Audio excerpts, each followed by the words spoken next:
Seconds.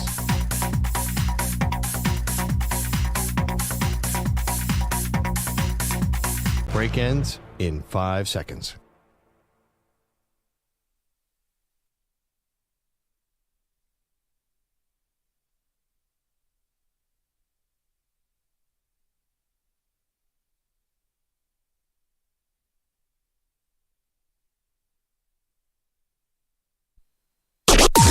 Maggie and Perloff on the Infinity Sports Network. They give it to Jameer. Big hope. There he goes down the 20-yard line. Angle 15. Gone, baby. 5. End zone. Touchdown, Detroit Lions. 25 yards. How about the work from the big man up front? Lions Radio Network, it's Jahmyr Gibbs' world. We were living in it last night. Massive win for the Detroit Lions. They lock up the number 1 seed. They vanquish Minnesota. Sam Darnold looked terrible. There's so many ways to dissect this. We have our playoff field set in the NFL. Perloff, good morning. Good morning. Yes, I mean, this is feels like we're on a collision course. I know I'm going off script here, but it's going to be the running back battle. Jahmyr Gibbs versus Saquon Barkley. It's going to be so awesome. And they're both very similar. They're both amazing. It's a throwback to 1992 with Barry Sanders. I cannot wait. Yeah, you're right. It's all about the running back right now. Jahmyr Gibbs was so good last night. He's so good. Perfect. So he had 4 touchdowns, and he was really the difference on offense. And it's not that, Goff had a terrible game, threw a bad pick at one point, but didn't have a terrible game.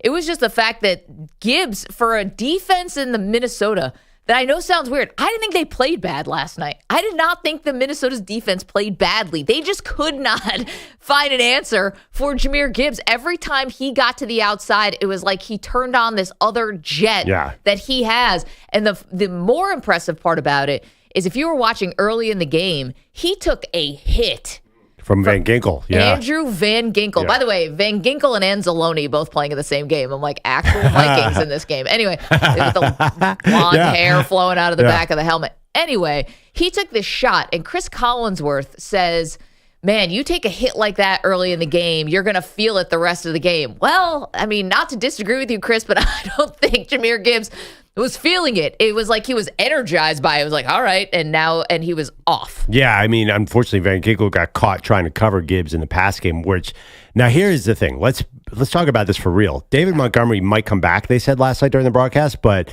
I think Gibbs is taking a lot of wear and tear. Where he had Montgomery. When you have Montgomery for half the carries and Gibbs as a special weapon, it is unstoppable. So I do worry, like, man, is he going to hit a wall on the play? Can they give it to him 25 times a game against, we'll see who they play, but he's going to go up against good defenses. So that's my only way to stop the Lions is that Gibbs wears down a little bit because he is unstoppable. Same with Barkley too, by the way.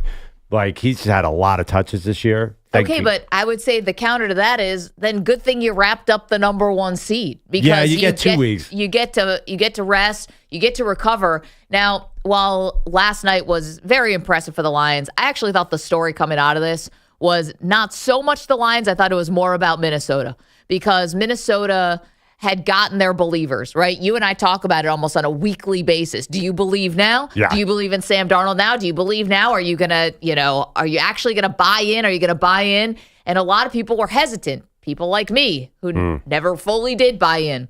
And it's because we've seen that game before. And you could argue that that's the biggest game that Sam Darnold has ever played in his life, unless you want to go back to the Rose Bowl when he played for USC. And look at what happened. He was atrocious last night.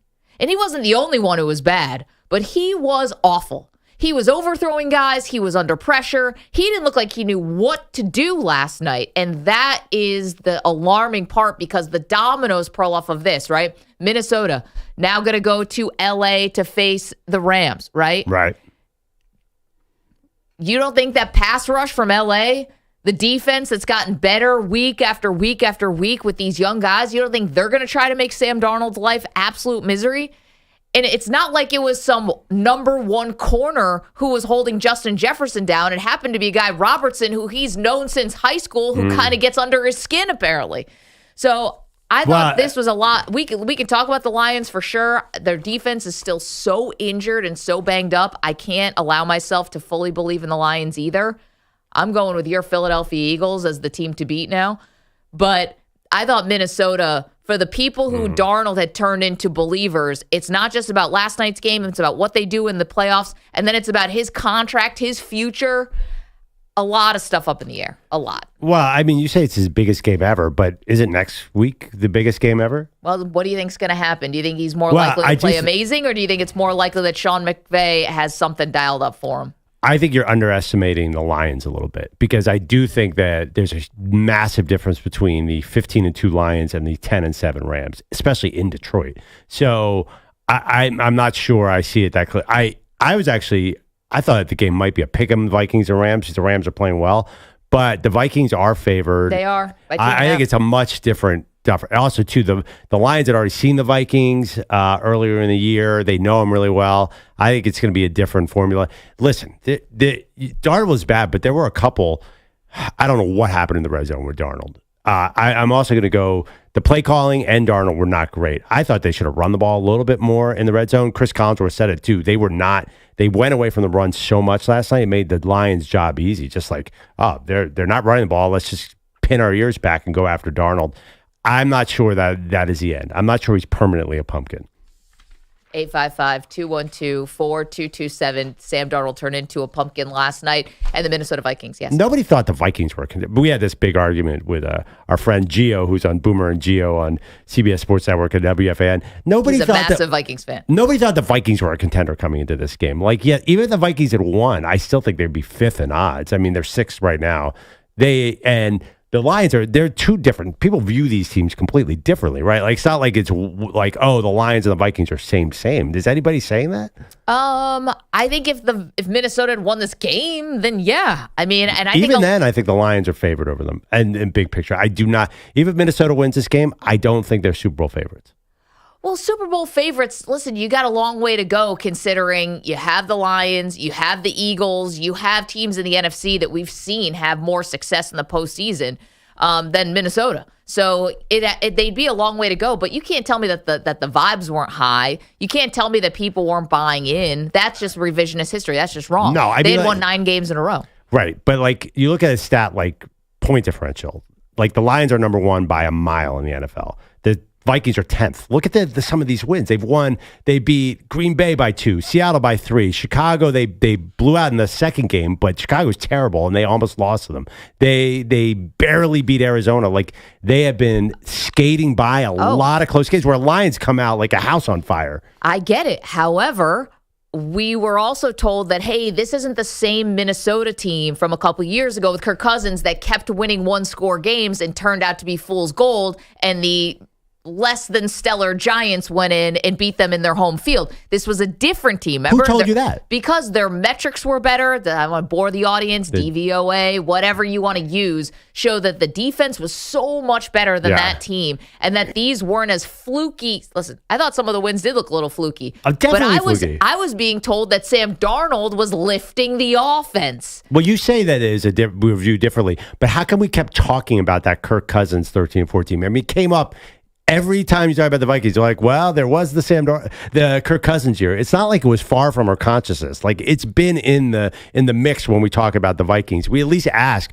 is this team a little bit of fool's gold? It's been in the ether. And that's why last night's game was really big. Because if you could go on the road and you could beat the Lions in this winner-take-all-ish type of thing, well, then don't you finally prove that you belong?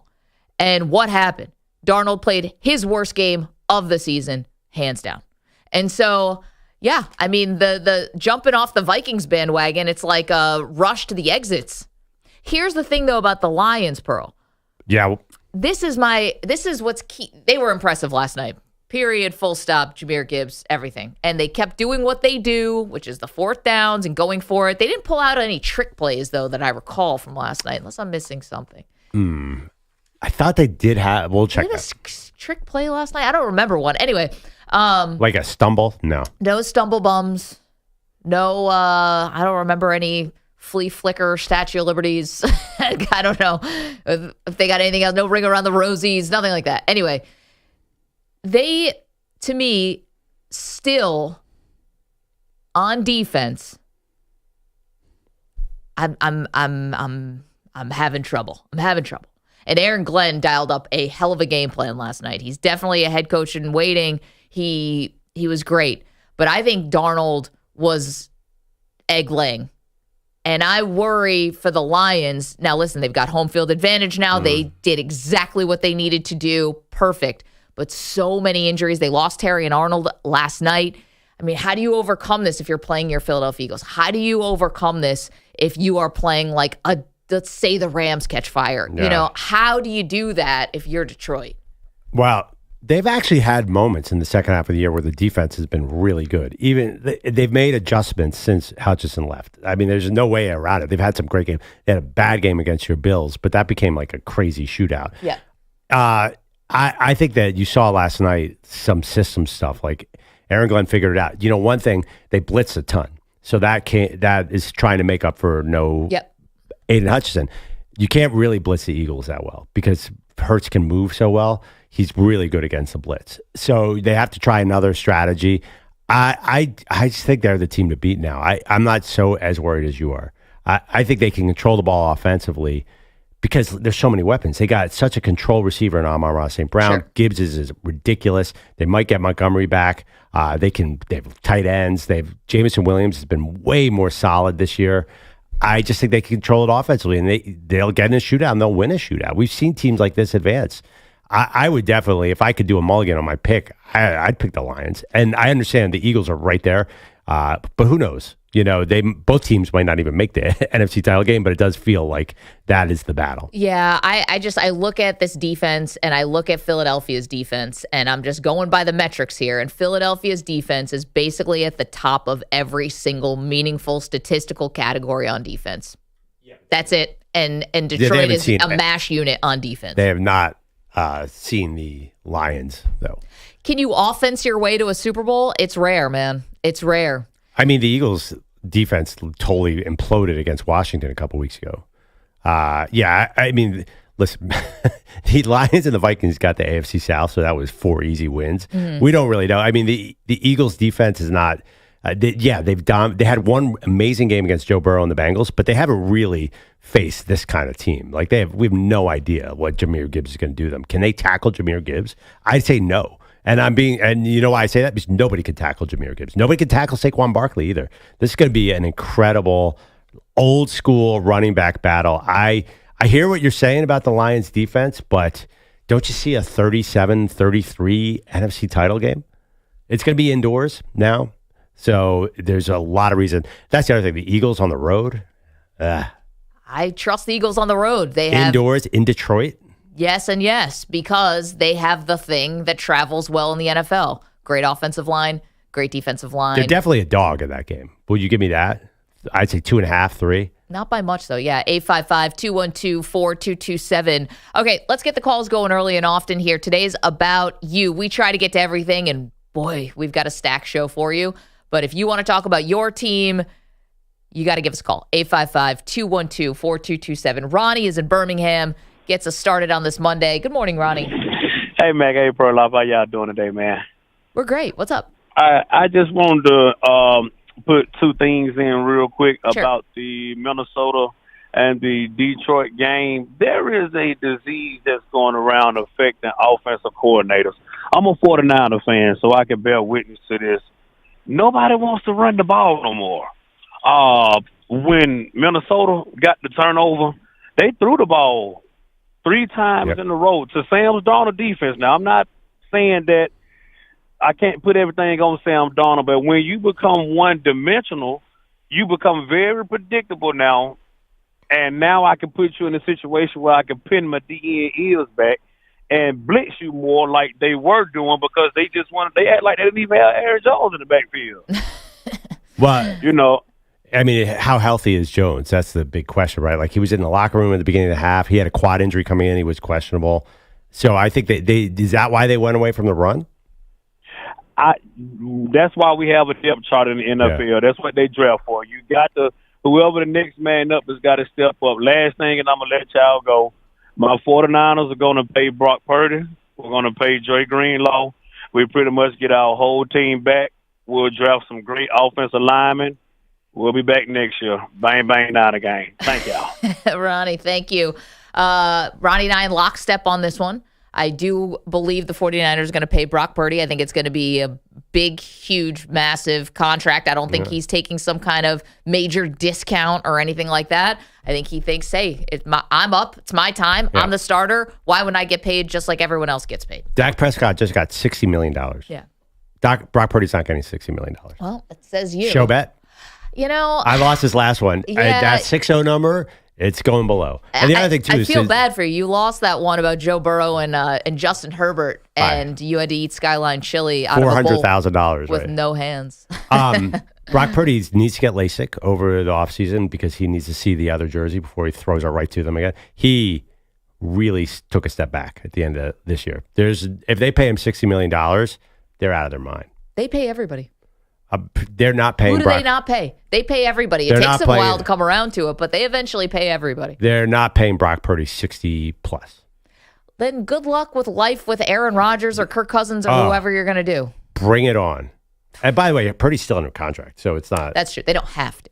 Yeah, I mean, I don't think they're getting rid of Purdy, but they're going to find some kind of middle ground, which could be $50 million, but that's $10 million less per year than Dak Prescott. So you think they're going to pay him $62 million per year for Brock Purdy? That is not happening. Well, it'd be a little different because Prescott's contract was a shorter contract because of his age. This one would be much longer, wouldn't it be? Dak Prescott's was like basically a 4, but basically like a 3. Yeah. This would be a 5. That's basically a 4. So what was Jordan Love was 55 and a half. I don't even.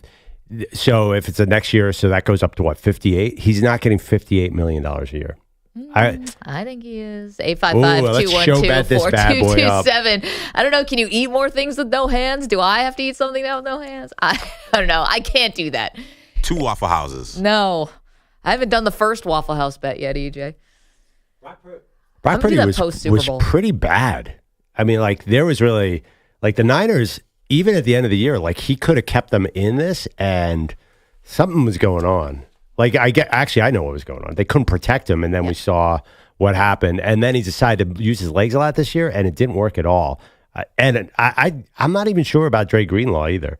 Like, dude, you're really going to pay that guy? How much health does he have left in those legs? Well, I mean, imagine if they'd had him, if he had stayed healthy during the Super Bowl, maybe they win the Super Bowl. And if they had him earlier this year, maybe the defense doesn't look like it took a gigantic step backwards. Yeah, I know what you're saying, but still, like, do you trust that guy to stay healthy? Sure. 855-212-4227. Okay, we got started with Minnesota and Detroit. Are you off the Vikings bandwagon now? If you were on it, number 1. And 2, did the Lions leave no doubt? To me, the answer is no. I still have a major doubt about the Lions. I don't think their defense is good enough to win the Super Bowl. Boom. What about you? 855-212-4227. All right, Maggie, it's playoff time. It's now or never. Don't miss out on the last few weeks of football with Prize Picks, the best place to win cash while watching the playoffs. Over 10 million members, billions of dollars in award winnings. Prize Picks has made daily fantasy sports accessible to all. Oh, it's the best time of year for Prize Picks. It's so simple to use. You pick 2 or more players across any sport, pick more or less on their projection, and you could win up to 1,000 times your money. It's our obsession. This is what Perloff and I talk about 99.9% of the time on the show and off the show is our Prize Picks, because I love the idea of pairing NFL playoffs with like fun NBA, fun NHL, soccer if that's your thing. Everything is in the mix with Prize Picks. Esports, which now we're obsessed with also. Did you know Prize Picks accepts major credit cards for quick and easy deposits into your account this sports season? Join Prize Picks. It's America's #1 daily fantasy sports app. It's available to play in more than 40-plus states, including our friends in California and Texas. Download the Prize Picks app today. Use the code M&P. Get a $50 credit instantly when you play $5. That's code M&P on Prize Picks to get a $50 credit instantly when you play $5. You don't even need to win to get the $50 bonus. It's guaranteed. Prize Picks. Run your game. Must be present in certain states. Visit prizepicks.com for restrictions and details. Mand P.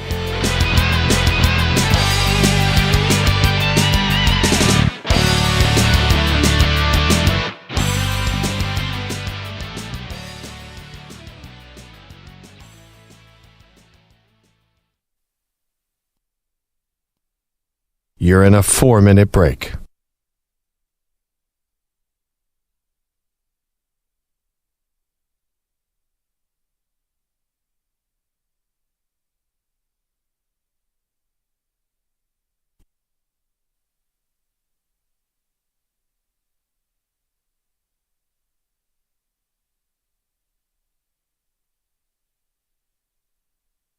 Three minutes, 30 seconds remaining.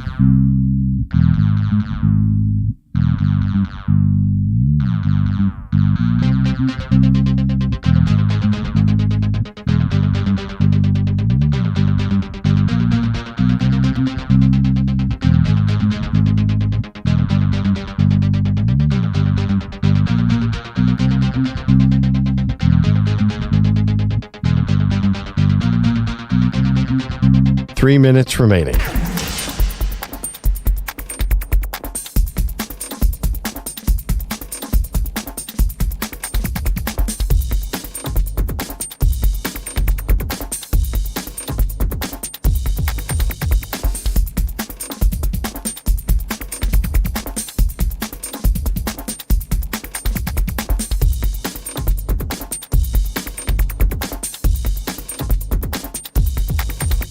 Two minutes, 30 seconds remaining.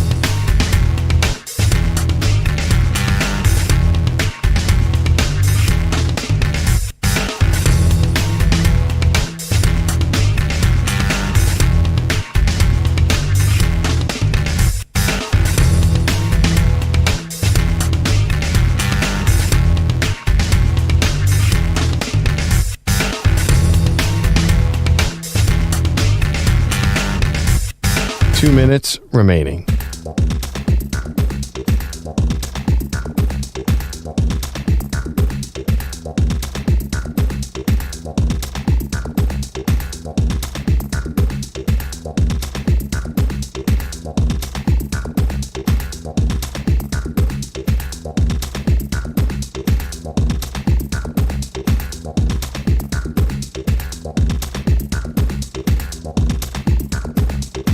One minute, 30 seconds remaining.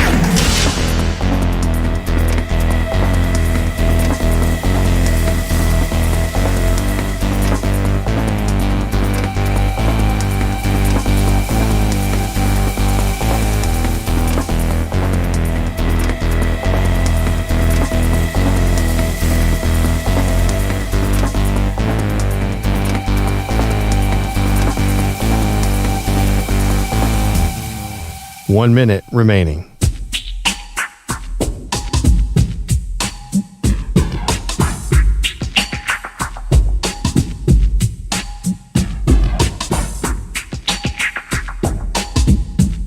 Forty-five seconds remaining.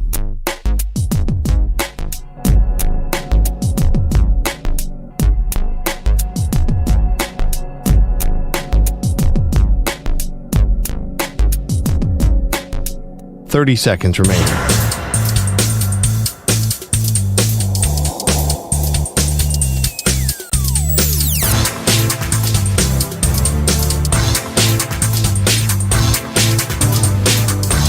Fifteen seconds.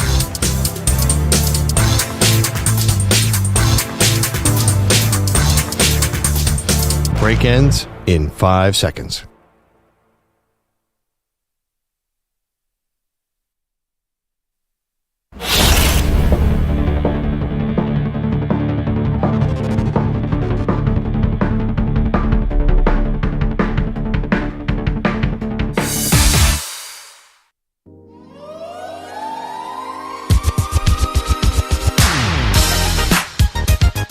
Back on Maggie and Perloff. We just had the last segment with an argument about Brock Purdy's money. He had 20 touchdowns and 12 picks this year. Dak Prescott got a ton of money because he had an MVP season last year. Brock Purdy was meh this year. I will be shocked if the Niners don't try to play some kind of hardball, because even if they do pay guys, they're going to play. They're going to play it till the end.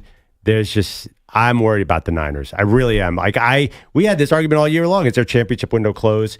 You say it might be. I thought it was open, but now I'm not so sure. Meanwhile, There's no championship window in Pittsburgh. It might have closed in 2009. Is that because I do not know the team we saw lose on Saturday night to the Bengals. Sure doesn't seem like a contender right now, Maggie. No, it doesn't. And it feels a little like the frustration from the Steeler fans has got to be boiling over. They're booing the team at home as they lose to Cincinnati. They've lost 4 straight. And to be honest, you could forgive the 3 losses in 11 days because they lost to the Eagles, the Ravens, and the Kansas City Chiefs.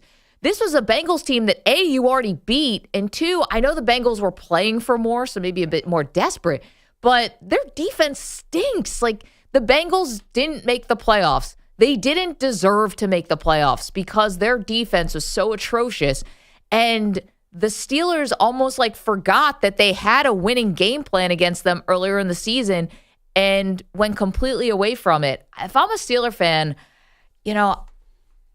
I'm fed up. You got no quarterback. You can't run it back with Russ. I don't know if maybe Justin Fields is coming along more behind the scenes. And your offensive coordinator, Perloff, you said it the day they hired Arthur Smith. You're like, this is going to be it's going to be boring and bad. And you know what? It became boring and bad. They want to be this great run team, but you're not. So that's the thing. The Eagles, Baltimore, these are great run teams. You're not that team. Did you know that the Steelers have one of the worst success rates on 4th and 1? I mean, you want to be a great run team, you got to be able to pick up a yard.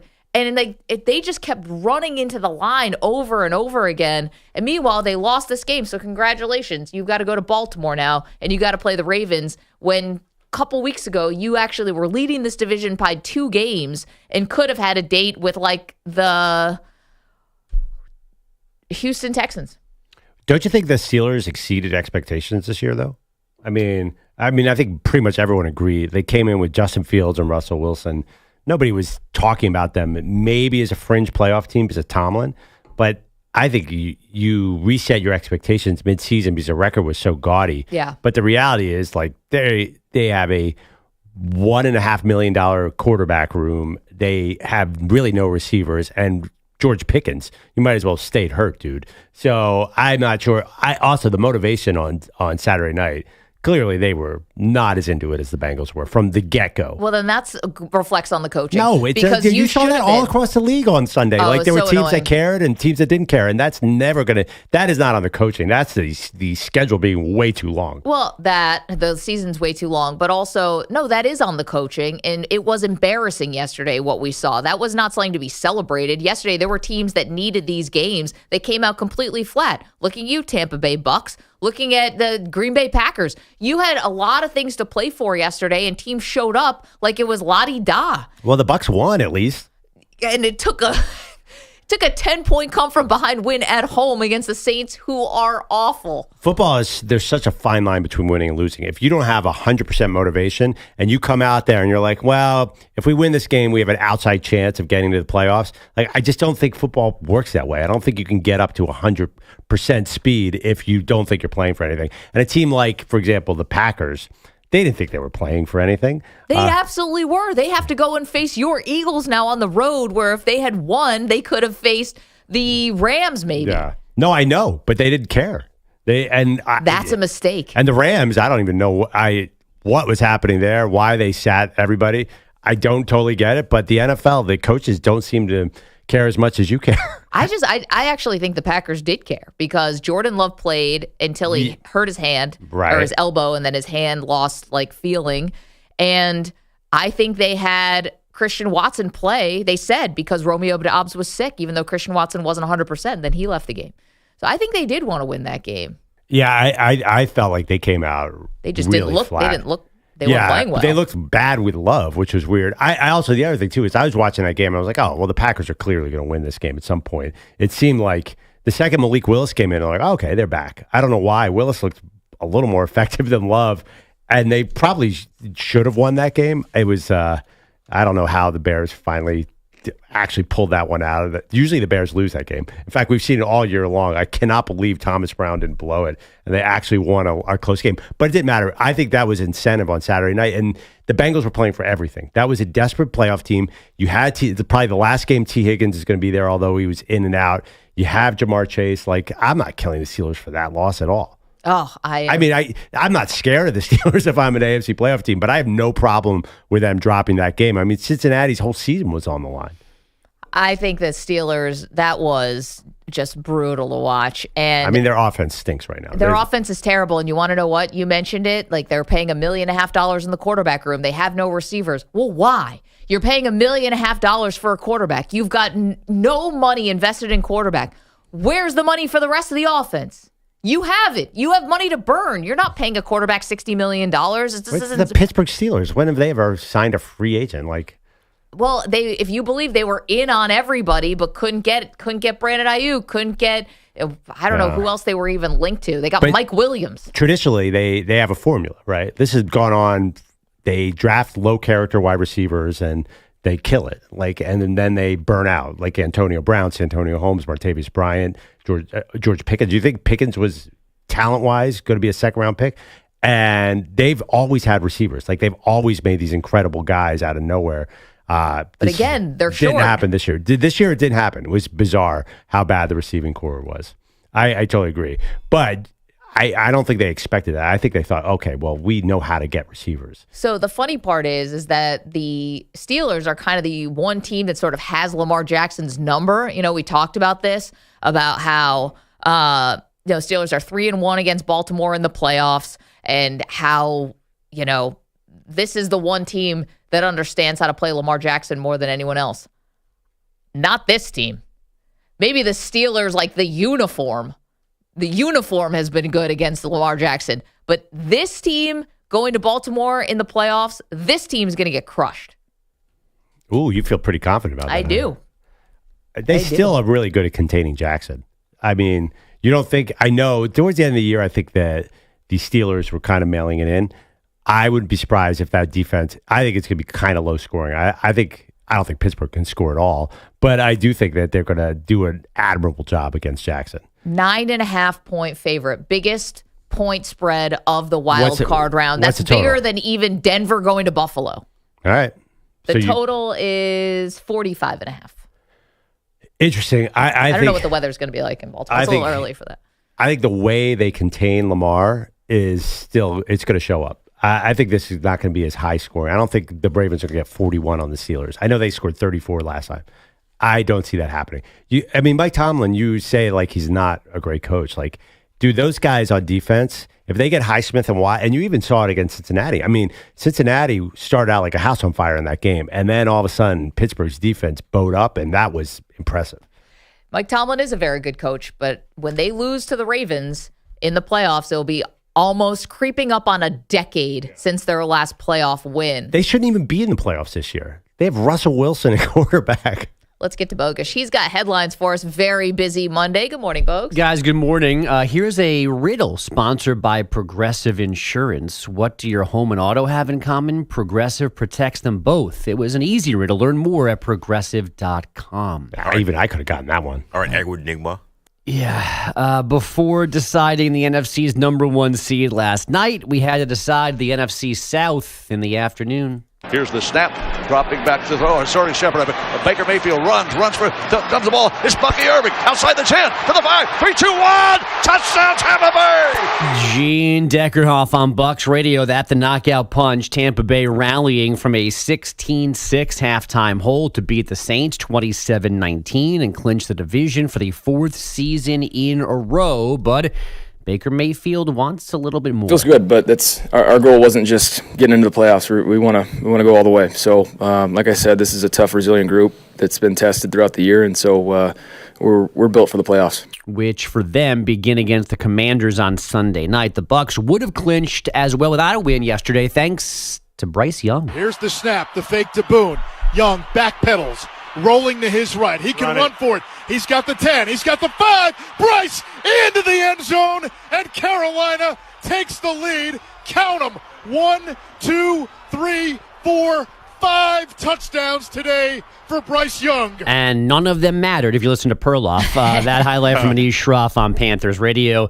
Carolina winning in OT in Atlanta to keep the Falcons out of the postseason, regardless of what those Bucs had done. I could have scored at least 3 touchdowns against the Lions. Earned that one seed. Atlanta. Ugh. I picked them to win the NFC South. Never again for the rest of my life.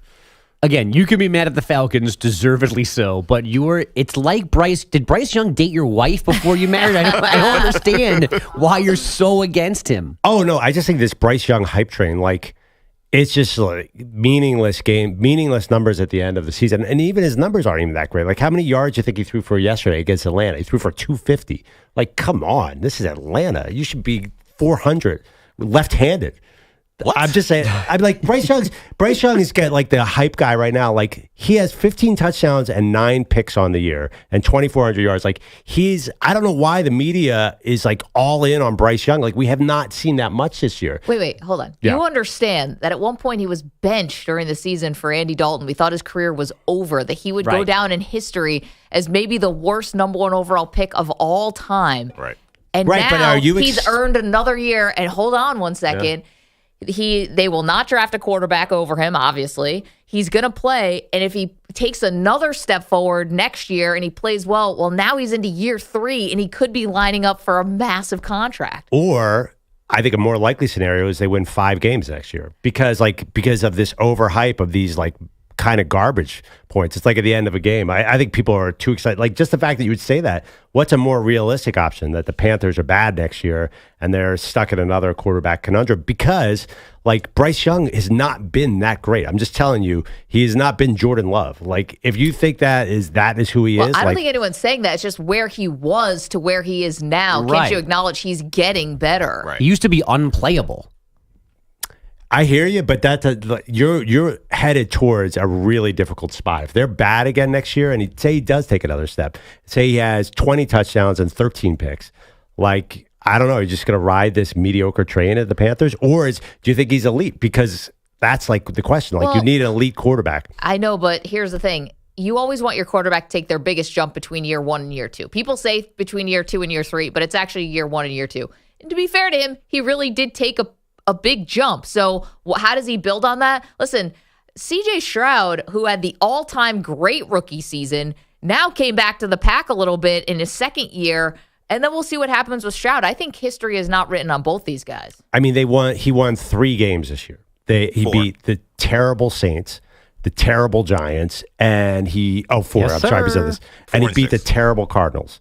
Like, I just don't think, like, I'm not sure. People are talking about, like, we're going to come in next year. I was like, oh, maybe the Panthers are a dark horse playoff team. That's the way this thing works. I don't know if anyone's saying that. It's just, well, if they're not, then why are you committing to Bryce Young? Because he got himself off the mat, too, of the dustbin of history he was about to go into. But this isn't about comparing Bryce Young to old Bryce Young. This is about where are we as a franchise with our quarterback. But I think it is, though, because we thought the Panthers had messed up the number 1 pick. Right. And that's no longer guaranteed. He still might not become an elite quarterback, but we thought he was never going to play for them again.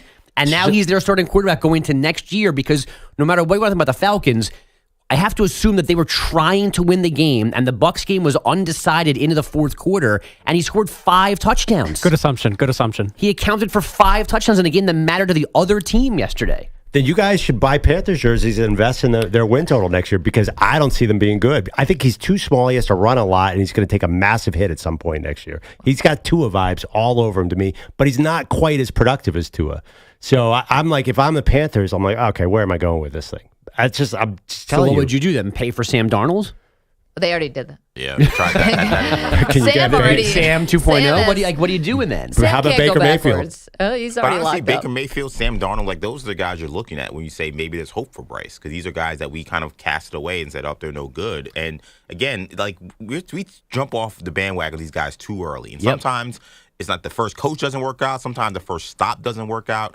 And again, nobody's saying Bryce Young is a future MVP, but his numbers after he got benched are solid. They're solid. They were almost a 500 team. He threw 15 touchdowns, only 6 picks in those 10 starts.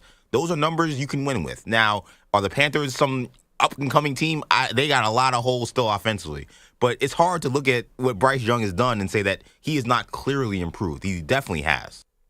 He's definitely improved, but that's not what I'm talking about. Like, improved from bad. Like, honestly, like, people are talking like, you guys are missing the hype train. I think people are going to look at the Panthers next year as a playoff team. The media loves them some Bryce Young. They'll be like, oh, Bryce Young was so good at the end of the last year. You know there's going to be a lot of hype coming in next year. Not just like, oh, he's just some, this is a nice little story. People are going to be into this. Well, here's the thing, though. You still have a Bucs team that is a division winner, and you still have a Falcons team. I know you're never going to bet on them again, but Michael Penix is a thing. Their offense could be a thing. What else you got, Bogusch? Some coaching news. After beating the Bills and losing out in the first pick, the Patriots fired Jerod Mayo after one season.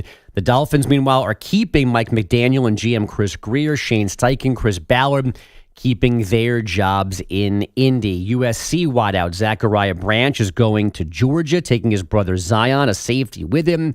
Zachariah, a top 10 target in the portal.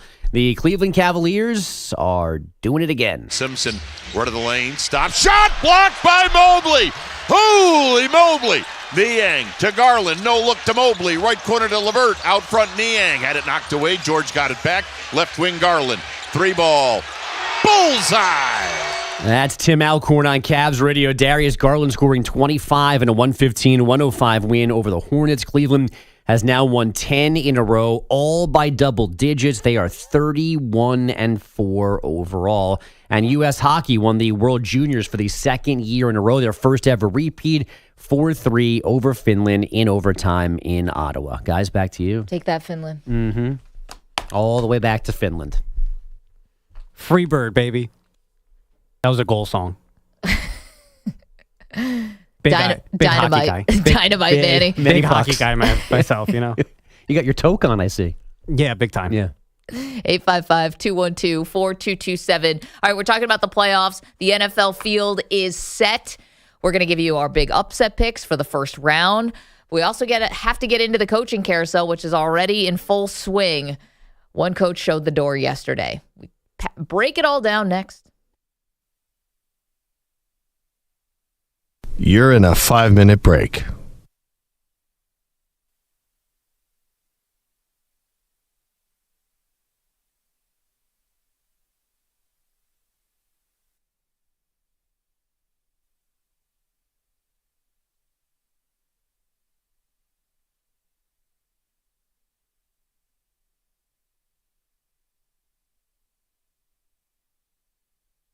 Four minutes, 30 seconds remaining.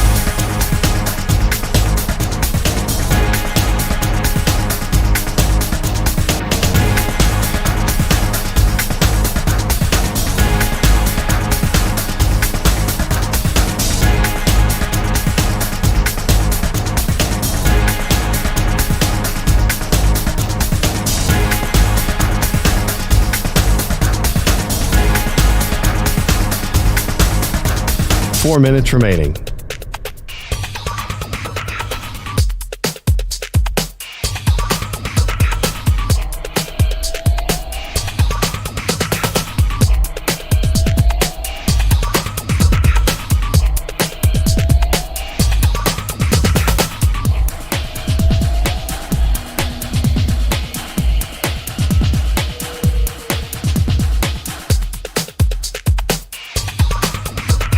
Three minutes, 30 seconds remaining.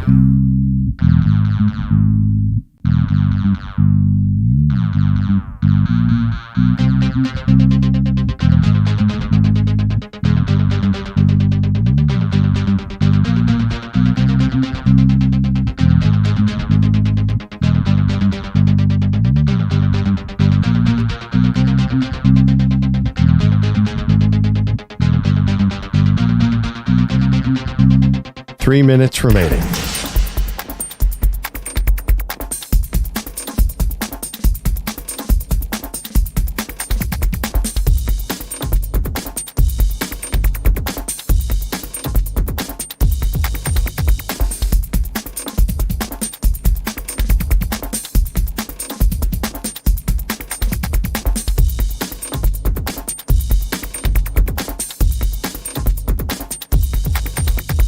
Two minutes, 30 seconds remaining.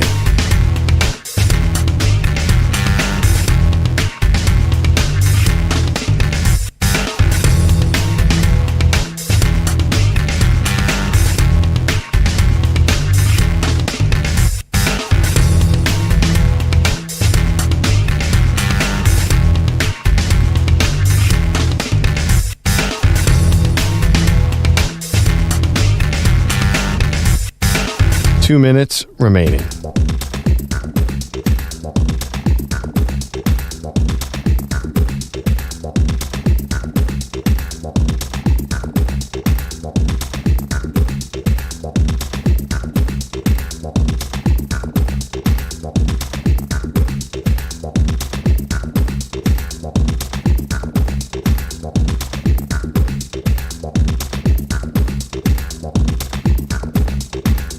One minute, 30 seconds remaining.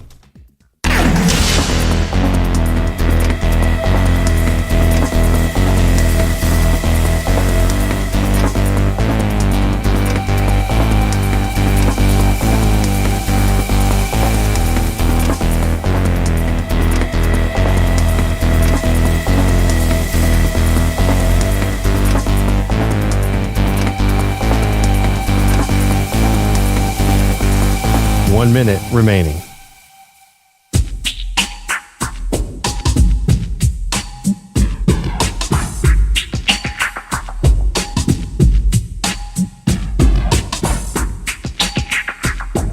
$45 seconds remaining.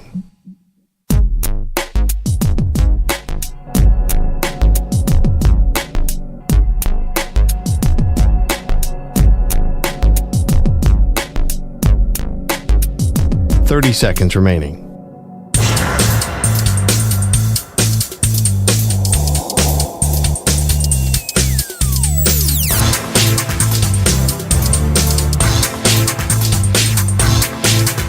$15 seconds.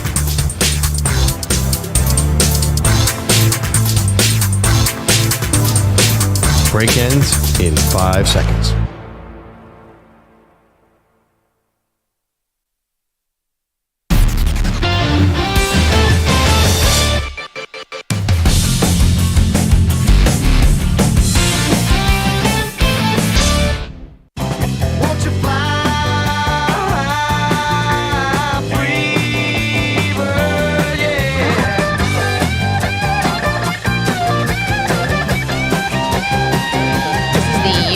Hockey team anthem for Manny.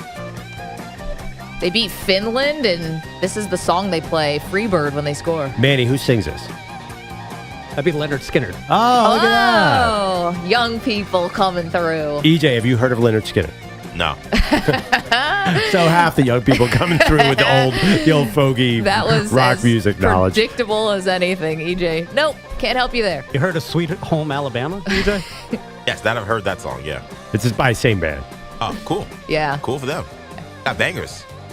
Yeah, no. They're from down south. You should watch a documentary on that band. That is very entertaining. That's when rock bands were rock bands. Yeah. Plane accidents, alcoholism, yeah. wife swapping, all that stuff. Fun times. That's just like the first 5 minutes.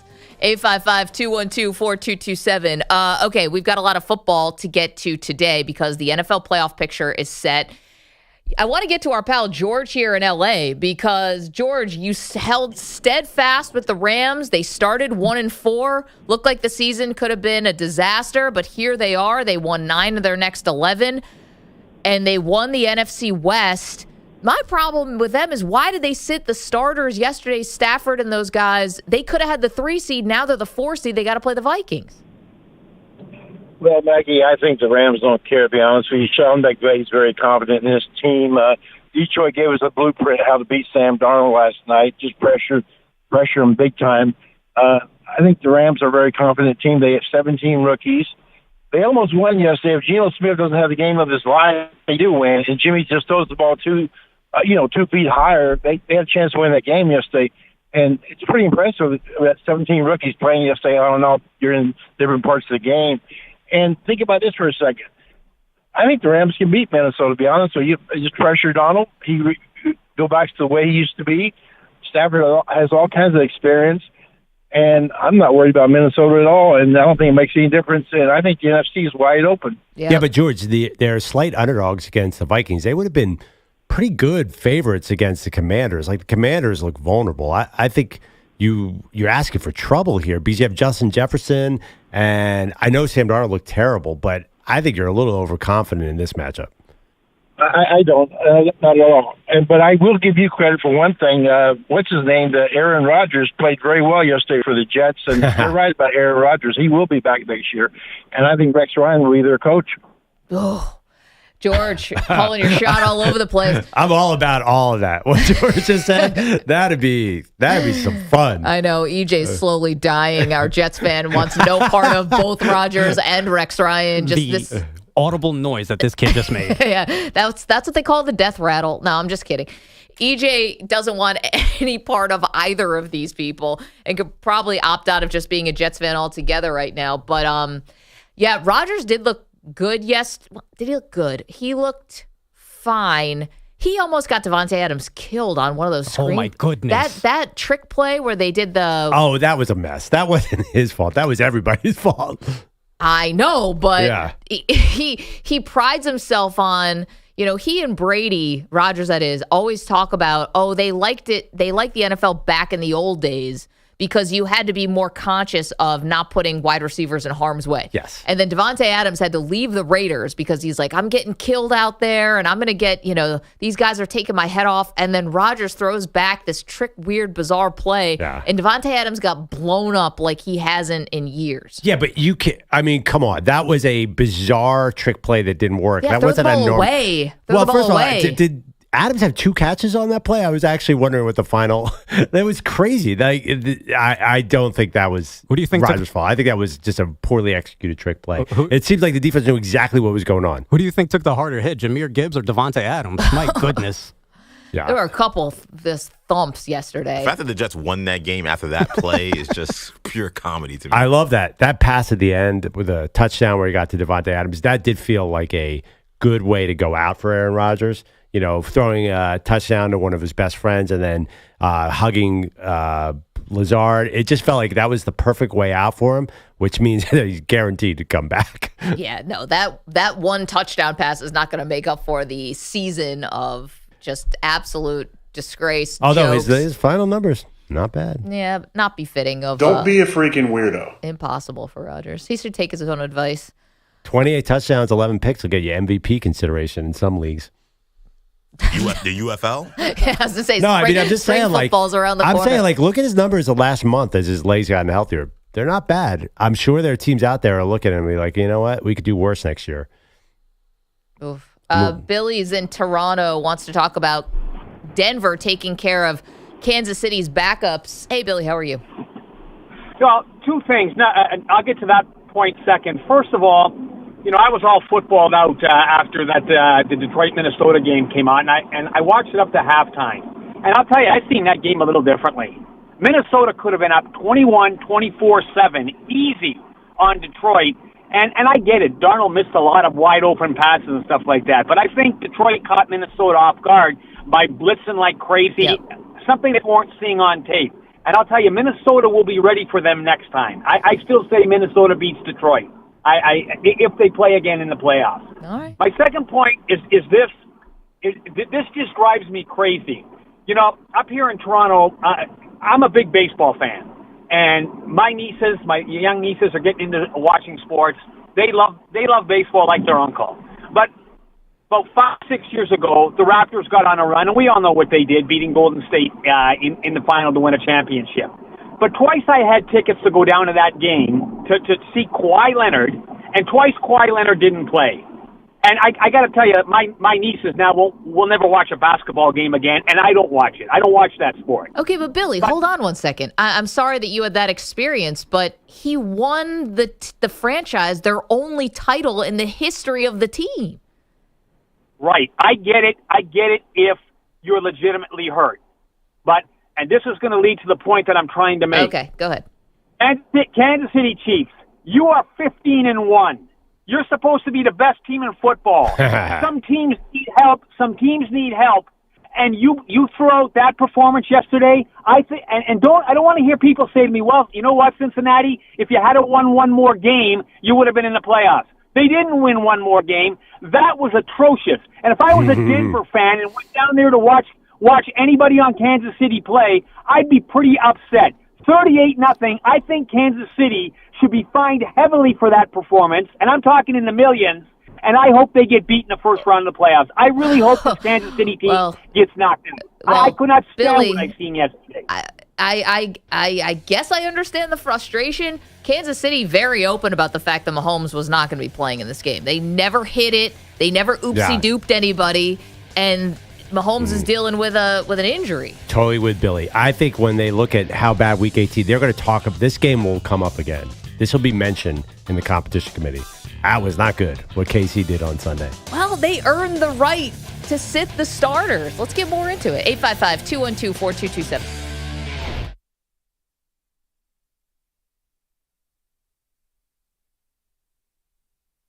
You're in a 5-minute break.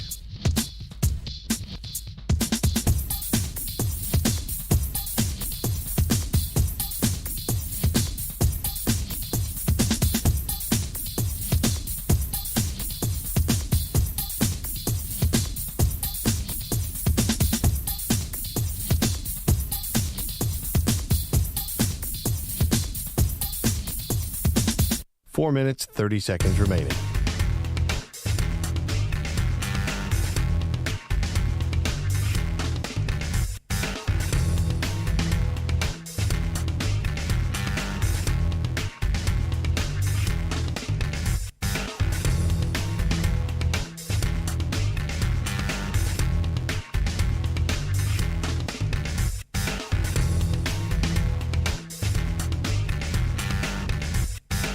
Four minutes remaining.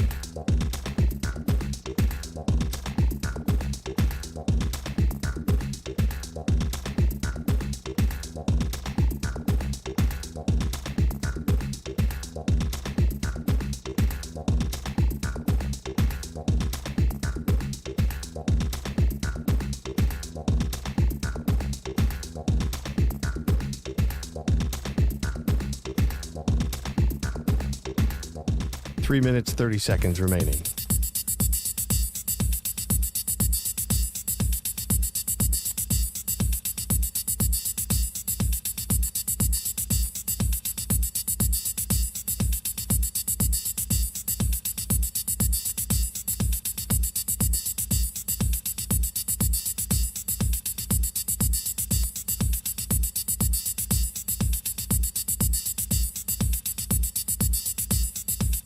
Three minutes remaining.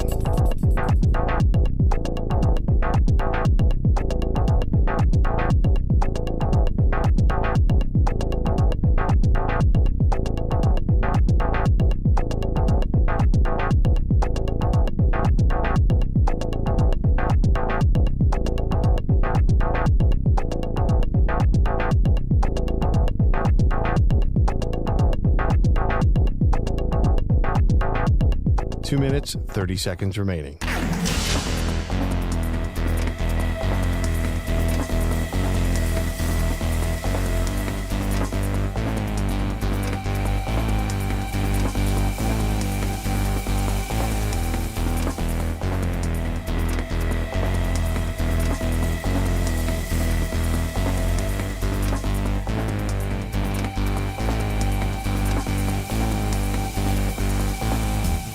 Two minutes remaining.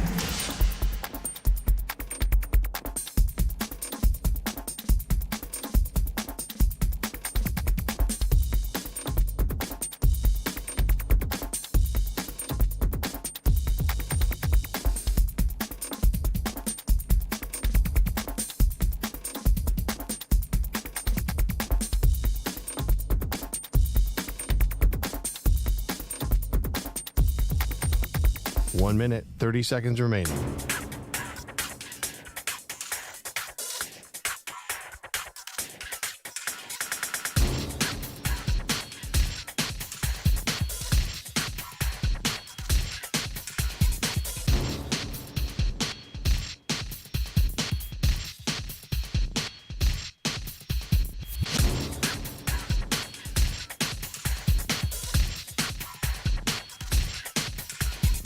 One minute remaining.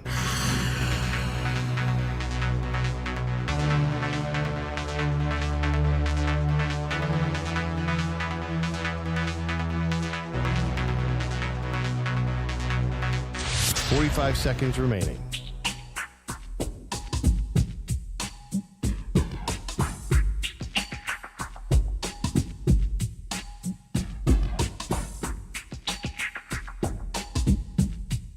30 seconds remaining.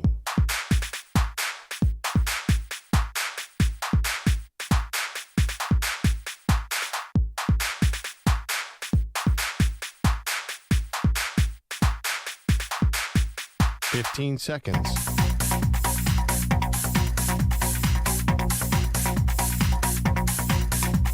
Break ends in 5 seconds.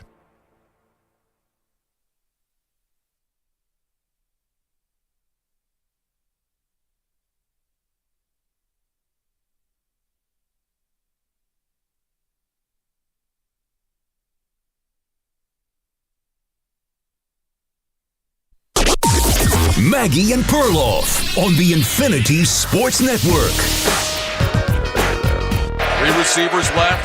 Goff back in the shotgun. Gibbs in the game to his right.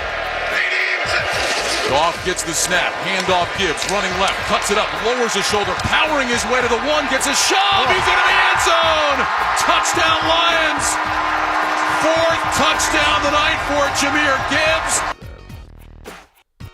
Ryan Radke, Westwood won. The Lions make a statement. The Vikings just wilted in the moment. Welcome to the show, Maggie Gray, Andrew Perloff. So many chances, Pearl, in the red zone, in the low red zone for Minnesota, especially in the first half. Couldn't capitalize on any of them. Detroit gets the number 1 seed. Minnesota's on their way to face the Rams. So that game is actually going to be the last of the first-round playoff matchups. Vikings at Rams is Monday night. You want to work backwards here. Sunday will be Broncos at Bills is the first game. Packers at Eagles, the middle game. Commanders at Buccaneers is the nightcap. We're doing this in reverse. Yeah. Saturday, you get Chargers at Texans. That's what kicks off the playoffs. And then Steelers at Ravens is the nightcap on Saturday. I mean, there they are. The Texans open up the playoffs as always. The AFC South always gets the JV game. And it's always the Texans, the JV game. So that means Eagles-Packers is the big game, according to this. I don't know that that's going to be the closest game. We were debating that spread. It's open at 3.5, now 4.5 points, Eagles favored. What is going on there? Like, we don't even know where Jordan Love is. And they're only 4.5-point favorites at home against a team who just lost to the Bears. Well, the money pouring in on the Eagles, I think people are wondering, is Jordan Love's hand going to be okay? His elbow got hit, which means his hand lost feeling. I think he's going to be fine. They lost Christian Watson in this game, though, so that's a weapon, I guess, that's gone. He's never there. That means nothing. I think the Packers have looked really bad this last quarter of the season. They're one of my 2 Super Bowl picks. I don't think we're going to see the Packers-Bengals battling it out. Although, we had a call. We didn't have time to get into it. There was a call at the end of last hour. The Chiefs mailed it in, lost 38-0 to the Broncos. Was part of that because they didn't want to see Cincinnati in the playoffs? Absolutely. I mean, listen, I don't think you went out there and said Carson Wentz don't score, but I don't think there was any, like, you could see the biggest motivation and the biggest, like, nugget, if you were, like, writing up on a whiteboard, Andy Reid's game plan against the Denver Broncos, it was keep the clock running. That was it. The Bills did the same thing with the Patriots. Just keep the clock running. Yeah. It almost felt like they were playing with a running clock. Some of these games were over in the blink of an eye. Just get out of here with no injuries to starters. Exactly. And so, listen, Week 18 was a little bit of a flop, especially last night. Minnesota, they didn't no-show. It's just Sam Darnold played terribly. First half was very even. The second half, it just got out of control. Well, but the one part about that first half is when you miss these opportunities in the red zone, you have to think, oh, gosh, we may have just blown our opportunity here. Yeah, definitely. And, I think that Sam Darnold is going to look back on this and he's going to have a lot of questions that need to be answered. Well, this is the biggest game he's played in his career, and he was an absolute zero. Well, everyone keeps saying that, but you have to understand, like, he missed a lot of red zone passes, right? If you look back at any single one of them, he has a hand in his face. All he needed for a bunch of those was one more millisecond where he could have set his feet and Justin Jefferson would break free, but, like, he didn't have time. I mean, he just had to get rid of it. So, yes, an elite quarterback might have figured out a way, but he was getting destroyed. Fourth down, they should have known that everything was coming because their plays were too slow to develop. They kept on waiting for Jefferson to get open. Honestly, the whole night, I don't quite understand what the Vikings were doing. Like, did Jefferson and Addison play. I don't even know. Like, they were such non-factors. I don't know how the Lions did that. It's a credit to the Lions defense, which is beyond shorthanded, and lost another corner last night in Terry and Arnold. I mean, this was Aaron Glenn, the defensive coordinator, like a Picasso. Like, he just signed his work of art last night. He's probably going to get a head coaching job.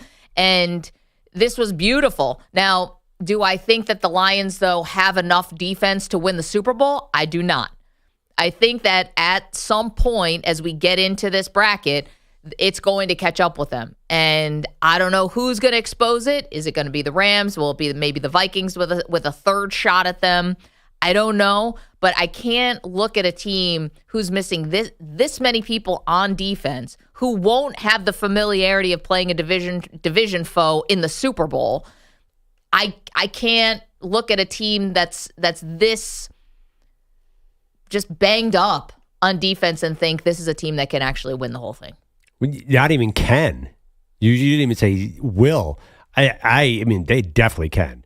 Also, their defense, I'm starting to wonder how good Aiden Hutchinson and Lee McNeil were because they look so good. Like, I'm like, oh, remember, how about my guys at Darius Smith looking awesome last night? I just think that they could win a shootout because they have arguably the best offensive weapon in the league in Jahmyr Gibbs, and they have Amon-Ra St. Brown moving the ball. I just think that they have so many weapons that they can do a high-scoring game like early Chiefs, and that team won the Super Bowl. They definitely can. I mean, they're definitely an overwhelming Vegas favorite. I think their big challenge will probably be, I would imagine, Philadelphia, and the Rams always play them really tough. And then, man, the Chiefs or the Bills. We saw what happened when they played the Bills. Or Baltimore. You know, the funny. I don't see Baltimore getting out of there, well, but yeah. Let's see. I mean, Lamar Jackson's putting together an awesome season, and the Ravens' defense, to be fair to them, has really come along over the last month or so. This is not the same Civ defense that was, just losing games for them and creating these like really tight games. I think the Ravens are definitely a problem. But here's the thing. I think in terms of the defense, this is where it could really hurt the Lions. We know they're going for it on all these fourth downs. So when you live and die by that, if you get these fourth downs, phenomenal. Now you keep drives alive. Now you keep your defense off the field. Now the offense is your defense's best friend, complimentary football, all that stuff I don't have to tell you about. You already know this stuff as football fans. My thing is, what if you get into a game like you did in the NFC Championship game, where all of a sudden it gets a little tight? And what happens on fourth down? A couple drops here, a fumble there, and now you're asking your defense to close out a game for you. That can't happen for the Lions. Now, maybe it never comes to that. Maybe they blow the doors off everyone and every fourth down play works, but I'm just going to go out on a limb and guess they're not all going to work. And at some point, your defense may have to make a stand. Listen, last night they were awesome, but moving forward, I don't know. I don't trust it. I think Jahmyr Gibbs is a year older. I'm not sure he fumbles in that spot. And also, they got rid of Josh Reynolds was a huge problem in that game. The Lions had that. You could see his confidence just waning throughout the game. He had 2 drops, and he's gone. So I think they're definitely a better team. I mean, they've definitely been the best team in the NFL this year. I mean, I don't think there's any argument because the Chiefs have that record, but the Chiefs have block a field goal against the Broncos, win 16-40. Like, the Chiefs have just sort of been on cruise control. The Lions are overwhelming. And I just think they can control the ball with Gibbs. If Montgomery comes back, they're a first down machine. They can protect that defense in a big way. And I think they've found some answers. I mean, they've had a long time to adjust since Aiden Hutchinson went out. By the way, we haven't even talked about he could be back in the Super Bowl. Yep. So I think they're the favorite. I mean, we just see this team completely differently. 855-212-4227. What did the Lions show you last night? Now they've got the number 1 overall seed in the NFC, so the home field, all that goes with it. They get to rest, everything. And for Minnesota, again, this is the reason why you may have been hesitant to really buy into Sam Darnold. And when you really needed just a good performance. You didn't even need elite. You needed a good performance, and the Lions defense had him flummoxed, had him completely rattled, and then I think it built on itself. Once you miss a couple of those throws in the end zone, your kicker misses a field goal, like all the stuff starts kind of, wearing on you. You're on the road, which they're going to be now. I think it was all too much. Yeah, I mean, I think they're not as good as Detroit anyway. So I think Darnold's taking a little too much heat for this one. They have a gaudy record, but again, 4 wins over the AFC South. So they're a good team. I don't think anyone thought they were an elite team even before this. If you thought the Vikings were going to be a Super Bowl team, you should have bet on them before, because the odds never reflected them being an elite team. Like Vegas never said, "Oh, watch out for the Vikings, the NFC," because like they beat the Jags 12-6. They would edge the Bears. They would somehow find a way to win in the last minute. There was just too many close games where Detroit gets out there and they just score 40 points. I think these are two very, very different teams. And I'm not so worried about Sam Darnold. I think he is who he is. I mean, like, yes, is he Patrick Mahomes? No. Is he a good quarterback? Totally. In that system, I would still re-sign him. Like, J.J. McCarthy was going to be able to do anything last night. What would he have been able to do? Like, the same problems would have happened to him.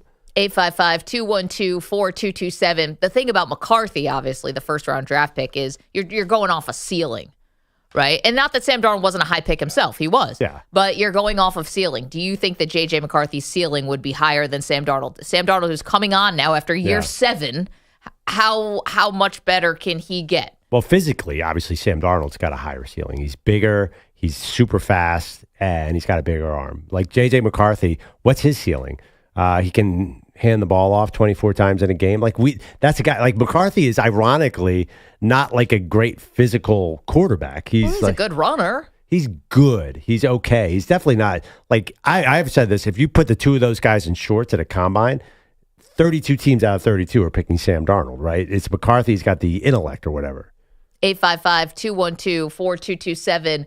Okay, you're welcome to weigh in. Minnesota, they look like frauds now. And Detroit, do they have enough to win the Super Bowl, considering all the injuries on defense? But the defense was swarming last night. Let's go to Mark. He's in California with a thought on the playoffs.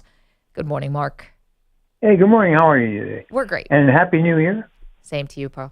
The reason I'm calling is that, quite frankly, the Niners, we would take a Sam Darnold, and also I'm sure hoping that the Green Bay Rodgers would come to the Niners. We love him as a backup. But Mark, hold on one second. Hold the phone there, pal. Wait 1 sec. You had Darnold. Now, the Vikings paid him $10 million, so obviously I don't think the 49ers were ponying up that kind of money for a backup quarterback because the 49ers have too many other people who need to get paid. Aaron Rodgers to come be a backup, do you think he will be a backup? Is he just going to say, all right, I'm going to come and I'm going to be a backup to Brock Purdy? There's an ego there that he can talk about all the woo-woo stuff and ego death, and he could talk about, just being happy to enjoy another day in the NFL. I don't think he wants to be a backup. Yeah, but I don't think the Niners would do that to Purdy. So they're not going to keep Purdy and have Rodgers over his shoulder. That would be unfair. But Darnold, one thing, Darnold, they didn't want to pay him, but Purdy took such a huge step back this year that might be a different calculus. Well, I think they would explain some of this away with Purdy. I think they would say, I think you're right. He got hurt. He didn't have all of his weapons. He didn't have his full offensive line. Totally. So many things. And ultimately, I believe he will get paid.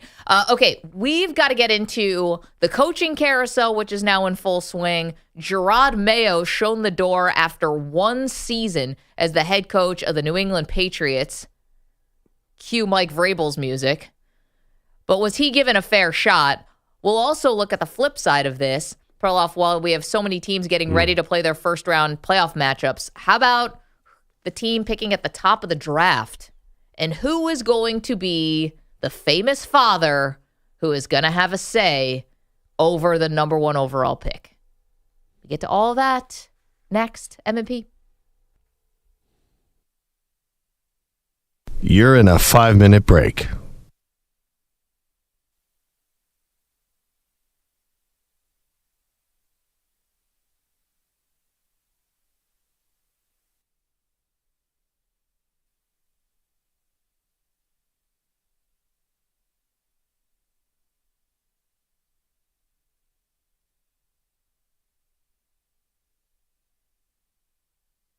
Four minutes, 30 seconds remaining.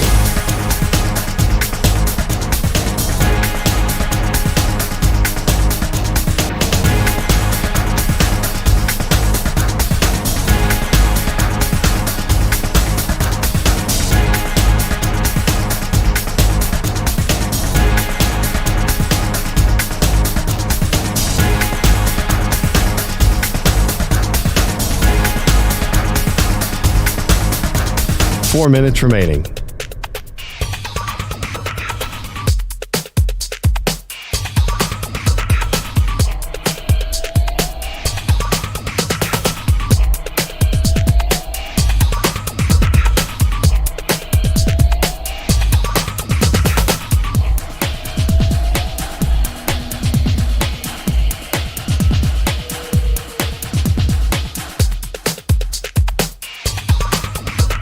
Three minutes, 30 seconds remaining.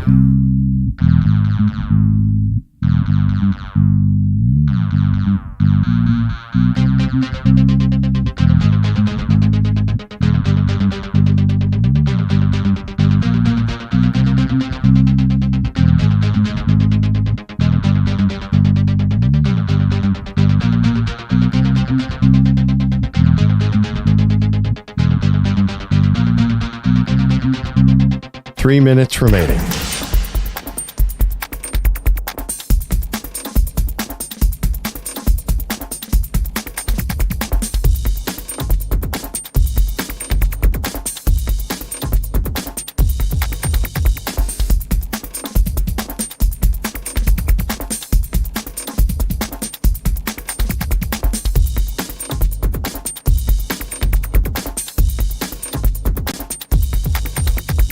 Two minutes, 30 seconds remaining.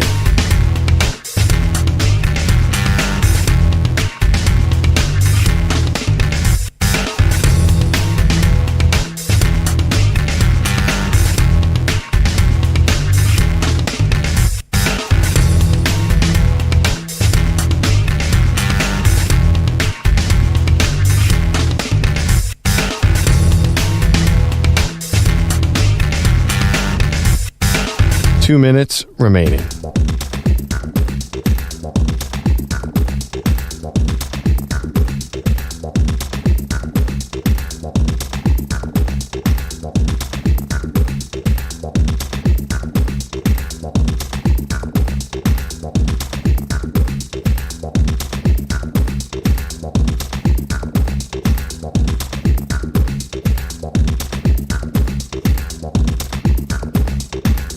One minute, 30 seconds remaining.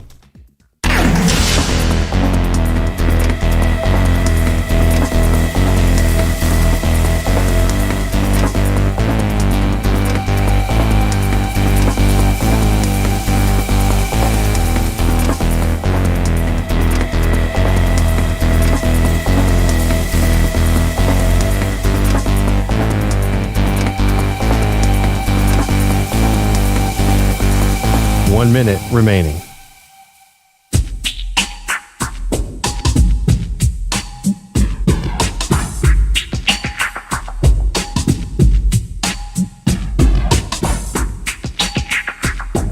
$45 seconds remaining.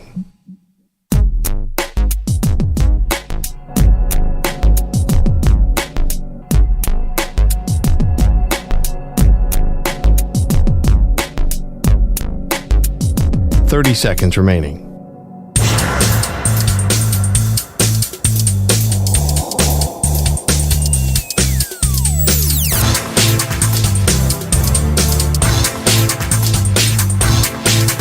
$15 seconds.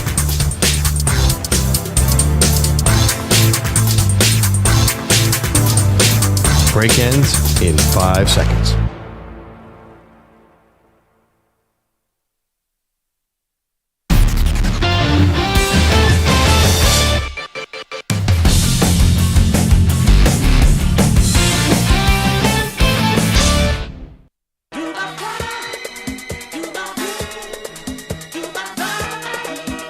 Welcome back, Maggie and Perloff Show. Maggie, I wasn't keeping maybe as close a tab as I should have because my team, the Philadelphia Eagles, are playoff bound. Was anyone mad about teams winning on Sunday and screwing up draft position? I heard a little bit, but I don't feel like it was like the Texans winning in Week 18 and costing them the number 1 overall pick. Turned out okay, maybe, because they got C.J. Stroud. But generally, I saw teams like EJ's Jets who went out there and tried to win. I felt like coming to this year's draft, I'm not so sure like it was worth it to tank. I didn't see a lot of tank energy yesterday.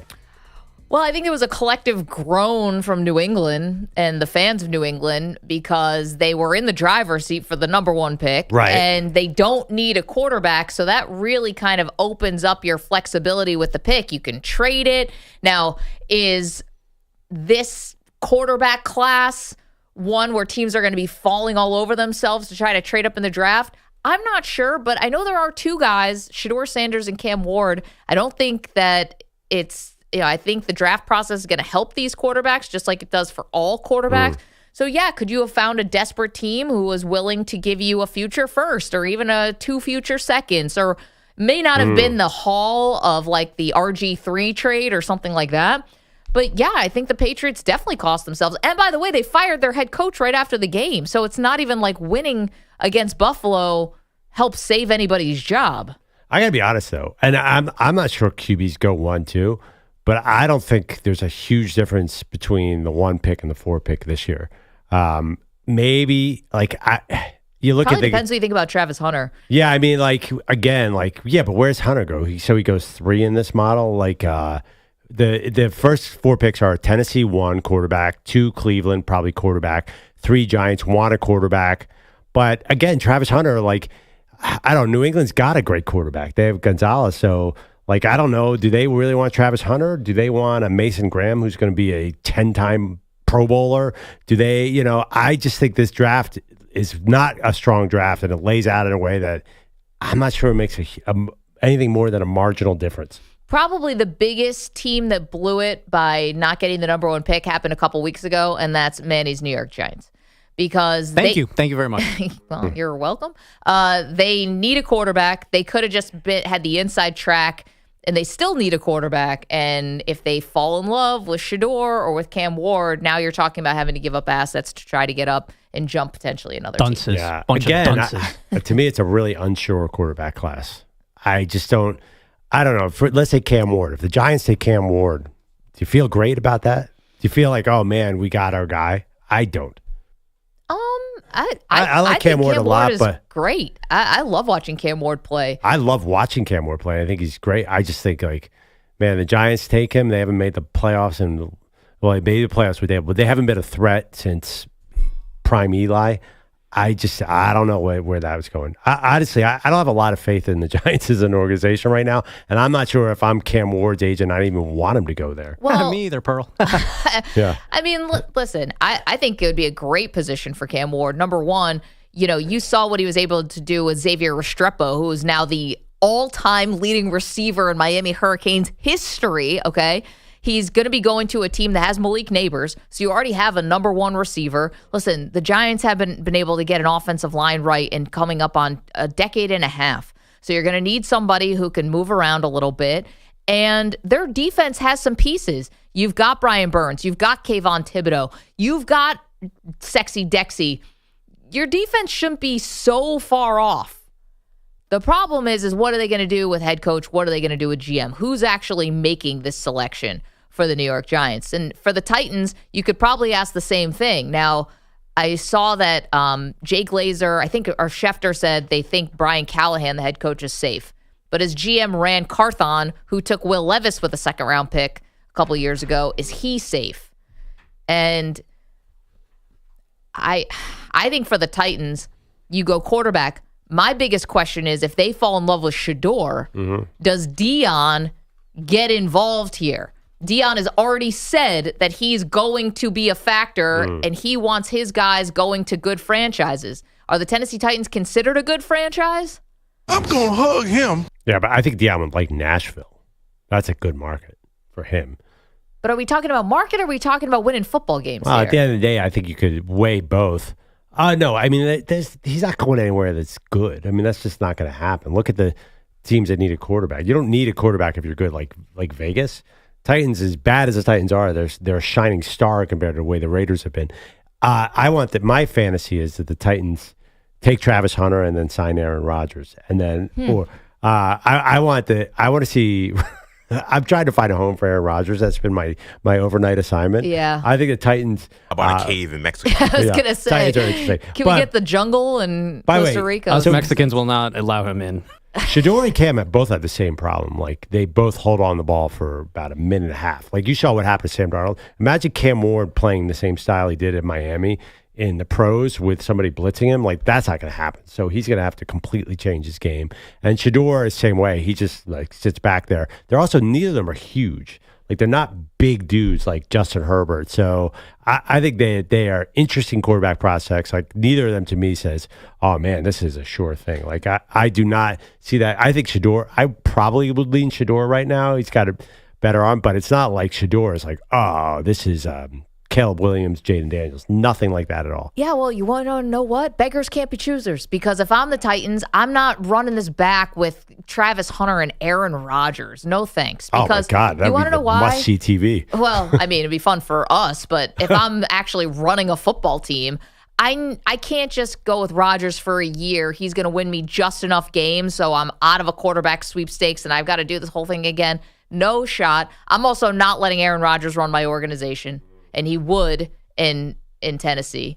Yeah. And you gotta take a quarterback. Giants are in the same spot. Yeah, You screwed yourself is basically what happened. And so now you've got to try to get somebody to start over with. Unless the Giants are playing chess, not checkers, and are thinking about bringing another Manning to town. Are you crazy? When have the Giants ever played chess? Wow. they only play checkers. It does feel Sorry. like they are an organization for the last 20 years has been obsessed with that Manning name. I mean, they built around a decaying Eli for about 5 years too long. Maybe they do want, if they're in the top 5 next year, does the Manning clan pull a power play and say, hey, let's do it. Let's bring them to New York. I don't know. I mean, again, I really do think like this is maybe not the year to need a quarterback. Next year could be better. You never know. I think a lot of things. Yeah. How do you know that Arch is actually going to turn pro after next year? You don't. Be number but one? If the Giants have the number 1 pick, sure would help. The Giants have shown they don't need the number 1 pick if they're going to pull this Manning power play. They just pull it. Well, you're saying like, how do I know Arch is going to go pro? I mean, he's still really young, but I still think that, that. Going to the Giants could be a nice factor in it. And also, too, there's no way this is not a good quarterback class. Next year is going to be much better because one thing about Ward and Sanders they're both like 23. This is not ideal. This is not what NFL teams are dying to get a hold of. Man, a little part of Manny and Bogusch is just dying here. You guys need a quarterback. And by the way, I think they also took Daniel Jones just because he kind of looked and sounded like Eli Manning. Yes, yeah, right. It's a great point. That worked out great. Yeah, just make this end, please. Not another year. What, the franchise?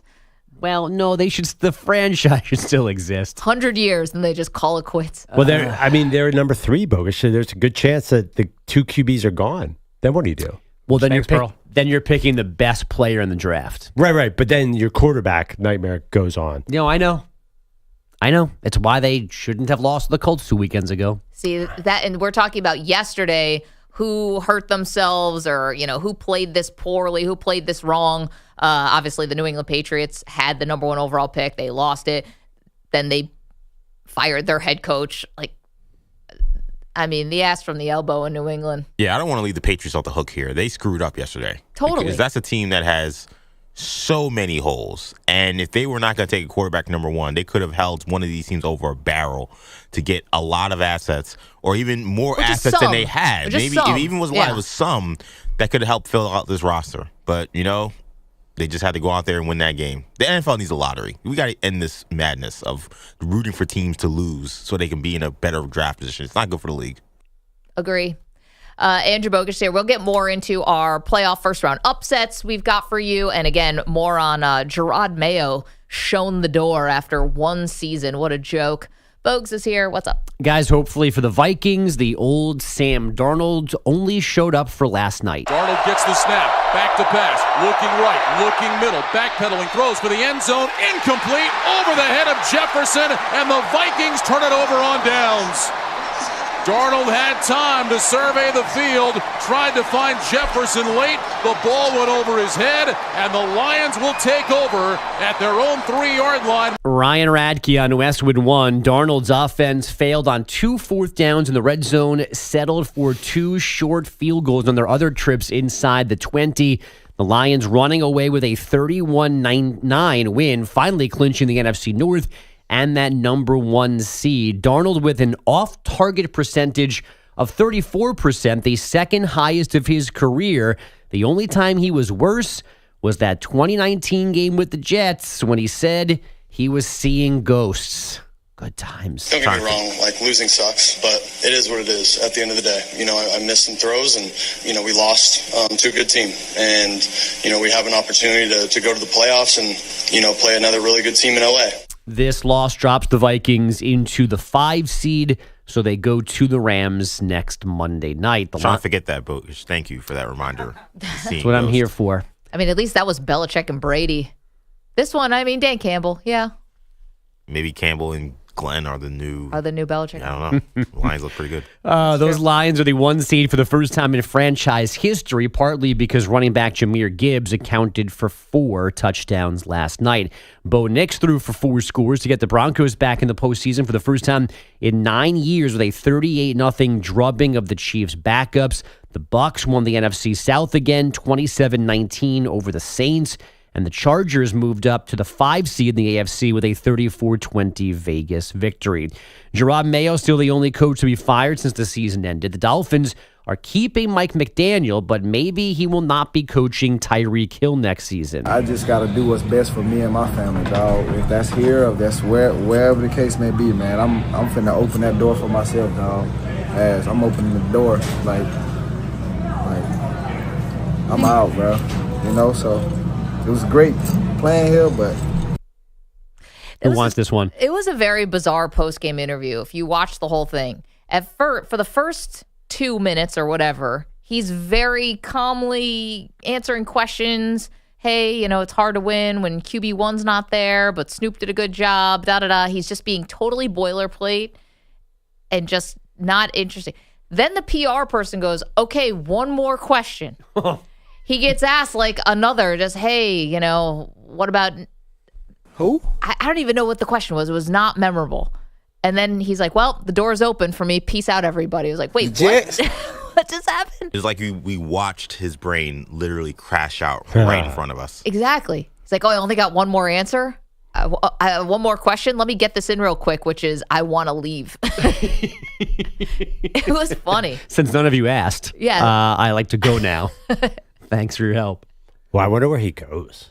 I mean, he's got nothing left in the tank. He was not good this year. Well, he was not good. He didn't have his quarterback for a lot of the year. And he was hurt, right? Was definitely knee and hurt. Wrist. He said during that arrest footage that he had surgery that offseason. Yeah, I mean, he hurt his knee halfway through his quasi record-setting year last year. Like, he's done. Do you think he just this year he had 959 yards. This might have not been updated. Basically around 1,000 yards receiving. Last year he had 1,800 yards. Yeah. Do you think that? And before that it was, you know, Tyreek Hill, Hall of Fame. I just think he fell off a cliff. These stats on 30-year-old receivers are they're undeniable. Well, maybe he's not wide receiver 1 anymore, but I would still want him. Yeah, but even you say that, but almost every other 30-year-old receiver has been disappointing, even as wide receiver 2 or 3.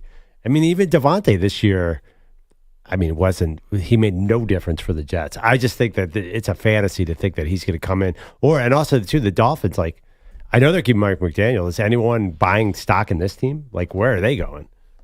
I mean, mediocre for the foreseeable future. Well, what's up with Tua? Does he have this hip injury now that is going to be devastating? I don't know. Yeah, I don't even know if it makes a difference. That I feel bad for them because there's no way anything. I think the owner is like he's, you know, junior Jerry Jones. He's just going to play the string out and never win again. Way too interventionist. I don't see that. Sorry to dump on the Miami. I don't think that was the point of what you were saying, Bogusch. But like I saw, I mean, it kind of was. Yeah, I saw the headline last night. Mike McDaniel. We signed him. Like I like Mike McDaniel, but this is not going to work.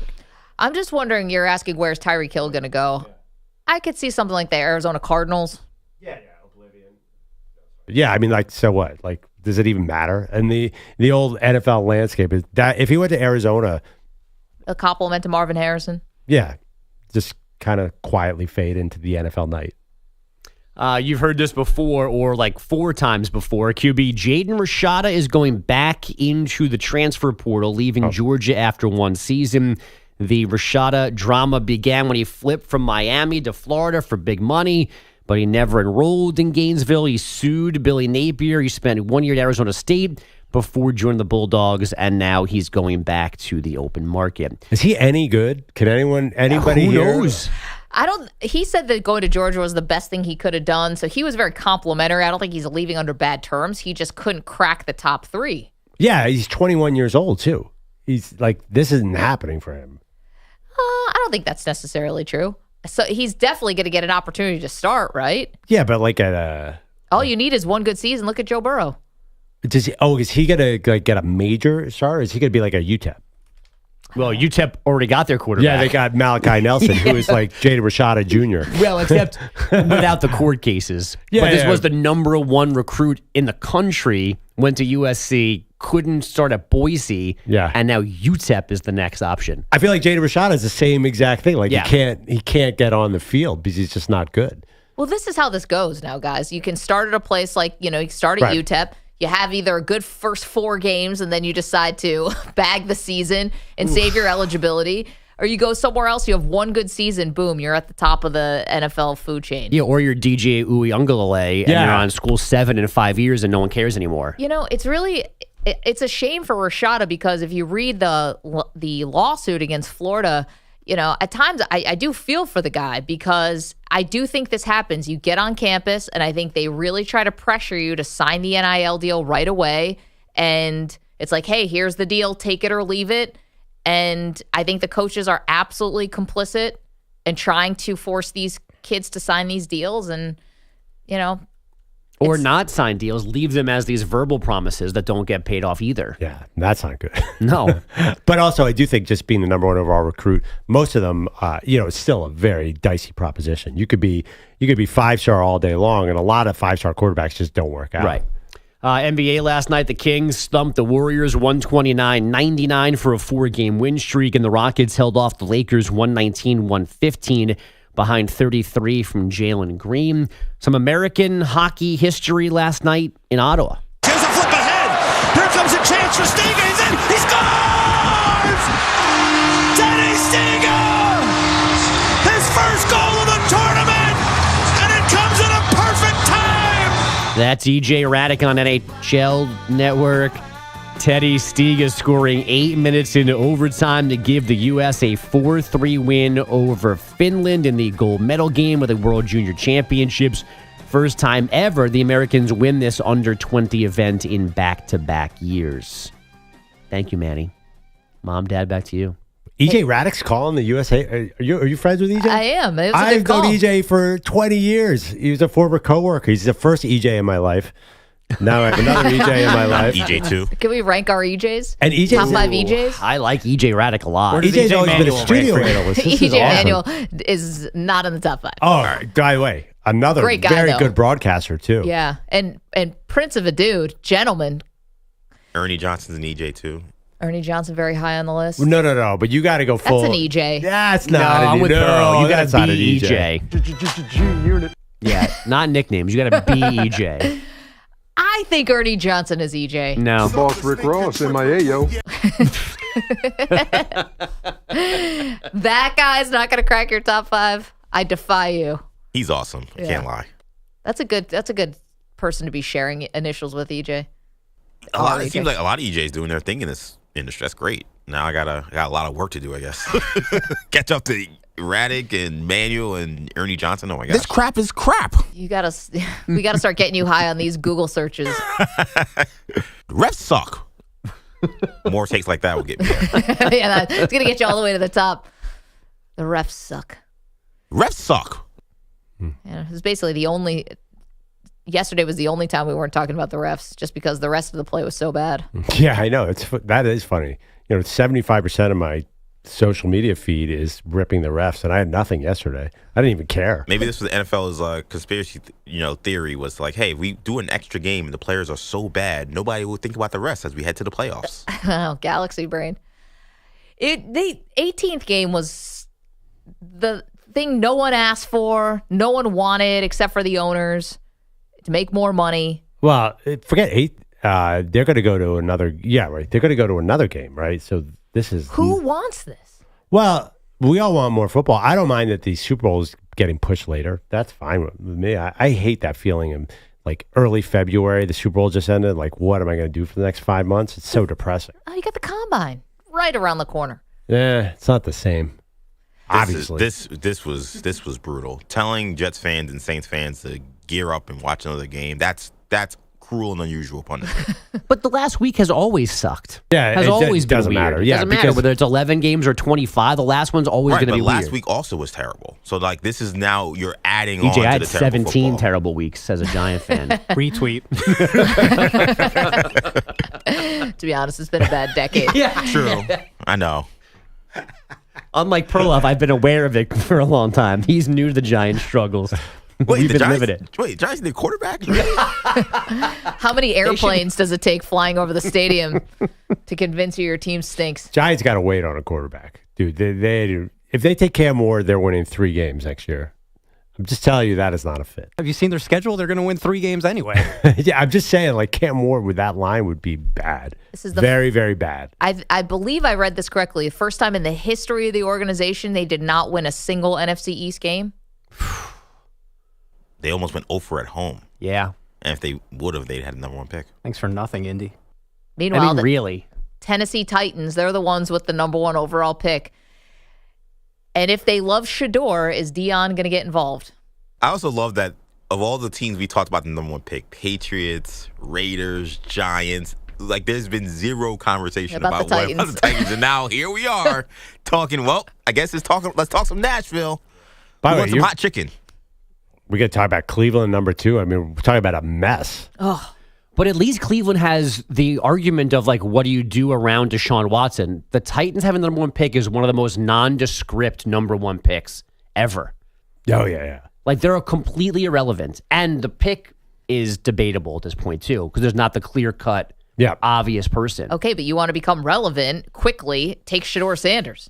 We're going to pay attention to you then. Something about that uniform and that coach is Why? Steve not McNair good. won an MVP. Shador wearing those throwback Oilers. I mean, I don't think the uniforms would be Titans have ever been like a high Q rating team. Like, I don't think if you grow up in Spokane, Washington, you're like, I got to get a Titans jersey. Well, that's where Shador comes in. The entire AFC South is kind of like, yeah, it's just right. I mean, that's a reality of the NFL. The Colts, the Jaguars. Is anyone talking about the Texans heading into the playoffs this year? No, but listen, there's an alternate universe where C.J. Stroud started Ohio State, is a great quarterback. Trevor Lawrence was a generational quarterback, should have been a lot better. If you have Shador Sanders in the division, and then the Colts. I don't know what they're going to do. But as it turns out, you have like very flawed organizations up and down that division. No, I probably get it. starting with ownership. But if you're looking for a little identity, I don't know if that's too much to put on a young quarterback, but if you want to make some waves, Shador is the guy to pick. You instantly become at least way more famous, way more interesting, because Dion's going to be talking about the team. You say that, but wait till week 6 when it's a Colts Jaguars. It's 13-9 in the fourth quarter. Well, that's actually another reason why I think Shador should go there, and Dion should not make a stink, because first of all, the team on paper is not actually that bad. Their defense isn't terrible, and they do weirdly have some weapons on offense. But the second part is it's not like going to New York, where if he has a bad first season, Bogusch and Manny and all the other people who love to dunk on everybody will be lighting him up in the back pages. You two hot takers. Deanna loved Nashville. His home bases are Dallas and Atlanta. Like, Nashville's perfect. Like, I think he would, and Nashville is a big college guy. He would totally dig that. Meanwhile, the Dallas Cowboys have yet to definitively say whether Mike McCarthy is back. We've got all the details for you next. You're in a 5-minute break.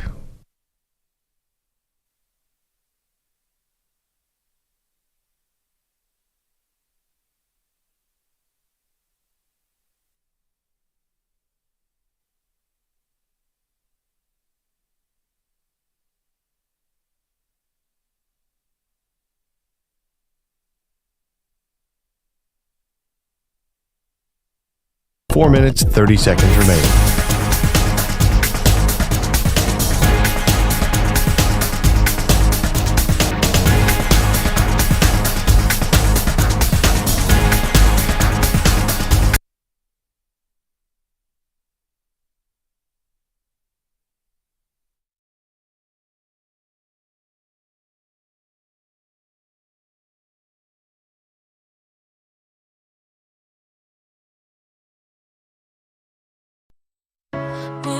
Bogusch weeps. He's got the road trip blues. Left behind, feeling like he's bound to lose. Perloff's off to San Antonio. Can't believe his eyes. But Bogusch stuck at home. His heartache amplifies.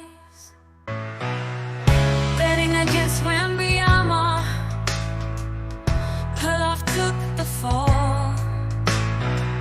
But it's Bogusch left behind, feeling 10 feet tall. A loser in his own right, can't catch a break. Road trip dreams shattered, for goodness sake.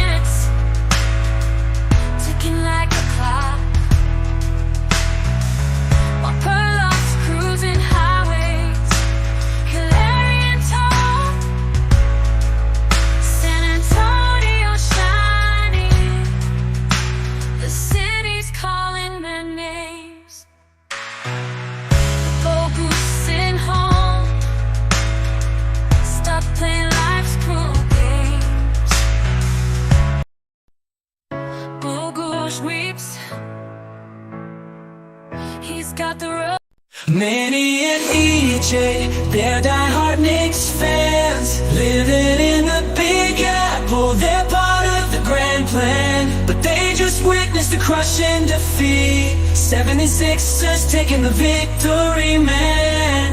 That's hard to beat.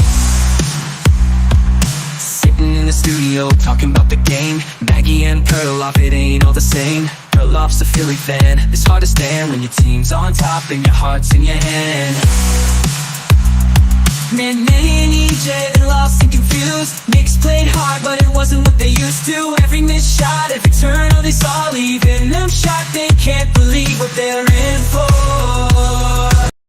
Manny and EJ, they're diehard Knicks fans, living in the Big Apple. They're part of the grand Playoffs plan, are for you. but they The Lions just have more than enough ammunition. I'm Andrew Perloff.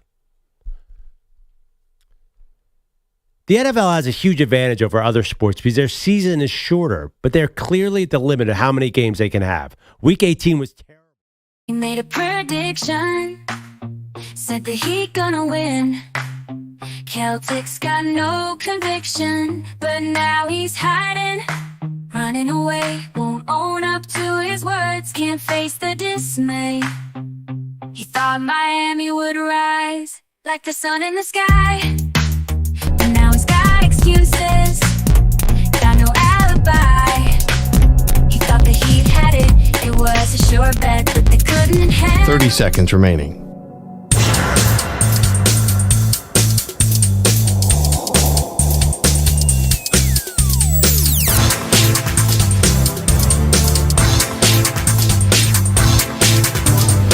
Seconds.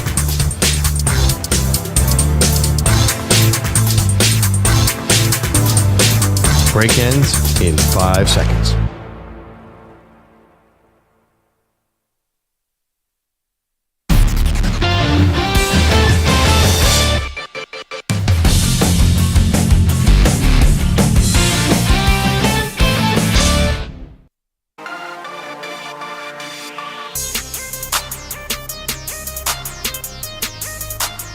Get to the Dallas Cowboys, what Jerry Jones had to say about Mike McCarthy in just one moment. But Ramon is our pal in Indianapolis, has always something thoughtful to say. What's up, Ramon?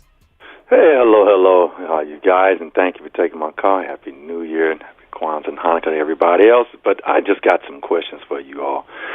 Number one, Perloff, you forgot a 30-year-old who's fantastic, and Mike Evans. He got that $3.5 million bonus yesterday on the 5 yards, and dude, he had to Jerry Rice's record. He had to push as hard as humanly possible to get 1,000 yards in 17 games. You forget he missed 5 games with an injury. But regardless, though, like, Ramon, dude, is his production fallen as he's gotten a little older? 5 games, he would have had over 15. He would have definitely been pushing probably 16 to 1,700 yards. He's never had 1,600 yards in his entire career. Wait, for people who are listening last segment, Perloff was basically saying Tyreek Hill, goodbye and good luck, because Hill wants out now of Miami, but he's a 30-year-old wide receiver. You think he's over the hill? 30? No pun intended. No, 30, you might be able to do it. Tyreek Hill will be fine. He get with the right team, he'll be fine. Number 2. Fine. No, he's not. It's not going to happen, Ramon. He'll be great. Yes, he will. He'll be fine. This organization here, though, in Indianapolis, their owner comes out saying he has faith. We haven't made the playoffs in 4 straight years. We haven't won a division in 9 years. What is going on here? And then what do you guys think about the NCAA, the Final Four? I'm hearing Notre Dame and Ohio State, but I don't know. But what are we doing here in Indianapolis? It's 16 bad teams in the league. What are these owners doing? What are these owners doing? Ramon, it's a great question, and thank you for the call. I was really surprised that Ballard and Shane Steichen are back, because it looks, by all accounts, like they have whiffed on Anthony Richardson. And, I'm not ready to say that. Well, okay. I mean, he's got a back issue now. So that's never a great sign for a quarterback, especially a running quarterback who's got this kind of injury. And beyond that, there's all types of reports from inside the building that Richardson also just didn't get it. That he was not working hard enough, that he was not understanding what it took to be and what it takes to be a quarterback, and they had to go to Joe Flacco. I was surprised. I saw this video where Richardson was talking to Kevin O'Connell after the game, and Kevin O'Connell was like, "You are super talented. I know you're doing the right things. You're going to be a great NFL quarterback." And I think Kevin O'Connell knows way more than anybody. I think there's a lot of upside to Anthony Richardson. Guy has a winning record. It's the most unbelievable thing. Because I don't know, there's something about him. I like him. And he makes these wow throws. Imagine if he could just up his percentage from 48 or whatever it is to 60. He doesn't throw, and he's not accurate. Some of the most beautiful throws you'll ever see. And what about the other ones? I said some of the most beautiful. But, I mean, how do you explain that in his career he has a winning record? Well, first of all, I think that he can run. He is not a good thrower. You're not going to be able to win anything in the NFL if you can't throw the football. This isn't Michigan. It's not college. And you know what? He should be helped out. He's got Jonathan Taylor, has a fantastic run game to complement him. He does have some wide receivers. I just think that building, something's rotten in there is the problem. So they're not, like, the players are coming out and saying it on the record, off the record. I mean, read anything. They're saying that the standard is not high enough. I mean, how does a coach keep his job when the leaders of the team are coming out and saying that we don't have guidance, or that people aren't being held to a high standard? You had Anthony Richardson took himself out of a game on a crucial play. That just never happens. So, and I guess to be fair, they did kind of discipline him after that, but Andy's got a back issue on top of all of that. So you're totally out on Anthony Richardson. Totally out. All right, I like him. By the way, Mike Evans, I prorated games, so he missed 3 games. He's averaged 71 yards per game, which was down from last year. He would have had 1,200 yards if he had played the whole season. He's not lighting the world on fire, Ramon. Well, Perloff, he just tied Jerry Rice. This is not the day. I'm just saying, like, Mike Evans. Holes in Mike Evans. We had a Mike Evans. Like, Mike Evans is like, yeah, he's really, really good, but he has a lot of just over 1,000 yard seasons. I think that's his jam. Just barely get over 1,000. He had 1,004, 1,035, 1,006, 1,001, 1,051. Like, guy flirts with the line every single season. Okay, Mike Evans is a Hall of Famer, right, Pearl? He's a Hall of Famer, but he's a lower tier Hall of Famer. But this is like saying that Ryan Fitzpatrick went to Harvard. It's like we all got to say it when we say Mike Evans. I got a Frank Gore vibe out of Mike Evans' career. Compiler? What's wrong with Frank Gore? Oh, don't get me started. Here's the thing What's about right Evans. about Frank Gore? Here's the thing about Evans, awesome though. Man, he went to Miami. Yeah, it was like 3.9 yards per carry in the NFL. Outside of a couple years with Tom Brady, and then now I guess with Baker Mayfield. Who's the great Jameis Winston, who threw more interceptions than just as many as he threw touchdowns? He's a receiver. Jameis Winston creates yards. Everybody catches every pass that Jameis throws. Yes. Yeah, whether it's the wide receiver or the DB. And by far, his greatest season was with Jameis. Yeah. He had 15-24 with Jameis one year. Like, that's the guy. 855-212-4227. All right, we get to Mike McCarthy's future. What did Jer have to say after the game? We'll tell you.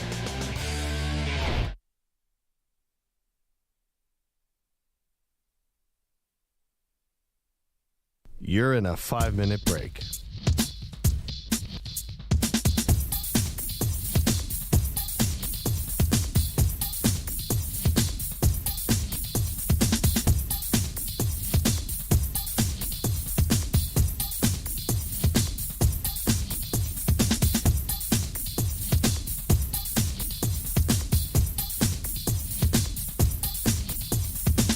Four minutes, 30 seconds remaining.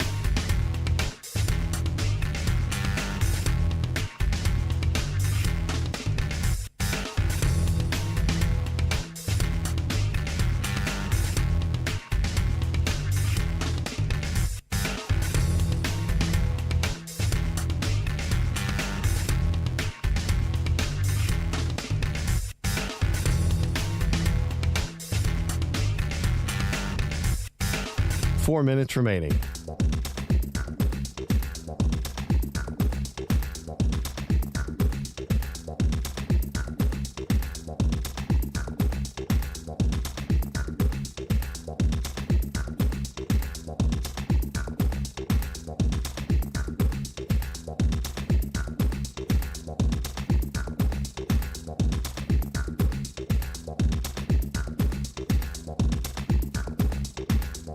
Three minutes, 30 seconds remaining.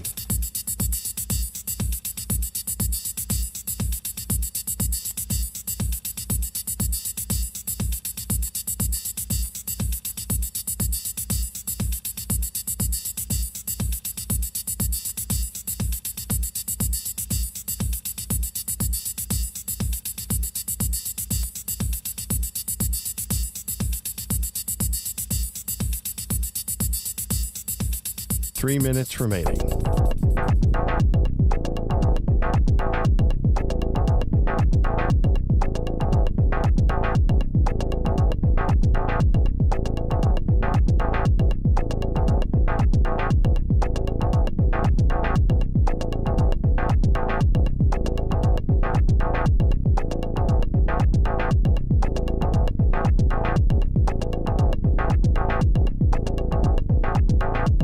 Two minutes, 30 seconds remaining.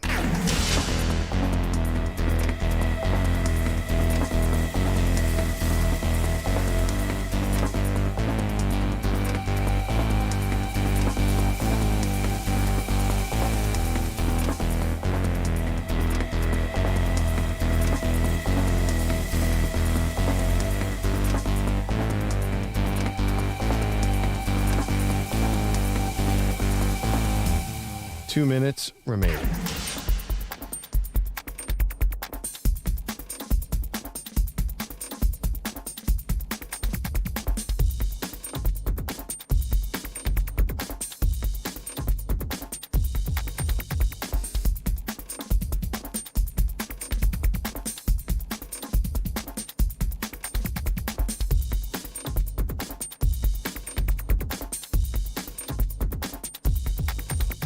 One minute, 30 seconds remaining.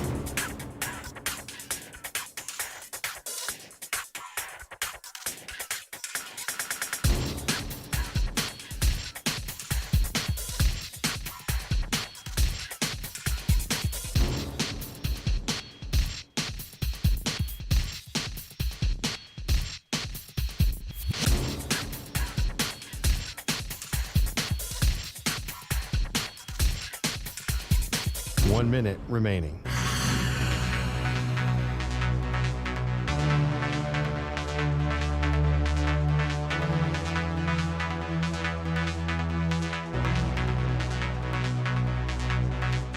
Forty-five seconds remaining.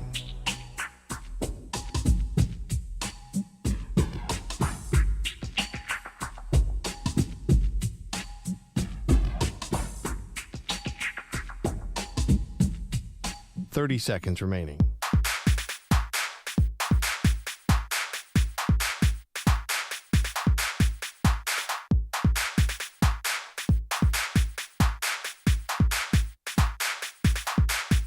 Fifteen seconds.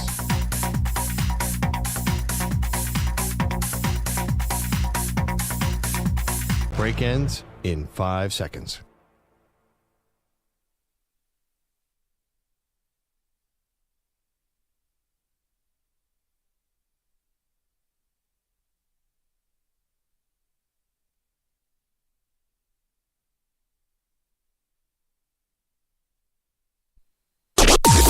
Maggie and Perloff on the Infinity Sports Network.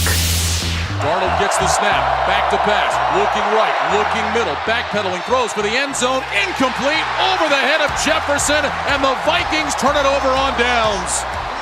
Darnold had time to survey the field, tried to find Jefferson late, the ball went over his head, and the Lions will take over at their own 3-yard line. That's Ryan Radke on Westwood 1. Final score, Lions 31, Vikings 9. Sam Darnold, 18 for 41, 166 yards, no touchdowns, no interceptions. It was a either come back to earth moment for Sam Darnold, or maybe just a blip, or maybe just a great game plan from Detroit, whose defense was shorthanded, but Perloff last night, they were swarming. Yeah, I'm just looking at the odds, who's coming out of the NFC, and the Lions are pretty heavy over the Eagles. The Lions are plus 115, so basically even money to get to the Super Bowl. The Eagles are about plus 330, 3-1. I think because it's going through Detroit, it's going to be really hard to knock off this Lions team.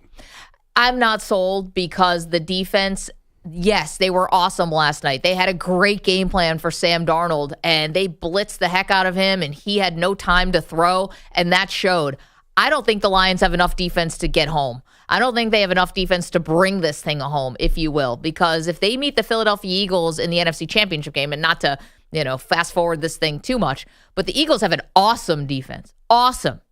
And if you are asking your defense to close out a game for you, there's a reason why we don't always see the best offenses winning the Super Bowl, Perloff. It's like the biggest cliche ever in sports about defense. But if you're asking, can the Lions defense close out a big game? We saw last year in the NFC Championship game, they couldn't do it. And I think we would see a repeat of the same thing. Maybe your offense gets you out to this big start and big lead, but you're going to keep going forward on fourth down. You open the door to more mistakes, and then you're asking your defense to do too much. And I think this defense is just too injured. It all logically makes sense. I just picture my poor little Philadelphia Eagles having to go into that dome against that offense. And the Eagles defense has been good, but remember, they're in the NFC East other than Washington. They've had a kind of an easy road. They did play really, really well against Joe Burrow and the Bengals. And they had a couple other good games against good quarterbacks. They did very well against Lamar. But generally, they haven't seen the Lions. That's the thing. The Eagles defense looks great, but can they stop a Jahmyr Gibbs, a running back? This is going to be so cool because it's the year of the running back. It is going to be who can control the ball. So I don't know if it's going to come down to defense because they're going to play keep away with Jahmyr Gibbs and David Montgomery. The Eagles are going to try and play keep away with Saquon Barkley. The Ravens are going to try and play keep away with Derrick Henry. Even your Bills are going to try and play keep away with James Cook. It is I don't know if you need a great defense to win the Super Bowl now because of the running backs. I think offenses are going to try to control the ball and win this thing. And it's going to be an amazing playoff. This is so exciting because there are at least 5 teams you have no idea in the AFC. The Bills, Ravens, and Chiefs, and then I think the Lions and the Eagles in the NFC. Then again, the Eagles.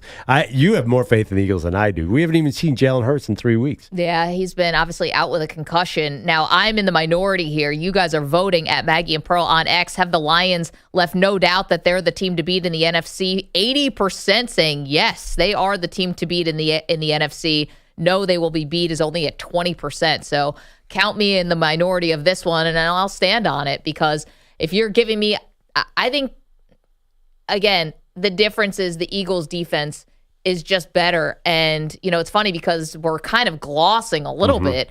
The Eagles' first-round matchup in this playoffs is going to be against the Green Bay Packers, a team you and I both picked to go to the Super Bowl. Yeah. Now, to be fair, we had the Packers both losing in the Super Bowl to AFC teams. I said the Chiefs, you said the Cincinnati Bengals. But how the Packers have fallen, because yesterday Jordan Love hits his elbow, causes his hand to go numb. He's out of the game. Malik Willis comes in, and Malik Willis played well in Jordan Love's absence earlier this year and actually didn't play terribly yesterday. I thought they were still going to win the game, but Chicago just would not stop. And they lose that game, so they lose the seeding. They're now the 7th seed. They have to go to Philadelphia. And I don't think anyone's even giving the Packers a fighting chance now. And they were one of the most dangerous teams in the postseason last year. It was a complete surprise. I give them a fighting chance. I think that they have a formula with Josh Jacobs. Just run it down the Eagles' throat. Try to keep Saquon off the field. But no one's been able to do that to Philadelphia. Well, yeah, but they haven't really seen like a murderer's row of running backs yet. So that's why they actually did have he had good success against them in the Brazil game. Sure. That's a mean. I mean, we're not going to judge the Brazil game. It was like 2 years ago. It felt like it was opening Friday night of the season. Jacobs played really well in that game. I just think that at least that's a formula because you don't want to see A.J. Brown and Saquon on the field. I think that to beat the Eagles, the Packers are going to try that. I think the Rams are really good at that. Kyren Williams. I think you're going to have to keep basically those two weapons off the field for the Eagles. I just don't know if Hurts is one hit away from being out of the playoffs, then the Eagles are done. He's coming off a concussion that 2 weeks that he hasn't played. Yeah, I'm curious to know how bad the concussion symptoms are, or did the Eagles just see an opportunity to rest their quarterback and maybe give him a little extra rest because they had basically locked things up. I mean, the rest of the NFC East, well, the Commanders obviously did a great job. They're in the playoffs.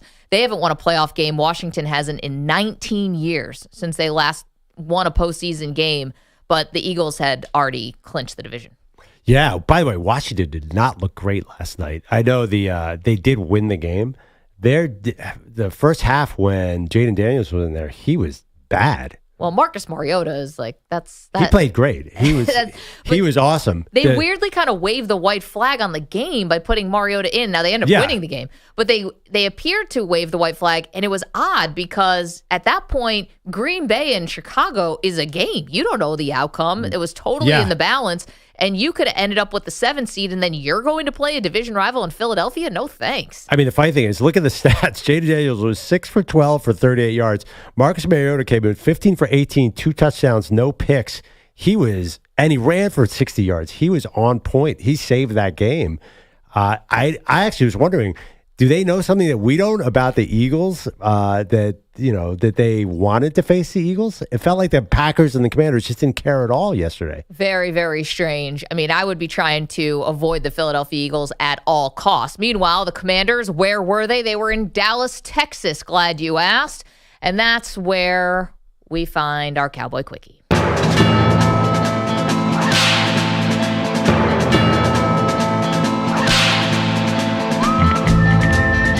By the way, you're still welcome to weigh in on the Lions and the Minnesota Vikings, 855-212-4227. But let's get to the future of Mike McCarthy. Jerry Jones spoke for 40 minutes after the game. We're going to save you that time that you would never be able to get back in your life. And we're going to play the one relevant clip that you need to know. Jerry asked about the future of Mike McCarthy.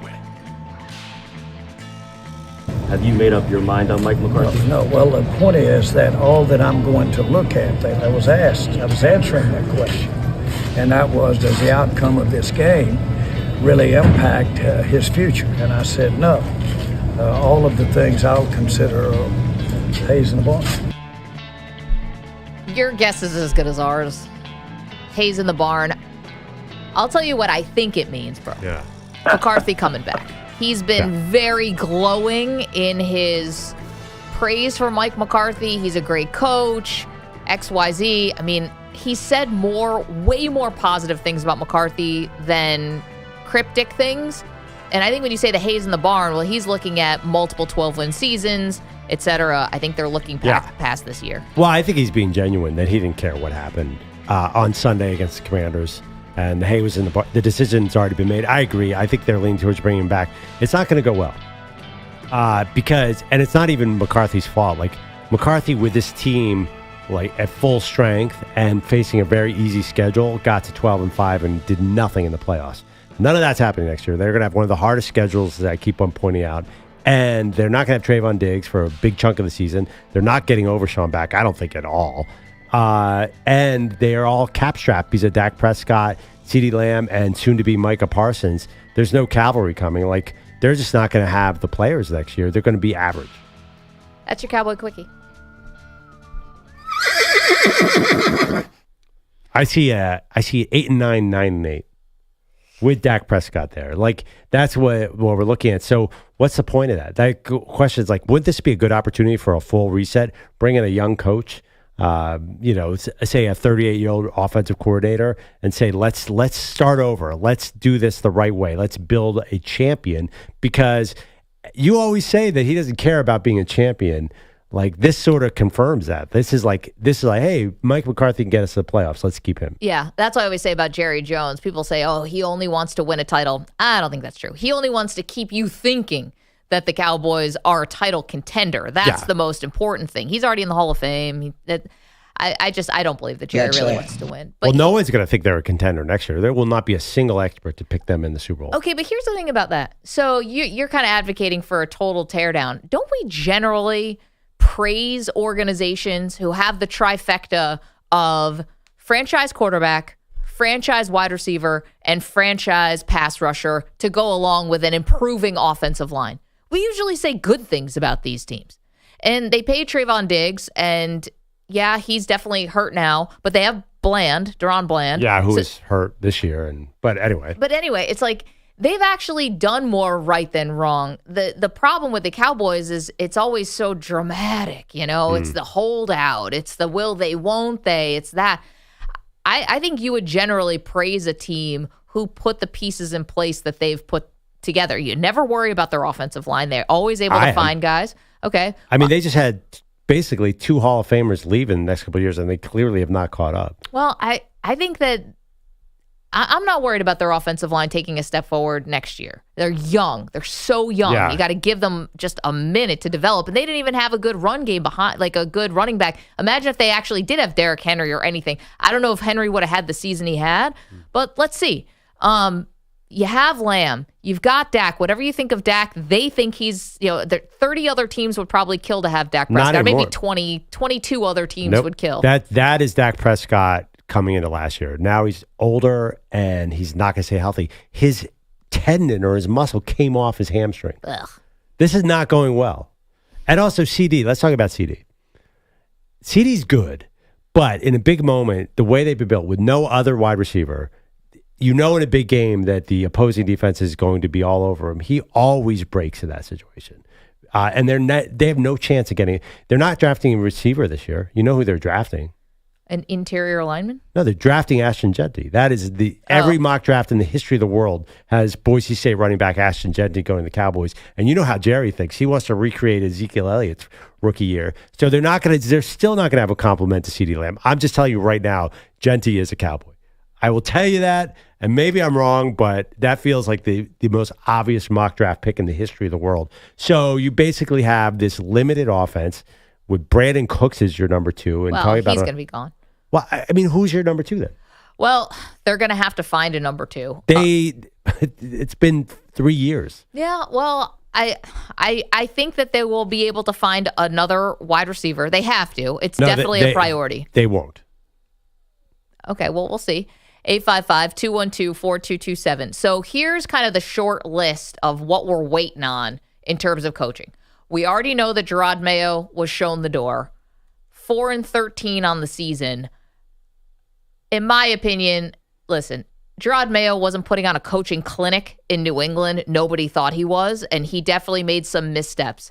But the fact that you would fire him after one season and it looks so obvious they want to bring in Mike Vrabel, like, spare me with we've been grooming him for 5 years to take over for Belichick, but the fact that it happened one season too early means we're going to throw the entire plan away. This just makes the Crafts look like absolute clowns. You invested all of this. This is your handpicked guy. You knew it from the moment you and then you're just going to reverse course? I mean, what do we think was going to happen here with New England? You basically had first-time everything at every position on the coaching staff. And, can I point out, Jerod Mayo is a former Belichick assistant, and those guys never do well. So you weren't even going to give him like another year to try to develop when, by the way, Drake May, the most important project that you had all season, Pearl, he looks like he's good. And he is panning out. So to me, I thought the Crafts look really silly here. They look like rudderless. They don't understand what's going on. And they'll probably get kick saved in a beauty by Vrabel, but that doesn't mean it should take them off the hook for how they jerked around Jerod Mayo. That's silly. Yeah, I agree. I don't think there's going to be a save here with Vrabel. I think they're going to be mediocre for a long time. I mean, I hate to say it, but ever since Brady left, it's over. Robert Kraft's in his 80s. He's never going to see a contender again. I do love Drake May, but even Vrabel, I mean, oh God, this team is going to be tough to watch in the coming years. So that's a little of what's going on in New England. Obviously, the Vrabel stuff isn't official, but you can connect some dots there. Yeah, get ready for 10-7 and a second-round playoff exit at your peak with Mike Vrabel. I give an offensive coach to Drake May, for God's sake. Please, somebody. Get somebody offensive in there. Well, at least Arthur Smith isn't coming to coach with him because he's with the Steelers right now. So he's still gainfully employed. They can't recreate the air quotes magic that they had in Tennessee. Yeah, no, I mean, I just think I really want to see Drake May open it up, be like a 40-touchdown guy. And I worry about Vrabel as such a conservative coach. Yeah, they need the right offensive coordinator to pair with him, no doubt. But at least Vrabel has, like a bit more of, the thing about Jerod Mayo, he didn't have like a Rolodex, in terms of coaches who could come on the staff, because he had only been in New England, and he'd been a player in New England, then a coach in New England, and he's got all the New England guys there. Well, he brought in Van Pelt, who is not really a New England guy. Well, and Van Pelt's been everywhere, but this was the first time he's ever been a play caller. I didn't know that. First time ever as a play caller, so you essentially have a guy who's maybe well-traveled, but still inexperienced in that aspect. That did not work out. And he seems like a great quarterback coach, but he was not a great play caller. But I kind of disagree. Like, I don't think it's a matter of Mike Vrabel bringing in the right offensive coordinator. He's never going to let an offensive coordinator loose. Like, he's always going to play conservatively. And you're going to win a lot of games that way, but I think there's a ceiling on that, especially when you have a stud quarterback like Drake May. Now, listen, Harbaugh is quite conservative too with the Chargers, and maybe that'll work. So maybe that's the formula. Maybe the NFL will look different in 2 years. But aren't you going to be like, is anyone going to be excited about Mike Vrabel and the Patriots? I think Patriots fans will be. I do. Maybe, but I think like they're going to be, 16 games at 1 o'clock on CBS for the next several years. I think they're going to be one of the most boring. We're talking about the Titans being boring. The Brady-less Patriots are not a high Q rating team to me. And if you bring in Vrabel, you're recreating the Titans. So enjoy. You're right. Maybe the Crafts just want to winner again after the Belichick era, but I'm not excited about this at all. He gives them an identity as the hottest coaching candidate in the market, and the fact that the Patriots... I think Ben Johnson's also right okay, there. but at least Vrabel's actually coached a team to an AFC championship game. He's gotten a number one seed in the AFC. He's way more proven than Ben Johnson. Yeah, I mean, I think Ben Johnson might get more money because you have no idea what's going to happen every time the Lions snap the ball. I think he's a big deal right now. So I think a lot of people are kind of penciling in Ben Johnson, the Lions offensive coordinator, to the Chicago Bears. So here are the other teams that we still haven't heard from in terms of whether or not their coaches or GMs are safe or not safe. The New York Giants, still waiting to see what's the future of Shane and Dable. Obviously, you just heard there with Jerry Jones and the Cowboys. The Raiders, what's going to be the future of Antonio Pierce and Tom Telesco? The Titans with Brian Callahan and Rand Carthon. The Jags, Doug Peterson, Trent Baalke. And then I'll give you two more. Cincinnati Bengals. Are we 100% sure about Zach Taylor? I would be. I mean, you've called them the dumbest team in the NFL. You don't think that reflects on the coaching? No, there are a lot of dumb teams. I think the Lions do dumb things. I mean, if you look at who has the most personal fouls, the Bengals are probably in that list, but there are other dumb teams who do stupid things. I think that the fact that you're the Cincinnati Bengals and you've gotten to a Super Bowl and gotten to the brink of a Super Bowl with this coach, like you cannot, with the history of the franchise and how much you spend, like you cannot just discount that. Yeah, I think that Burrow and Chase just bail them out of so many bad decisions and so much boneheaded clock management, play calling. And you're right, it's an epidemic around the league. The Bengals aren't the only ones, but I think Zach Taylor does himself no favors, and it's Burrow and Chase who just bail him out of bad decisions all the time. See, I don't know that Joe Burrow is Joe Burrow without Zach Taylor. Just like I don't know if Patrick Mahomes is Patrick Mahomes without Andy Reid. This is a great marriage of coach and quarterback. To just give that up for what? like another version of Zach Taylor, like or bringing a Vrabel and then got the offense? Like, what kind of coach would you want? I don't know if I'm ever getting back to the Super Bowl with Zach Taylor. Why? You were there, almost there. And which way are you going? Well, this year, season was a debacle, and Joe Burrow had an MVP year. This year, you didn't really have Higgins. Games where Higgins was on the field, you had a very high winning percentage, and it's basically a lot of special teams. Well, Higgins isn't going to be there next year, so get ready for life without him. But look at the losses. Like there was a 4th and 16 pass interference against the Chiefs, the best team in the NFL. There was a missed field goal against the Ravens. Like it was a lot of special teams, a lot of fluky losses, and then they couldn't really. Once they had Higgins on the field, like they were a powerhouse. They should have lost to the Broncos. That game, the second to last game of the season, they were lucky to win that one because that was the dumbest coach game on earth. Another one too, just quickly, the Browns. So the Browns fired their offensive coordinator and Ken Dorsey and their offensive line coach. But I was wondering about the Browns. First of all, the Browns are just a wild card. Who knows what their ownership's always thinking. And Stefanski is obviously a good coach, but they've got the 2nd overall pick now. What are they going to do with Deshaun coming off an Achilles? They need a quarterback. They need a lot. Oh, my God. If Stefanski got loose, that changes everything, though. Can you imagine?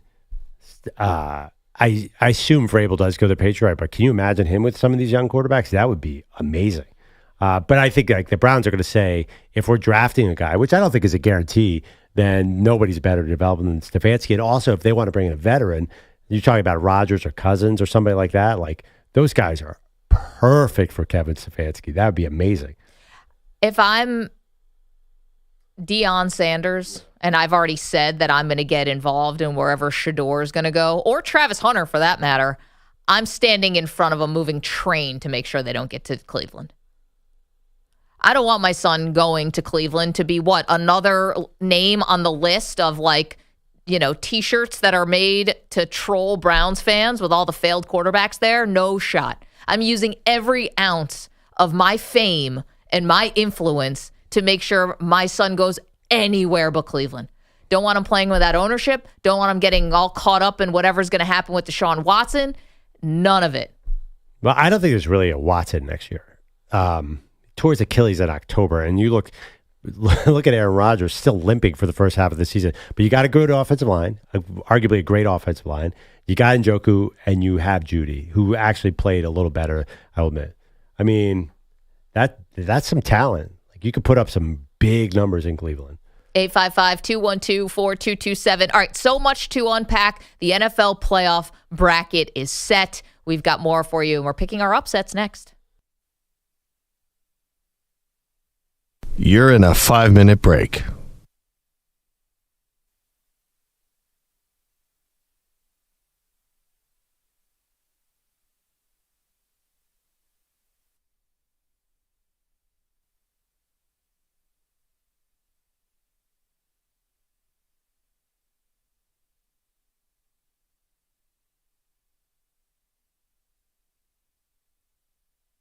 Four minutes, 30 seconds remaining.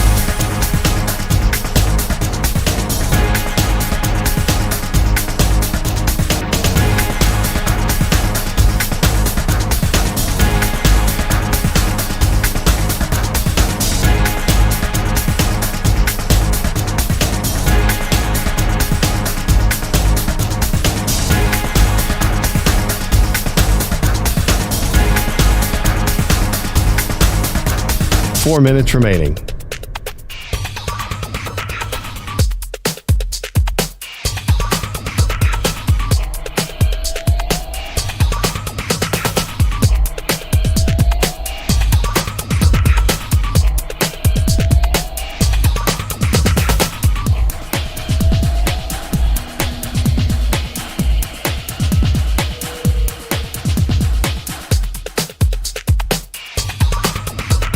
Three minutes, 30 seconds remaining.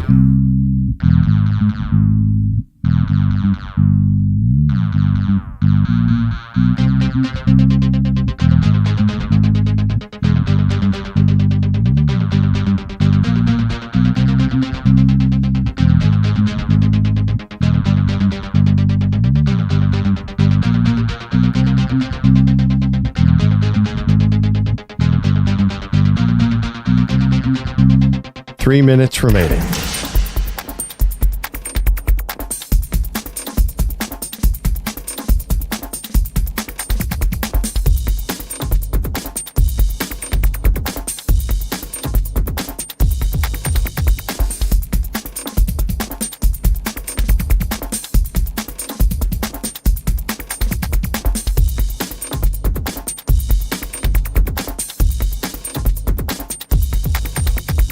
Two minutes, 30 seconds remaining.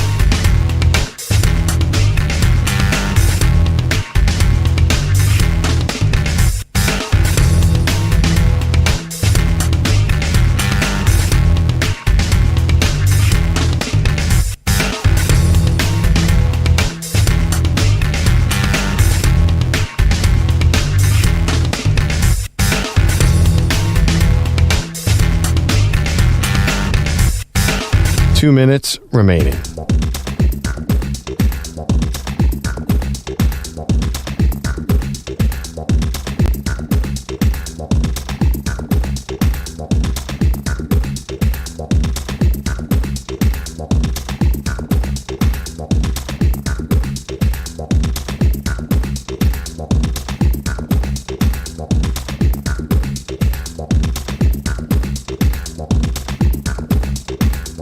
One minute, 30 seconds remaining.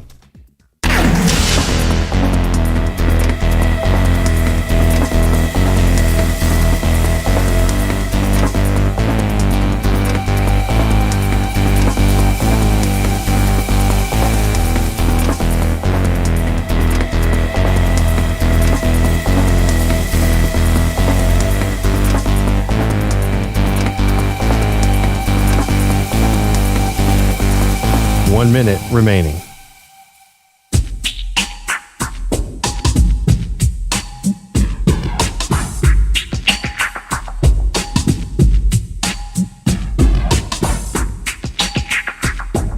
Forty-five seconds remaining.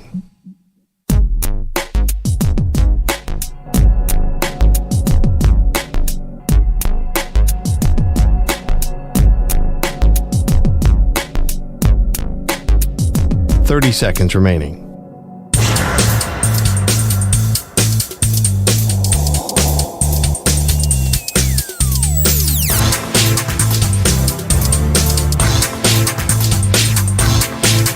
Fifteen seconds.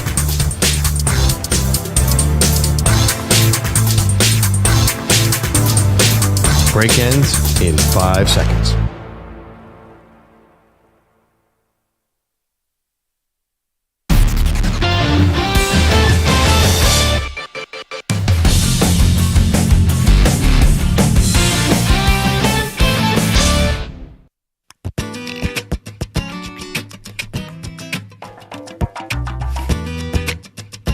Back on Maggie and Perloff, we have some breaking NFL news. Maggie, will you do the honors? Yeah, not too surprising, but Doug Peterson has been fired from the Jacksonville Jaguars. The shocker on this is not that Doug's getting fired, Pearl. It's that Trent Baalke, the general manager, is staying. According to owner Shad Khan, that's going to be the arrangement. The general manager gets to stay. The coach has to go. And this is the one phrase no fan base wants to hear from the owner, which is, quote, "I will collaborate with the general manager closely to hire a leader who shares my ambition." I don't want the owner collaborating with anybody. That's how you got Urban Meyer. Yeah. Shad Khan can't pick a head coach, obviously.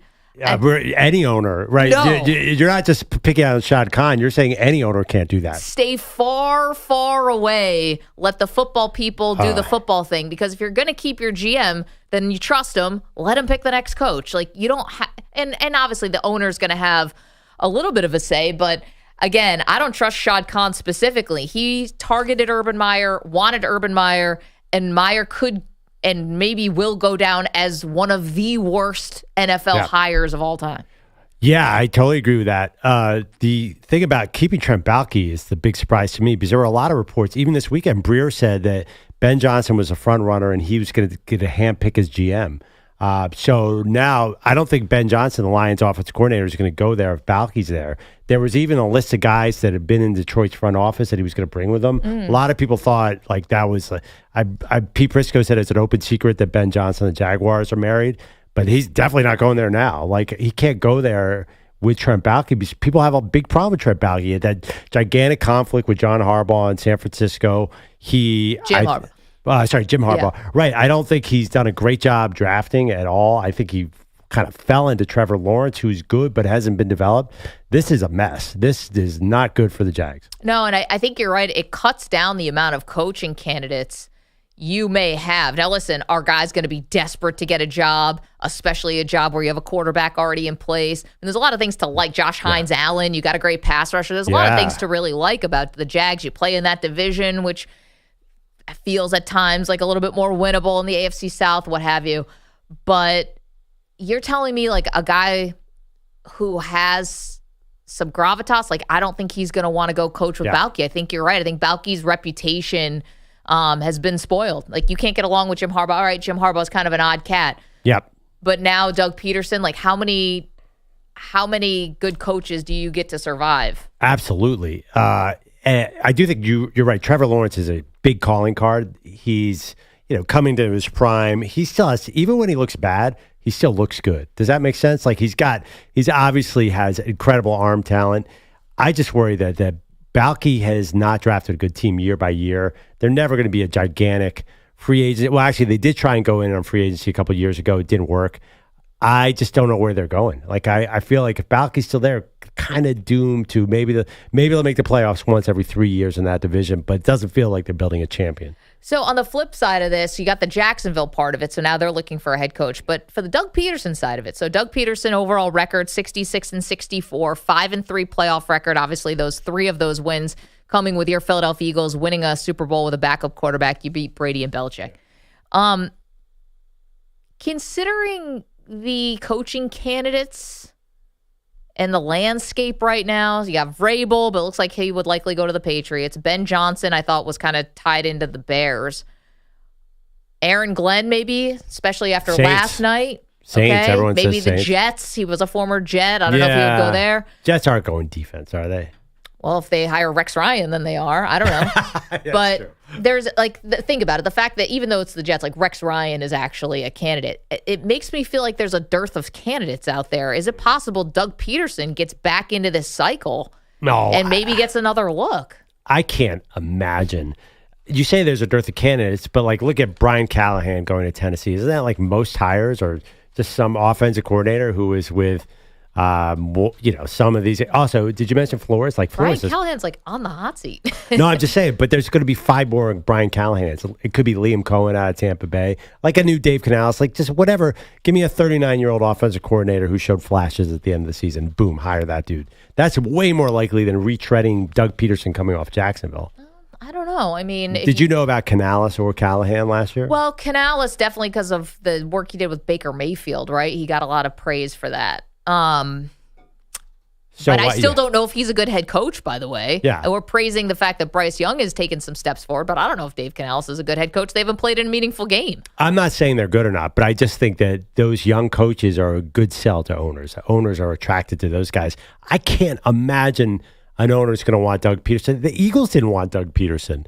Like I just can't imagine that he's the guy right now. Yeah, and to be honest, don't you think Doug Peterson and Nick Sirianni, same? I mean, they could have had this similar success. Totally different. When they hired, Sirianni was the young, hot guy. Like, that's like... Yeah, now he doesn't do anything. No, I know the reality. I know what the reality is, but I'm saying if you look at who's an attractive candidate, I think Sirianni... There's something about hiring a 38-year-old coach. There's an unknown. You might get the next McVay. You might get the next Shanahan. So I think what you have with Doug Peterson, and I don't think owners want that. Okay, but there's a flip side of this. We know it can be like breakups, right? You kind of on the rebound. You date the next person who's different than your ex. If you're like the Raiders or something, and you just had Antonio Pierce, I don't know if he's safe or not. Do you want to go with someone who's got a little more experience this time? Maybe Doug Peterson does have a ring. I mean, I think you walk into a room, that matters to some people. Raiders have to rebuild. So that means a guy who's going to build a future team. That's not Doug Peterson. Doug Peterson's like, you got some pieces in place. He's a really good offensive coach. If the Raiders hire Doug Peterson, I think Raiders fans would be like, this is not exciting. Bogusch, you look like you want to say something. Good morning. Did you call Nick Sirianni the hot young candidate? Yeah, when he came out. He was so not hot that he was on vacation during the hiring cycle. He didn't have clothes for his interview. Well, I'm just saying. He came out of nowhere. That's one of my favorites of all time. I think was the hot name that cycle, and that one turned out to be Sirianni was awesome. like, oh, you want to interview? Let me get off the beach. Hold on 1 second. Maybe not hot in a way, but flip-flops. But they didn't stick around in town for interviews. He was viewed as like, oh, this young sort of I mean, I guess after the fact, but like people were not saying, "Oh, no, he's you're next right. to get a job." I didn't know about him before. Who he was. Right, but he was like, they're like, oh my gosh. Also, wasn't he on Peterson's staff in Indianapolis? Frank Reich's staff. Right, and Reich was an Eagles Reich coach. was the offensive coordinator. But then there was this clip of him, like people were like, once they hire him, like, oh, this is the young guy. That's what I'm just pointing, like youth and unproven. It's like the NBA draft. You want the unproven guy. To me, most owners are like, don't give me the retread. Give me that's why. Why is Vrabel the hottest name on the market? There'll be like 1 or 2 retreads, and he had to take a year off, by the way. And true. He was coming off a pretty good run in Tennessee, and he couldn't get hired last year, and Belichick couldn't get hired. I just think that like the owners are attracted to the idea of the next guy. I mean, we all are. That's how sports works. Don't you think like there's going to be somebody hired this year, some new Nick Sirianni, some guy who's 36, and like wait, that guy? I don't know. I'm listening to people talk themselves into John Gruden to coach the Jets. I think I heard Pete Carroll. Yeah, no, you heard from those 2 agents. You heard from Pete Carroll's agent, and you heard from John Gruden. Have those guys gotten hired? I don't know. Bogusch. All right, so the breaking news, Doug Peterson shown the door, but GM Trent Baalke gets to stay. And that's not going to include coaching change-wise the Giants. They just released this statement that Joe Schoen, their GM, and Brian Daboll, their head coach, will continue in their respective roles with the organization. This, again, is from John Mara. As disappointing as the results of this season have been, Steve Tisch and I remain confident in the process that Joe and Brian have implemented and their vision for our team. So no change from the Giants. Okay, sorry, one more guy. You know, Joe Brady just turned 35. He might be old enough now to get a head coaching job. Doesn't he fit the mold of what an owner would want? He's the Bills offensive coordinator. Like that is the hire. Those guys. If you're a 75-year-old owner, you're going to be wowed by a guy who has all his hair. Yes. Yeah. It's like, I'm telling you, Joe Brady will get hired before Doug Peterson. And I would also tell you that you can only look to the New York Giants, who we weren't sure if their coach was safe until 5 minutes ago, that just because you coach Josh Allen doesn't mean that you're all of a sudden going to come and have the next Josh Allen. But that doesn't mean that you're not going to get hired. That's my Josh Allen's going to get a lot of coaches hired. He already does. Yeah. Yeah. So again, Doug Peterson's out in Jacksonville, but GM Trent Baalke stays. Peterson joining Jerod Mayo and Browns OC Ken Dorsey on the unemployment line. Mike McDaniel in Miami, Shane Steichen in Indy are keeping their jobs, like Brian Daboll with the Giants. And Bears GM Ryan Poles said yesterday interim coach Thomas Brown will get an interview for their full-time gig. For the first time ever, despite all of those injuries on defense, the Lions are the 1 seed in the NFC bracket. Play clock down to 4.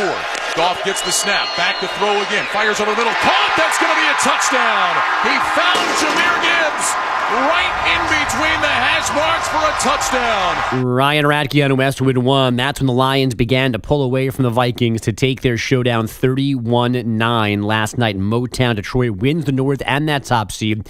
Gibbs scored 4 touchdowns, the other 3 on the ground. Here's a proud head coach in Dan Campbell. Our players will show up and make plays, and because the core of this group has been doing it for 4 years now, and we've added to that, and those guys have just continued to add to it and help us along the way and enhance us, and they did it again, man. Our guys did it again. His team now gets a week off. The Vikings settle for the 5 seed, will play at the Rams next Monday night. Minnesota, the first team with 14 wins to not win its division. Among the other things settled on our final regular season Sunday, the Bucs rallying from a 10-point halftime hole to beat the Saints 27-19, claim the NFC South for the 4th straight year. The Commanders are the 6th seed in the NFC. Commanders. After a 23-19 win in Dallas, with the Packers 7th for losing to the Bears 24-22. The Broncos claim the final spot in the AFC with a 38-0 rout of the Chiefs' B team. Bo Nix 4 more touchdown passes And the Titans will pick first in April, followed now by the Browns, Giants, and Patriots.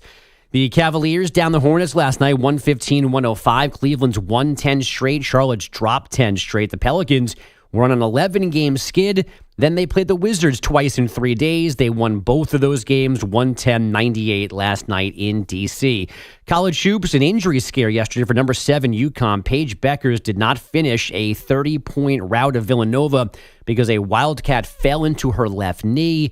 But relative good news post-game from Gino Auriemma. It's not the worst thing that we can imagine. So that's great news, considering how awkward it was. Becker's already missed a full season with a torn ACL. UConn plays again on a Wednesday night. U.S. Hockey rallied for a 4-3 OT win over Finland to take gold in the World Junior Championships in Ottawa. The Americans winning this under-20 event in back-to-back years for the first time ever.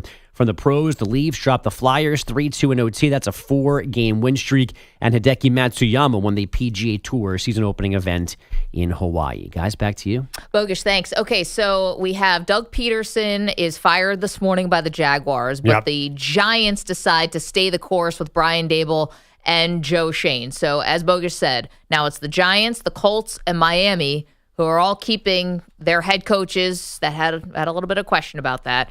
So the Patriots is now open. The Jets is open. The Saints is open.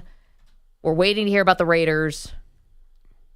You mentioned a couple other teams. The Bengals and Browns as maybes. Bengals, Browns, maybes. Obviously, Mike McCarthy. I would think Stefanski's staying if he's firing assistants yesterday. Yeah, but the Browns are so weird. You never know. I guess. But like he can't just write that email and hit send on a Sunday. Like that's, if he was going to get fired, I don't think that would have happened, as weird as they are. Well, the other part is their GM safe, Andrew Barry?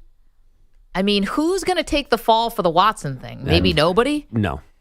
So, by the way, what did the Titans announce? They said, so Rand Carthon's in trouble, right? The GM, but the coach seems safe? That was just from Schefter. That's not been anything official. Right, but I'm just saying if the GM is shaky, then maybe, who knows, maybe the coach is a little shakier than we might think. And you got the number 1 pick now. So the question is, do you trust the GM that took Will Levis? Granted, Levis in the second round. It's not like he took him in the top 5 pick. Took a flyer on Levis, I guess. Levis has been bad. His first pick of the second round, right? First, I think so. That wasn't a terrible pick. No, but I think they held that pick, so it was like up for auction for 24 hours. They stayed there. They took him, and he's bad. Yeah, he's bad. But now you get the number 1 overall pick. Do you let that GM, who you chose over Mike Vrabel, do you let that GM make the number 1 pick selection? I don't know. Gosh, I have no idea. Yeah.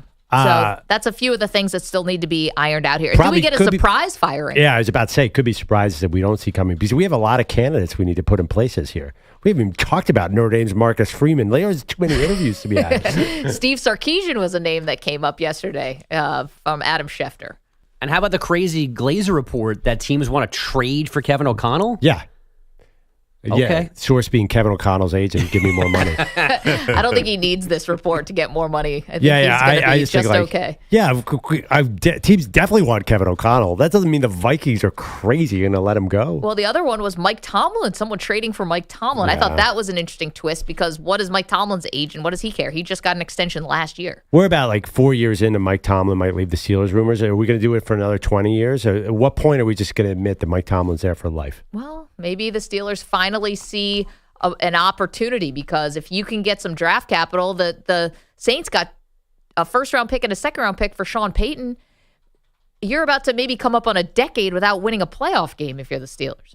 We're closing in on a decade here, and they're a 9.5-point underdog against the Ravens this weekend. 855-212-4227. All right, we keep the coaching news coming. We also will pick our upset in the first round next. You're in a 5-minute break.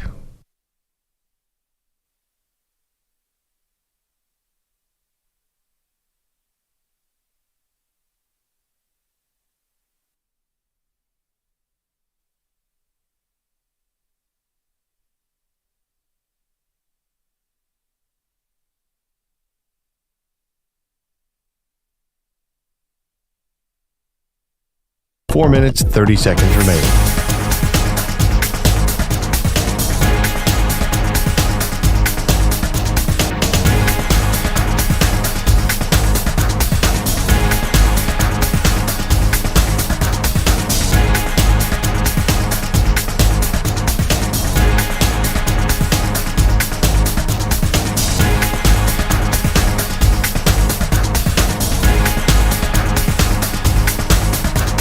4 minutes remaining.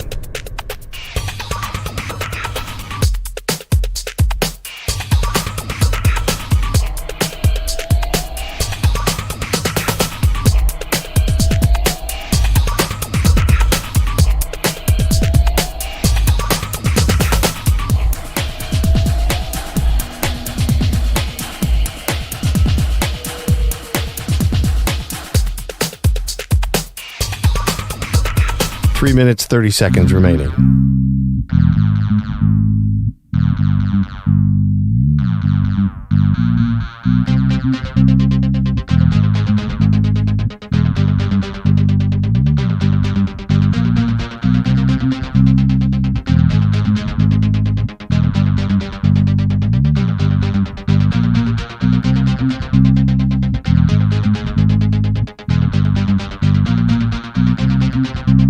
Three minutes remaining.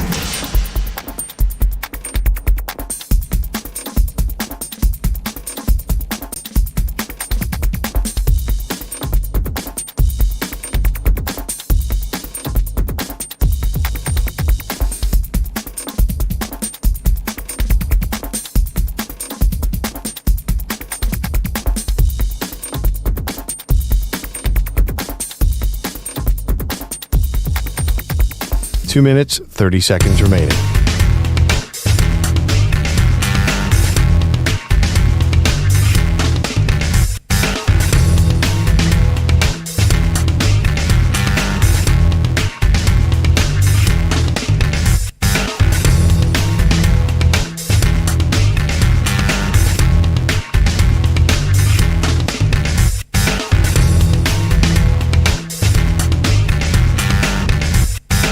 Two minutes remaining.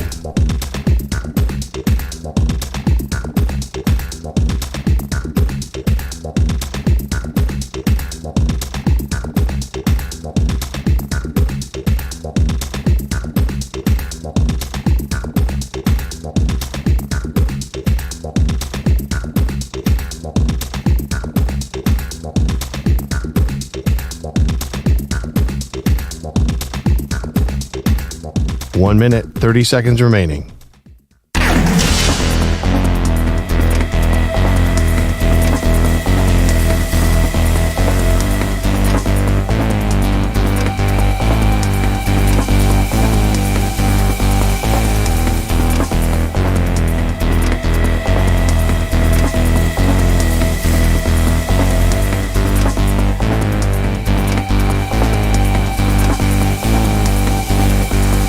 One minute remaining.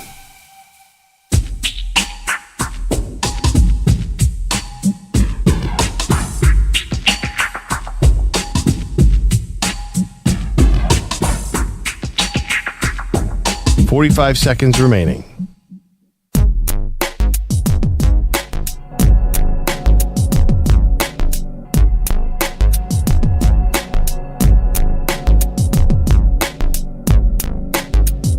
Thirty seconds remaining.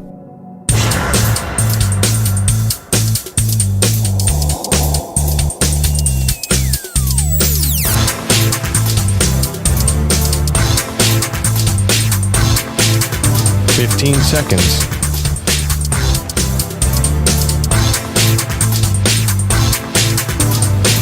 Break ends in 5 seconds.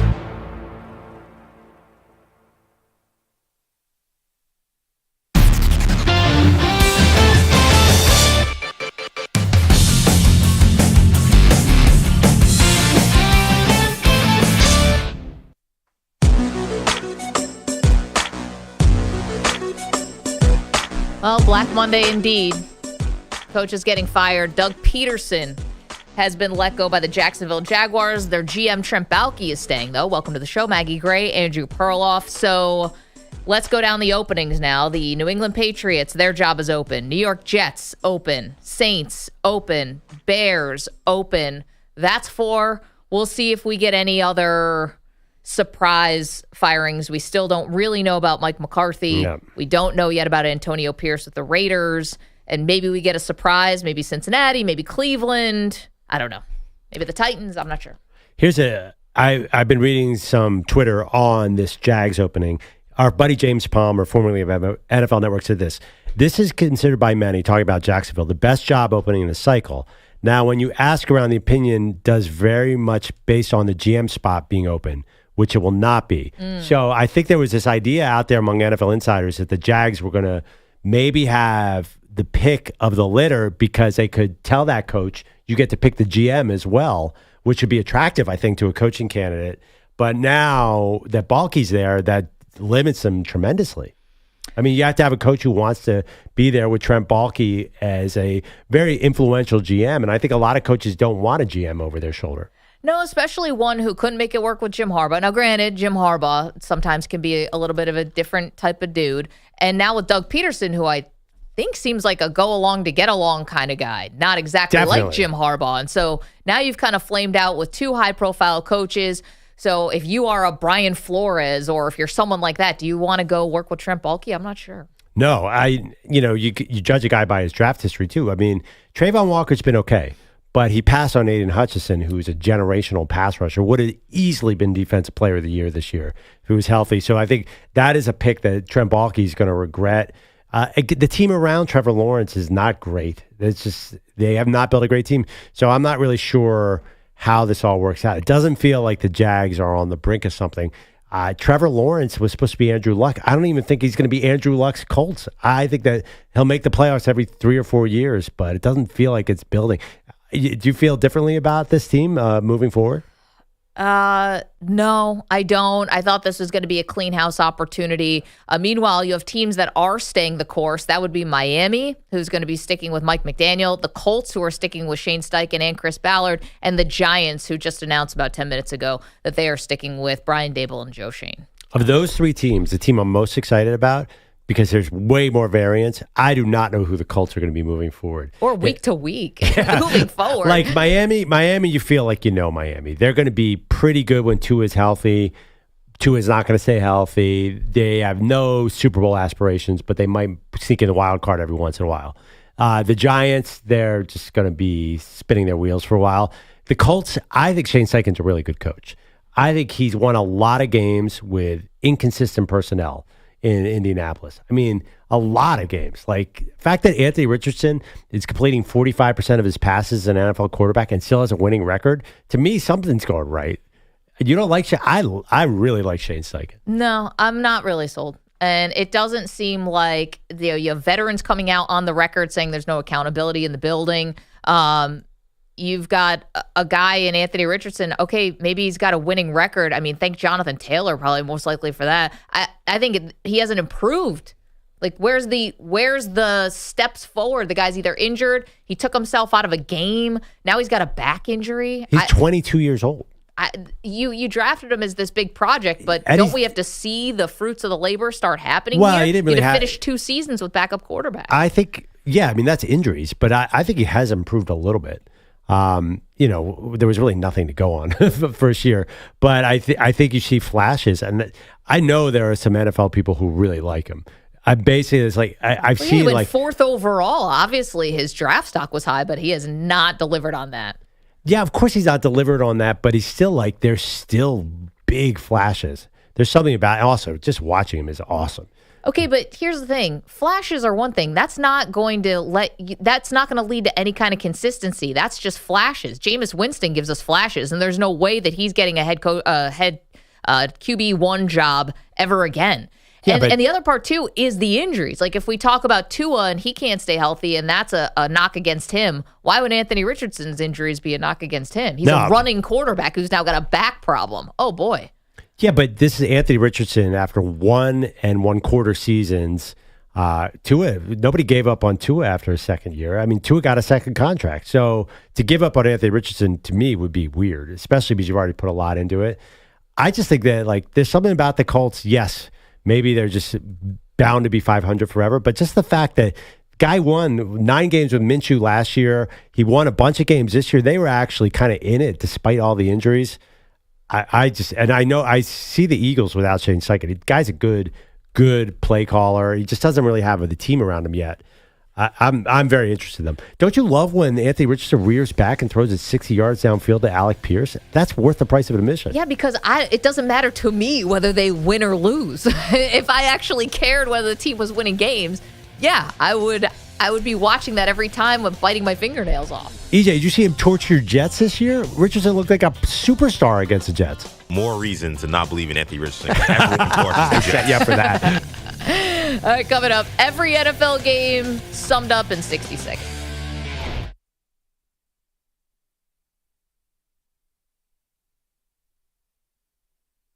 You're in a 5-minute break.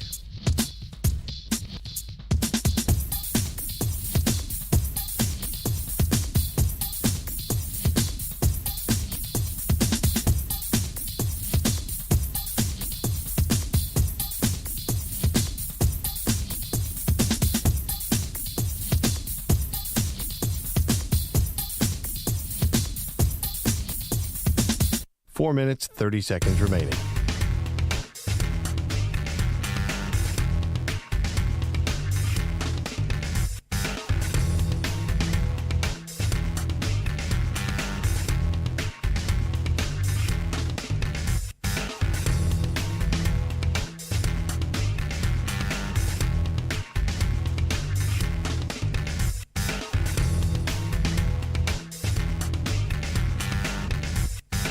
Four minutes remaining.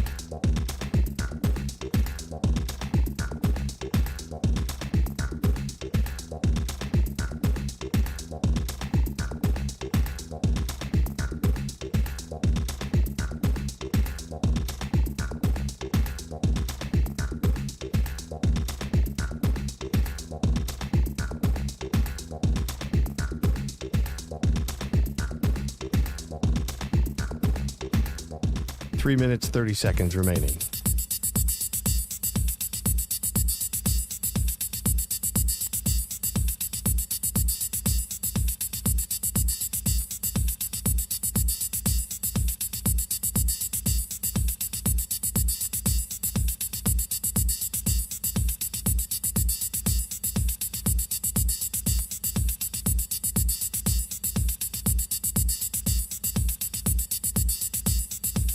Three minutes remaining.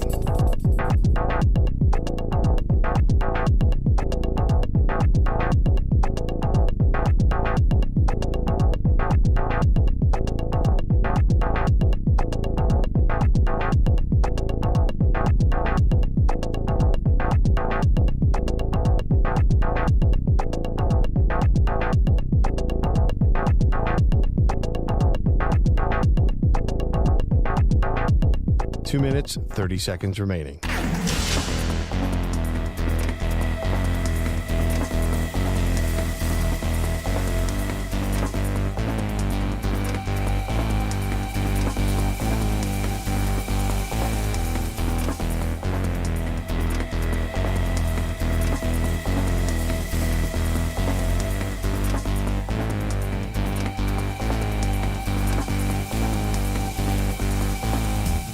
Two minutes remaining.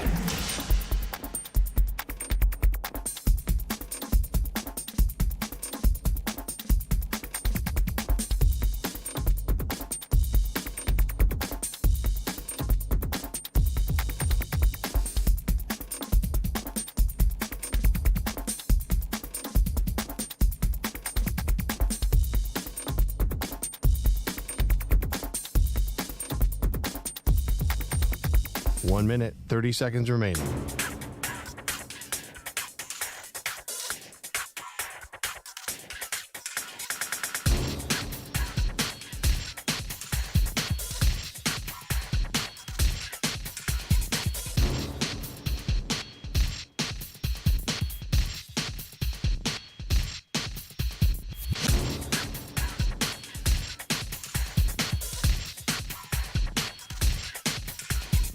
One minute remaining.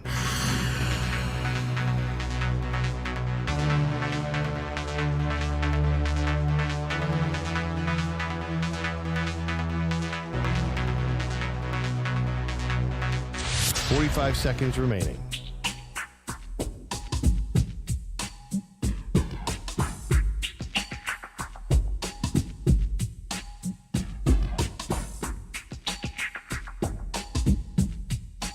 30 seconds remaining.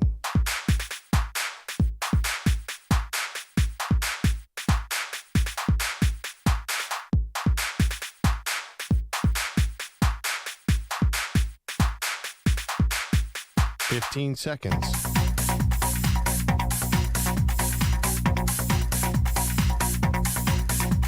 Break ends in 5 seconds.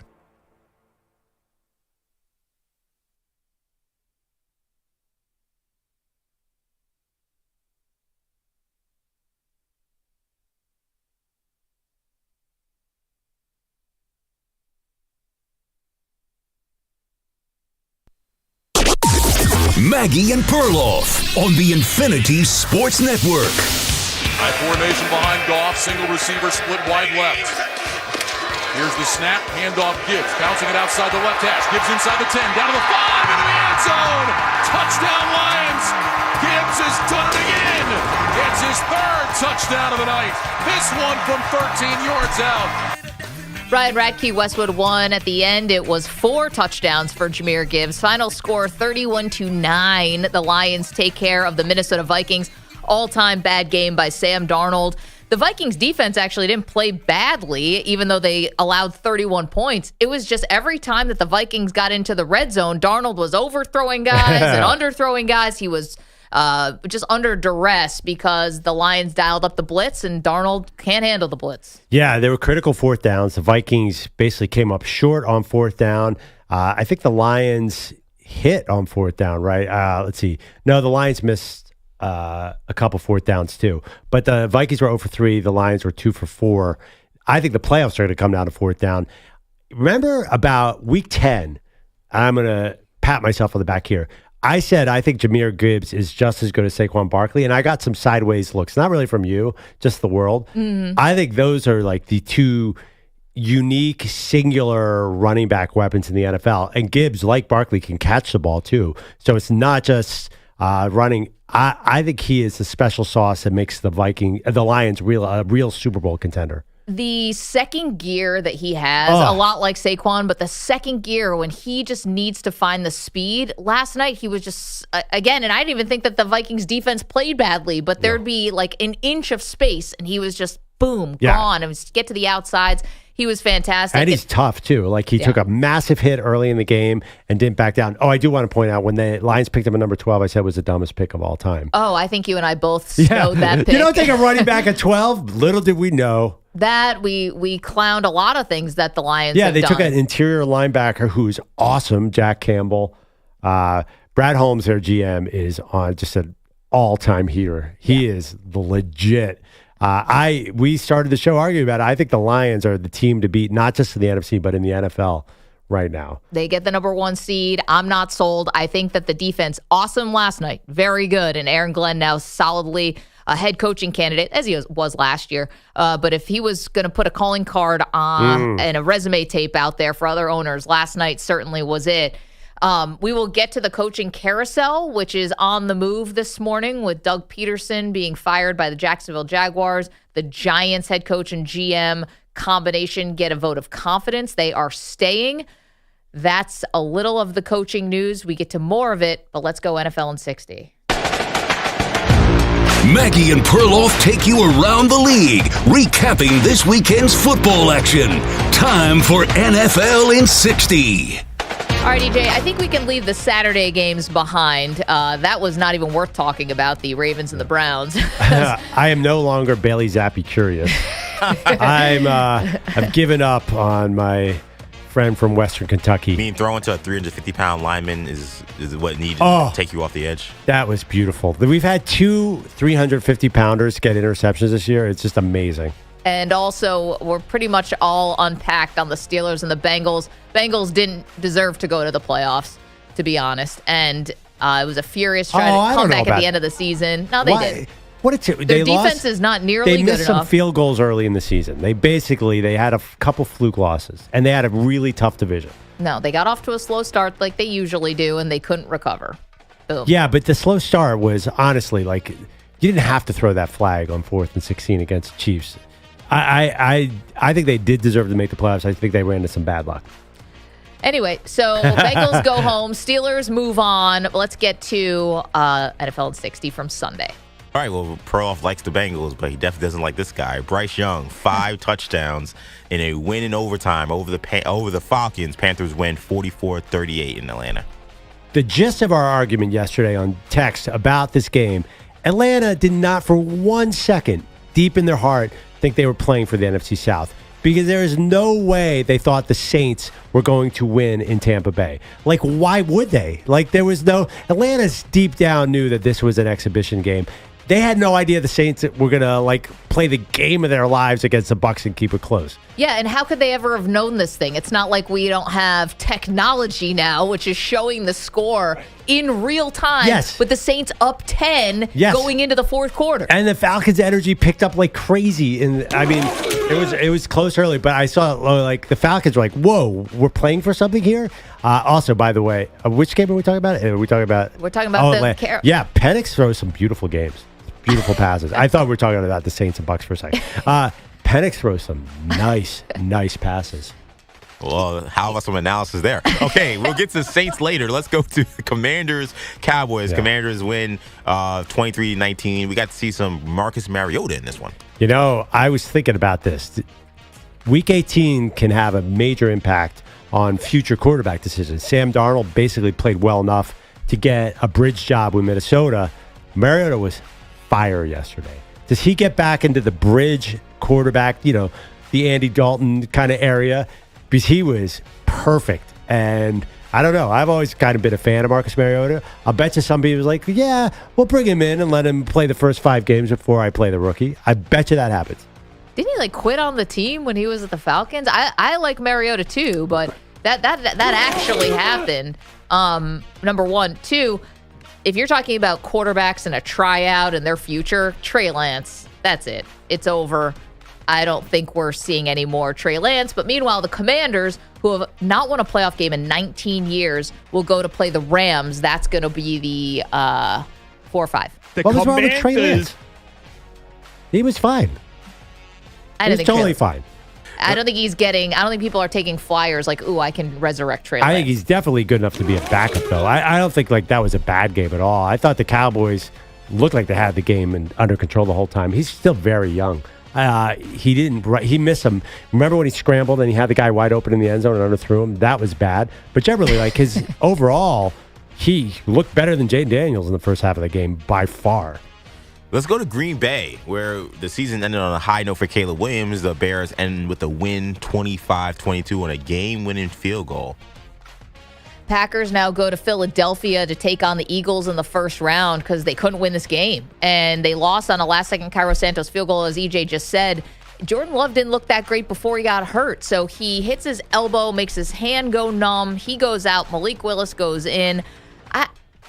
I thought the Packers were going to be one of these hot teams, Pearl, and maybe once the playoff starts, they'll kind of flip a switch, but they're on a 2-game losing streak, and it just doesn't feel like it's coming together at the right time for them. No, I see what you're saying. They wouldn't have made they still, because Washington won the game, they were still stuck at the 7 seed.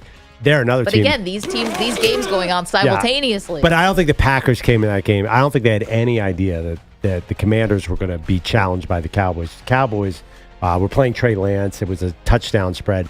The Packers still ran the ball really well against Chicago.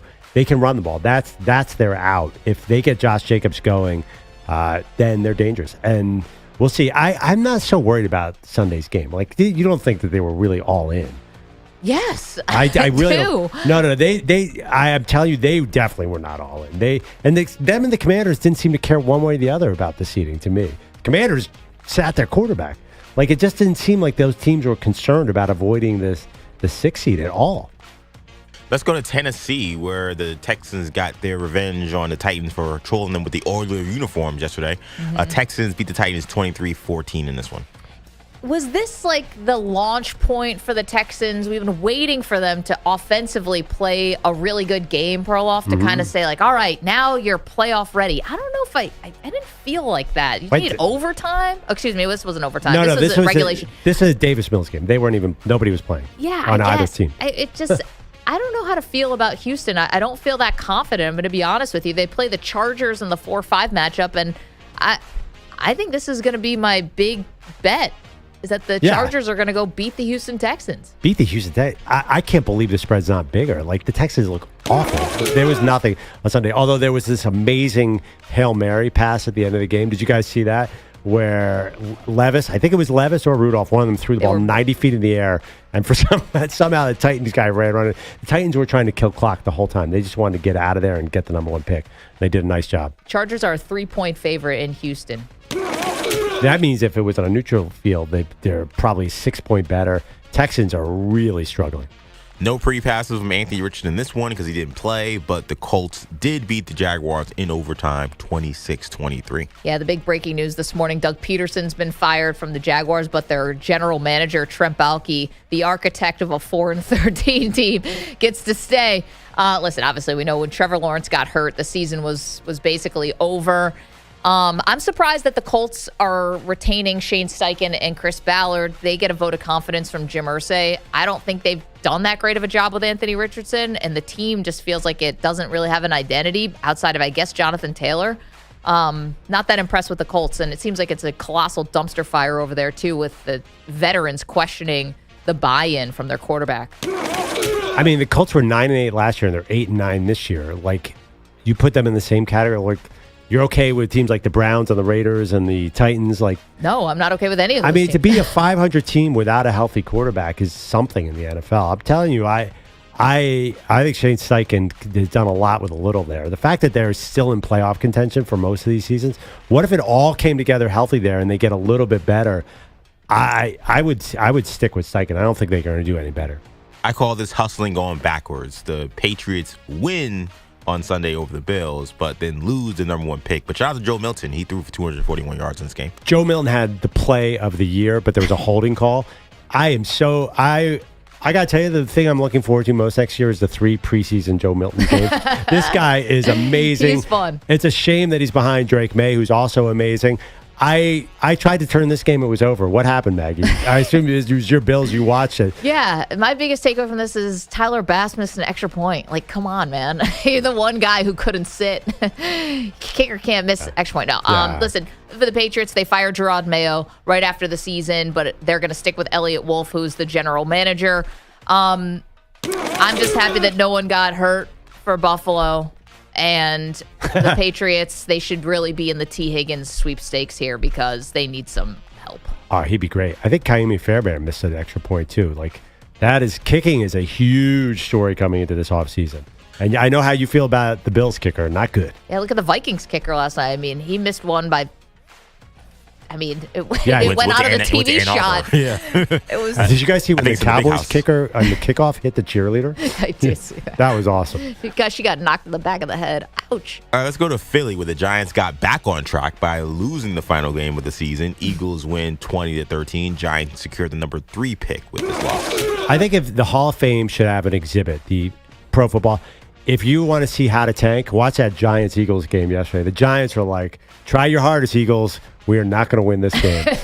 Like, they had enough. A week ago. I was going to say too little too late because they already beat the Colts last week, which was their real Super Bowl.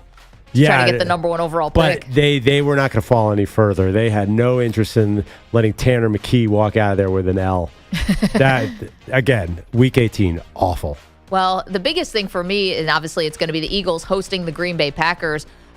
We should have mentioned, by the way, that the Bills are going to be hosting the Denver Broncos. Forgot to mention that in the last update.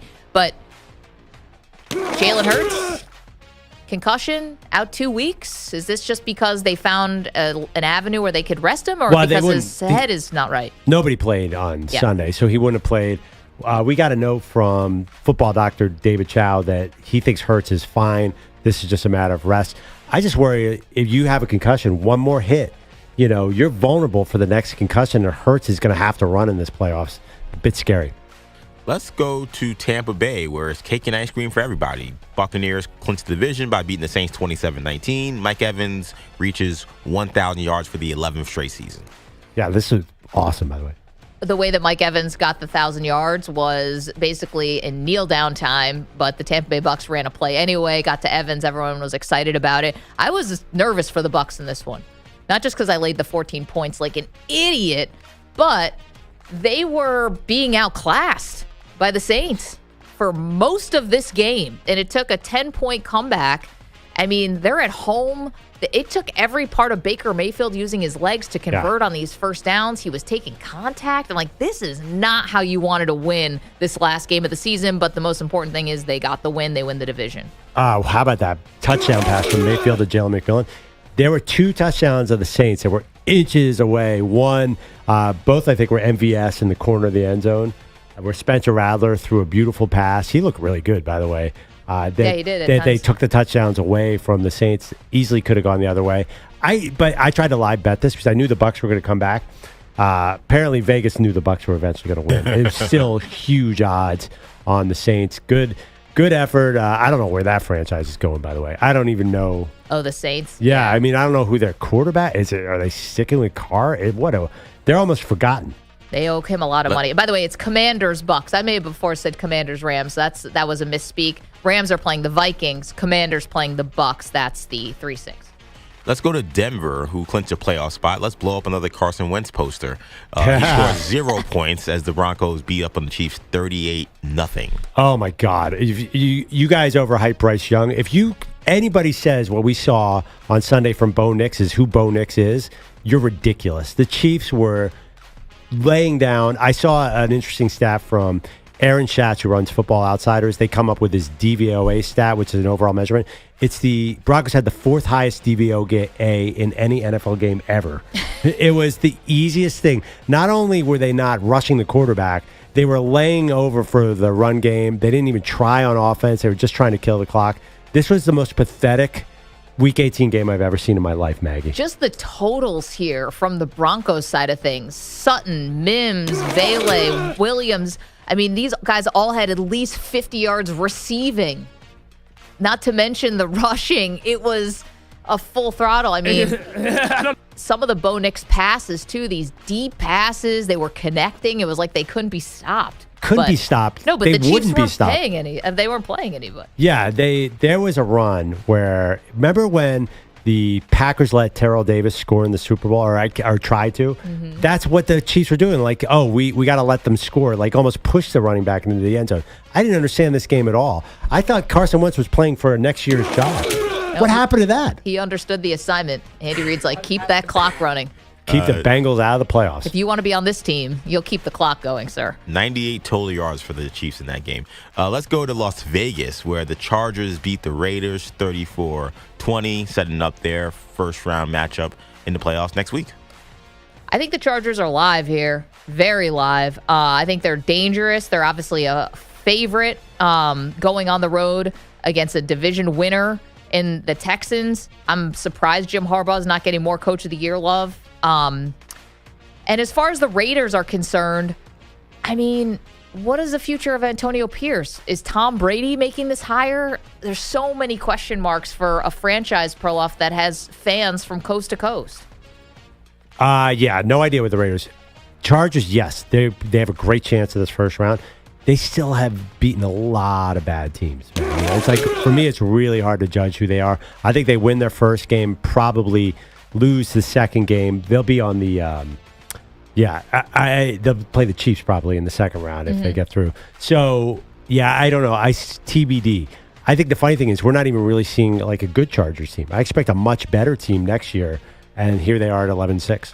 Maybe not cake and ice cream for the team, but definitely cake and ice cream for Geno Smith. He made $6 million in incentives, and the Seahawks got a win over the Rams, who were playing backups. Seahawks win 30-25. Don't get it. Why were the Rams playing backups? But I did love seeing me some Jimmy G. I felt like I was in a time machine. Like he's throwing the ball just like a foot high of where it's supposed to go. This is great. I don't understand the Seahawks at all. 10-7. They're one of the rare 10-win teams not to make the playoffs. Geno still looks really good. They have this great receiving core, but it's not enough. They just can't get over that hump. No, and I was surprised with the Rams also. And so the Rams are now going to play the Vikings, who are favored. I really would have thought the Rams would have wanted to go full out here so that you could play the Commanders, and you would have been favored at home against a rookie quarterback. It's probably a 6-point swing in the odds. Yeah, I was stunned by this. I mean, I still think they do have a good chance against the Vikings, no doubt. But the Commanders, with a rookie quarterback and a defense that is okay at times, but inconsistent. Yeah, whatever. I mean, I heard Sean McVay talking about it. He seemed like it was an easy decision. Let's go to MetLife Stadium, where Aaron Rodgers joined the 500 touchdown club, and Tyreek Hill is looking for a new home as the Jets beat the Dolphins 32-20.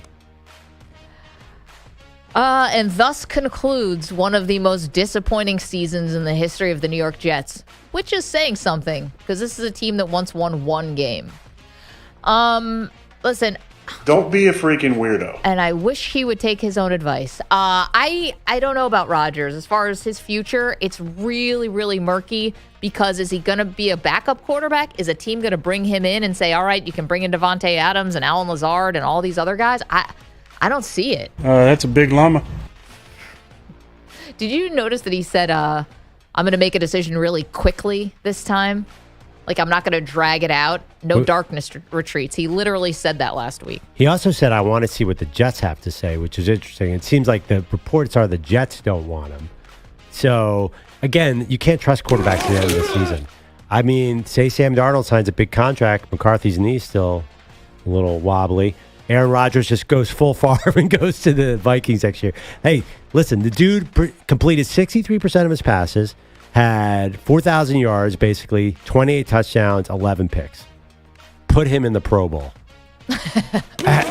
And I disagree that this was not one of the most... I think last year was disappointing, even more disappointing. Because, like, last year, before he tore his Achilles, people had the Jets in the Super Bowl. This year, people were a little more cautious, I think. But... I don't know. Who's their quarterback next year? That's the thing. Like, you say that it's on Aaron Rodgers. Give me a quarterback. Who's actually going to play that position for the New York Jets? J.J. McCarthy. Oh, gosh. They need a GM. They need a coach. They need a quarterback. That is the trifecta. Out of the fourth one, they need a prayer. Let's go to the final game of this slate here. Cardinals 47, Niners 24, capping off another disappointing season for the Niners. Man. How many question marks do the Niners have going into this offseason? What's going to be the deal with Brock Purdy? Is this going to get ugly, or are they going to do this the easy way or the hard way?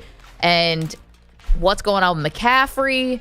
Are we ever going to see a fully healthy him or Trent Williams? What's the future of Deebo Samuel? So much. On the other side, by the way, that's funny. Kyler Murray putting up huge numbers. It's almost like he's good in meaningless moments. Yeah, that's a rip, dude. That's another team that is stuck in limbo forever. It's 7-8 wins with Kyler Murray. Like, come on. Of course, Kyler Murray totally balls out. Where is that when it matters, Maggie? I have a question. What happened to Marvin Harrison Jr. being the second coming of every wide receiver? We were basically putting this dude into the Hall. We talk about Mike Evans going to the Hall of Fame. We basically put Marvin Harrison Jr. into the Hall of Fame. He's pretty good. No, he is, but I'm just looking at what's the final total for him yardage-wise. 885 yards for the season. 8 TDs. Yeah, but honestly, that's a lot on Murray. Murray was really, really inconsistent this season. I hate to say it. The guy needs to run back 14 steps to see the field. It just, his height comes back to haunt him. I don't hate Harrison. I think the other wide receiver, I think Brian Thomas and Malik Neighbors look better. But I wouldn't give up on him. And the other thing is Jeremiah Smith being at Ohio State. That also sort of waters down Marvin Harrison. He's the second best Ohio State receiver in the last 2 years. He's good. He had a catch yesterday. It was amazing. 855-212-4227. There you go. NFL in 60 coming up next. We get the coaching carousel updated for you. Who's already been shown the door so far this morning? We've got that for you next. You're in a 5-minute break.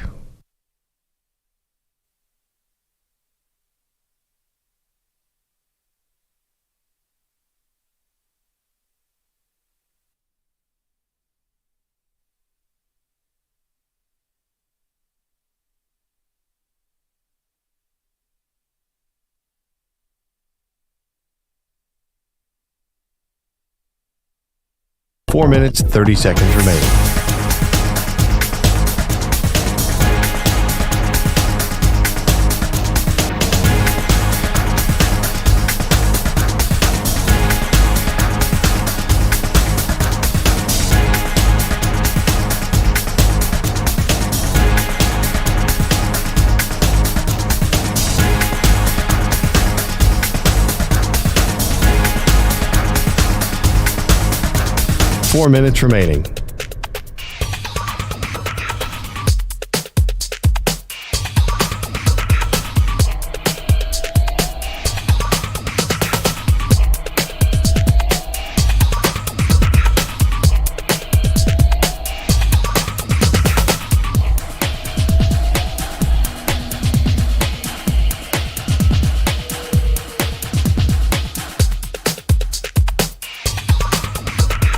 3 minutes, 30 seconds remaining.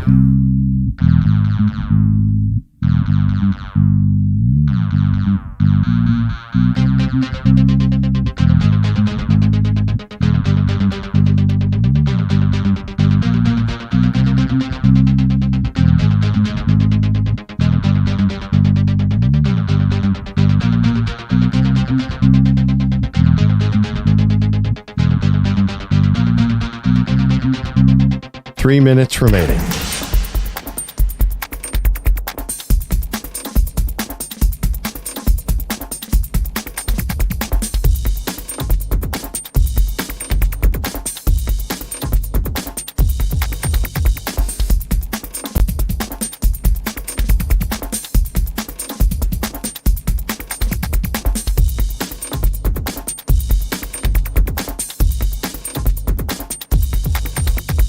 Two minutes, 30 seconds remaining.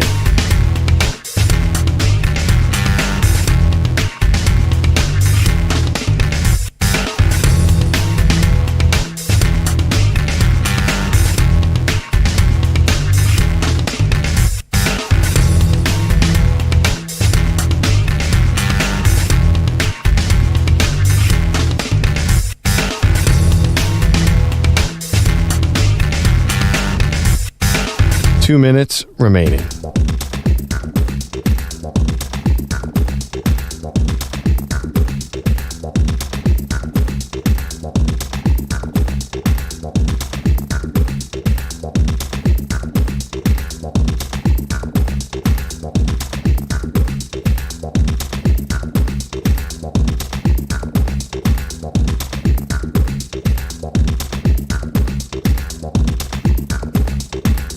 One minute, 30 seconds remaining.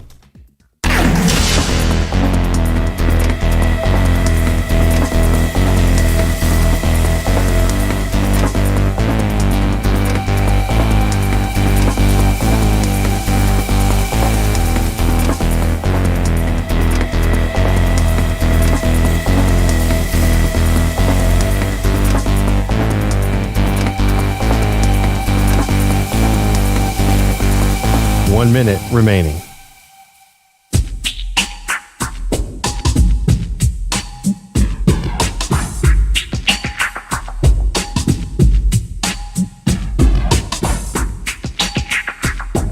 $45 seconds remaining.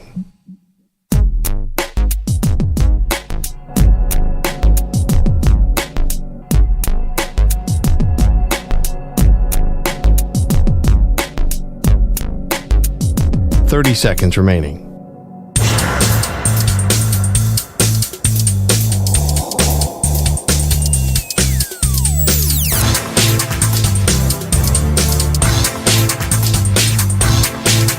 $15 seconds.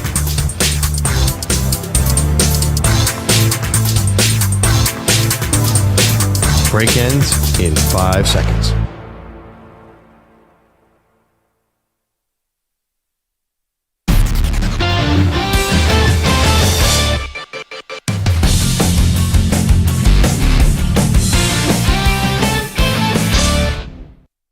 If this world were mine. Welcome back, Maggie and Perloff show. Tell people we're auditioning new cities to live in. There's relocation talk because they just implemented what is called congestion pricing in New York City. So it costs us a little more to get to work, and we're not happy about it, Maggie. Nope. But what are you going to do? Well, at least let's promise. So there are 5 of us here. Why don't we all make a vow that we'll stay together and find a new city? It's like 5 of us? It's like a reality show. Even Manny? Especially Manny. Manny's got the easiest move of all of us. yeah, Manny, you choose. Well, I'll follow you, dude. That's true. Manny's got nothing to stay here. Let's go to Tijuana.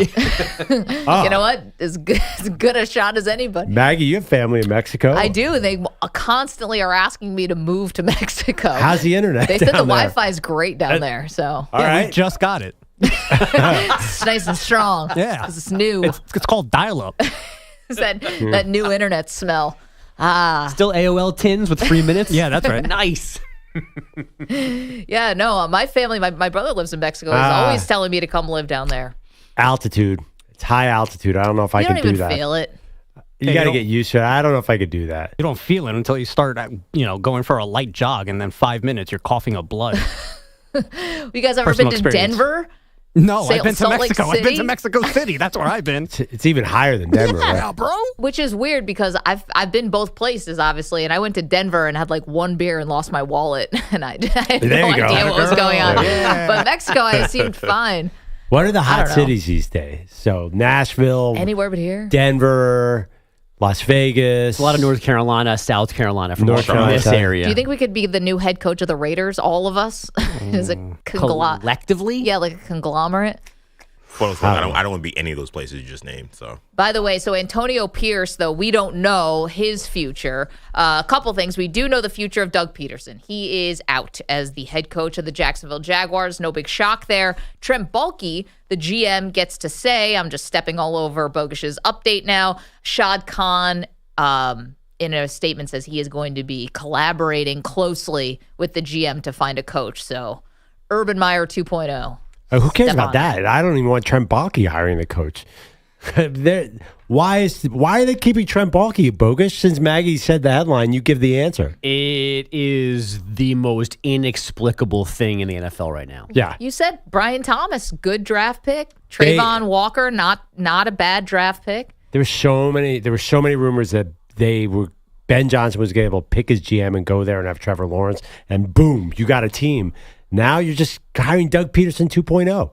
Maggie. Well, I mean, I'll coach the team if you need me to. Sheesh. I mean, you're looking for how about Jacksonville? Low tax rate, I'd love to go decent to weather. Jacksonville. I'm in. You couldn't do worse, Maggie. This will be his 6th head coach pick, Trent Baalke. The only good one is Harbaugh. Damn. You got to be kidding. Tom Sula. No, I think Jim Harbaugh was there including before San Baalke. Francisco. Including San Francisco, 2 places. Wow. This will be the 6th head coach he's had underneath him. Any day now, he'll get it right. Yeah. It's ridiculous. Listen, to be fair, Doug Peterson made a lot of sense. That was that hire made sense. Off of Urban Meyer, you needed somebody who was going to get things right, and they authored one of the biggest comebacks in NFL playoff history. They were down 27-0 to the Chargers, came back and won that game, and then made it a game in Arrowhead against the Chiefs. It was a close loss. It's just all kind of fell apart. I know we talk about how desired a job it is to be like a bowl commissioner or like a athletic director in college football. Like I would love to be like an incompetent like team president, general manager. Oh. But the fact that like a Trent Baalke could just be someplace for a decade and win nothing, or like a Troy Weaver in Detroit could win like have the most losses in franchise history and be there for 7 years and just rake in the dough. Like, you don't got to be good. You could just sit there and watch your team suck, and you could still just cash in. Like, that's the job I want. Well, I got to tell you, some of those bad GMs, though, have bad owners making some decisions. Like, I don't think all these GMs are bad. I think sometimes the owner gets involved. Like a Woody Johnson. Yeah, yeah. That's a great example. I don't think that, I think of Chicago, I'm not sure Ryan Poles, I can't put all their problems on him. I think there's a lot of voices in some of these places. And you always say that, Maggie, the structure's got to be right. Yeah, and a lot of these teams get it all wrong. And I don't know what Jacksonville's going to do, where they're going to turn. Are they going to go to another, retread like a Brian Flores? All of a sudden, Cliff Kingsbury's name has gotten very quiet. I don't know if they would do that. Ben Johnson, I thought, has kind of been penciled into the Bears, but we'll see. Joe Brady, take him away from the Bills. Yeah, I mean, listen, the thing about, I don't know. I mean, this is what happens when you have a really good quarterback. Teams are going to want to poach your offensive coordinator. Yeah, What's so funny, Bogusch? I'm just this Jaguar complete malaise. I'm looking at the list. I found out what you guys were talking of. Right. Jim Tomsula 5-11 in San Francisco. Chip Kelly 2-4. Both those guys lasting 1 year. Urban Meyer didn't finish a season, and Doug Peterson goes 22-29. And Trent Baalke has to hire another coach because he's convinced one person in Shad Khan that he's good at his job. I think that sounds bad when you put it like that. When you bring all those facts. And this list Has anyone sent that to Shad Khan? This list gives him credit for Harbaugh. I don't remember. I wouldn't remember who hired him yesterday, let alone all those years ago in San Francisco. But this says that he hired Jim Harbaugh. So he was 1 for 1, and he has been a resounding 0 for 4 since. I mean, we have Tony Khan's number. Should we get Tony on the phone? Tony, do you know that Trent Baalke can't hire a head coach to save his life? By the way, you said Chip Kelly was What was Chip Kelly's? 2-14. As Oh, the Niners head you coach. said 2-4. I thought. Oh, I was no, like 2-14. 2-14. Yeah. That didn't go well. It would have been better off they just stopped it when it was 2-4 and said, you know what, this isn't going to work. We're going to just move on. They didn't need the other 10 games. I don't know. Chip Kelly was pretty good in Philadelphia. He was. He won 10 games. That was weird. That was weird. But then he fell apart really quickly. Like, yeah, glorious. He had a great I team. liked Nick it. Foles had 27 touchdowns and you 2 liked picks. it. Now we have bigger questions. Like Chip Kelly finally throwing the ball to Jeremiah Smith. Like Chip Kelly is the bane of my existence right now because he cost me a bet against Michigan. So I'm still mad at him for that and for the 2-14 year. Bogusch, what else we got? So all of this leads us with 5 head coaching vacancies. Not the Giants, who are keeping Brian Daboll and GM Joe Shane. The Dolphins did the same yesterday with Mike McDaniel and Chris Greer. The Colts did it with Shane Steichen and Chris Ballard. Far from all of that are Dan Campbell and Kevin O'Connell. Their Lions and Vikings decided the top spot in the NFC in the final game of the regular season last night. Detroit won going away 31-9 to claim that 1 seed for the first time in team history. But there could be a rematch in 2 weeks. I'll see you in 2 weeks. That was Campbell telling O'Connell, I'll see you in 2 weeks during their post-game handshake on NBC. We would get Act 3 for these two if the Vikings beat the Rams in LA next Monday night and the Commanders and Packers lose their games this weekend. That would leave the Vikings as the lowest seed left in round 2, which would mean going to Detroit. I mean, major bulletin board material right there for the Rams. Yeah, I don't think Kevin O'Connell liked it, judging by his facial expression as he kind of pulled away. Should not. That's extremely patronizing.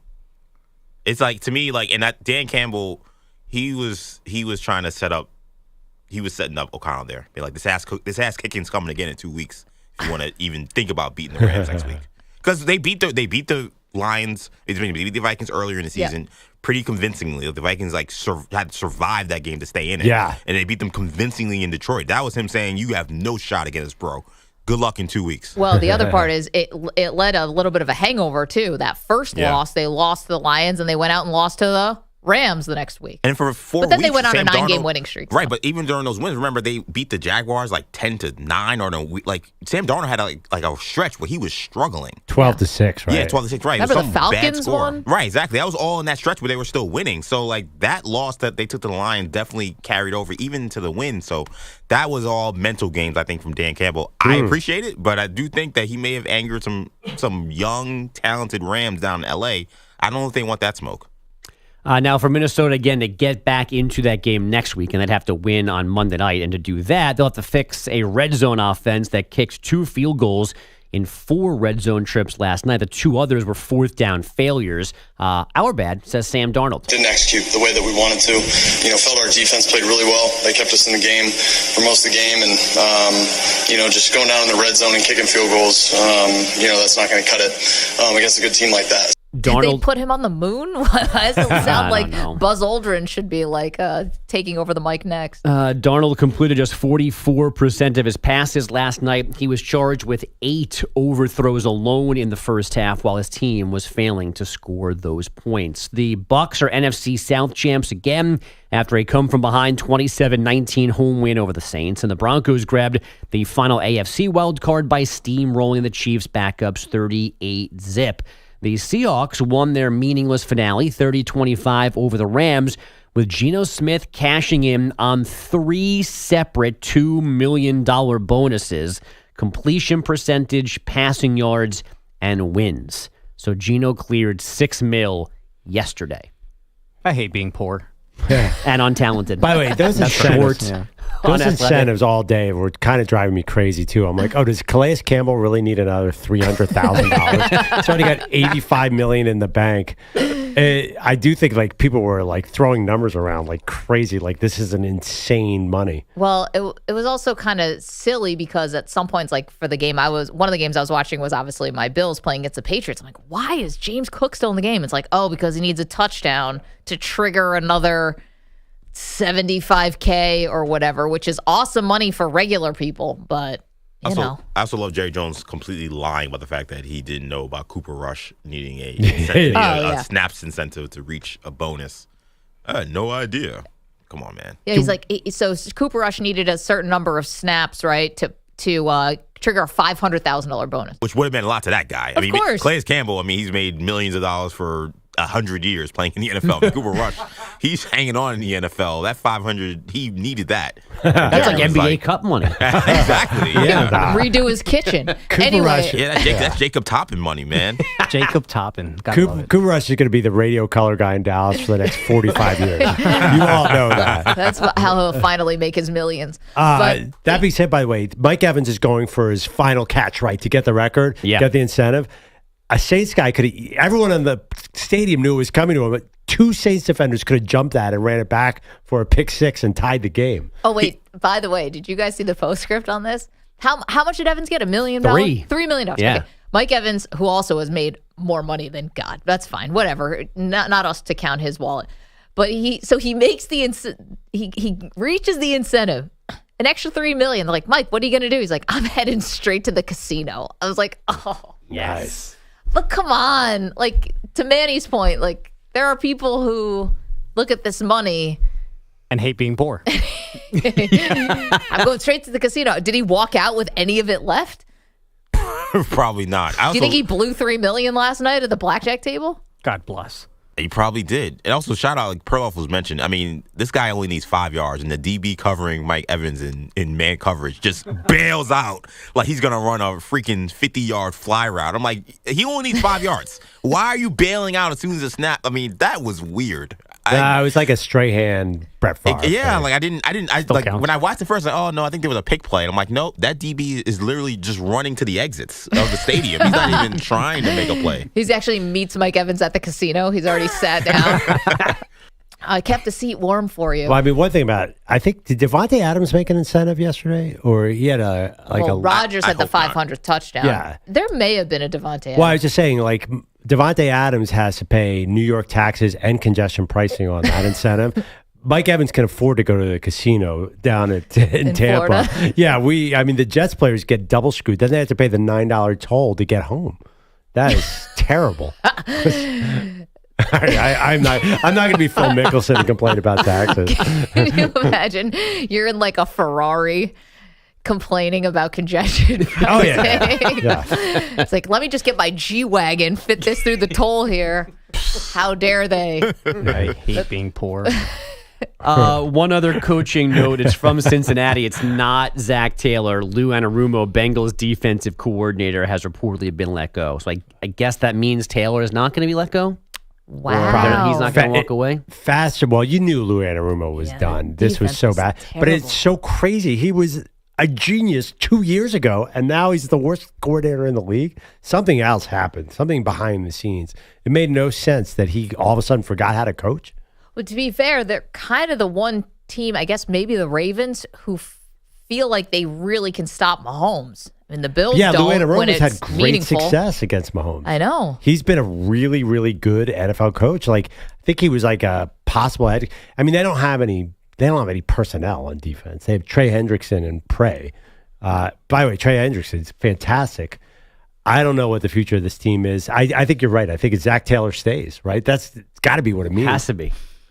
855. I'm sorry. No, go ahead. 855-212-4227. Thank you so much. Coming up. Okay, so we are going to pick our upset for the first round. That is happening. And also the latest on the coaching carousel. It is indeed Black Monday in the NFL. Don't move. You're in a 5-minute break.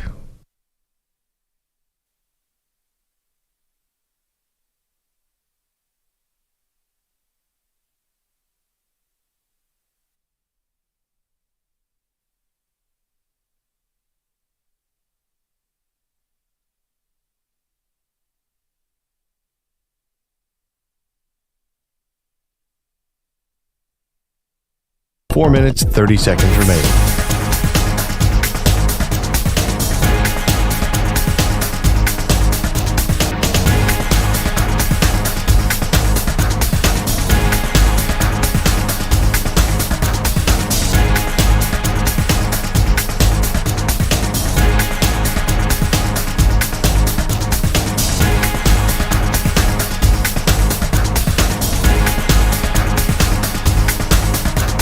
Four minutes remaining.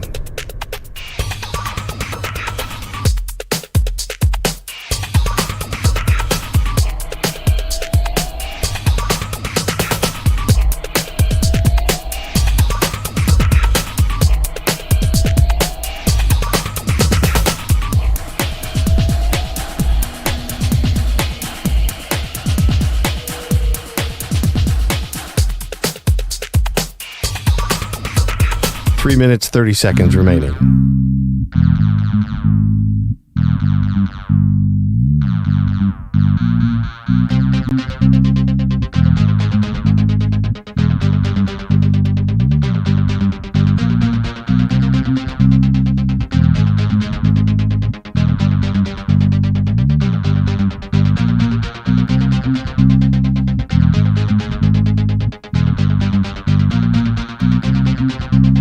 Three minutes remaining.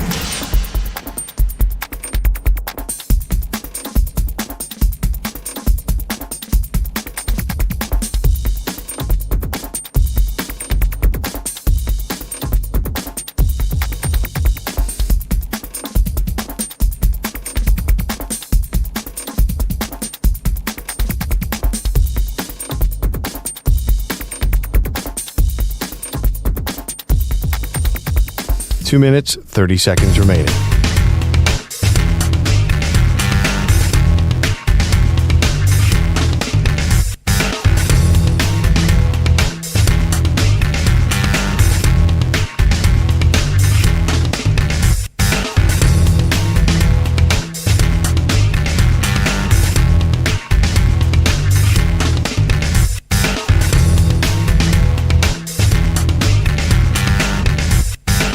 Two minutes remaining.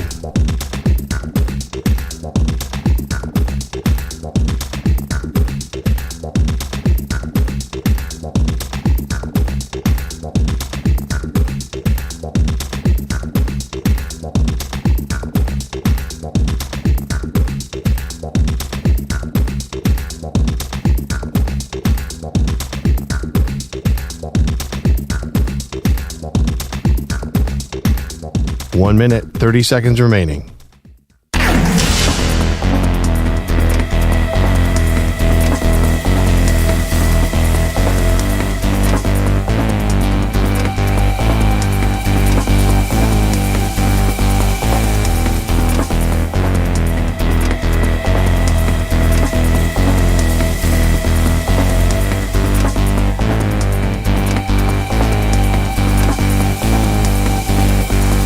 One minute remaining.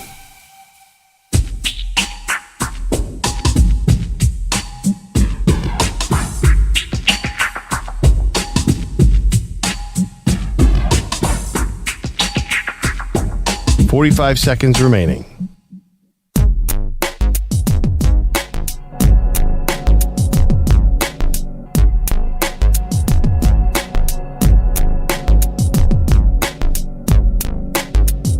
Thirty seconds remaining.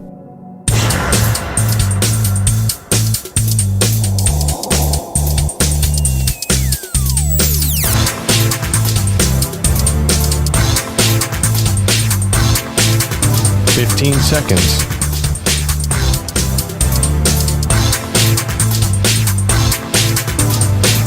Break ends in 5 seconds.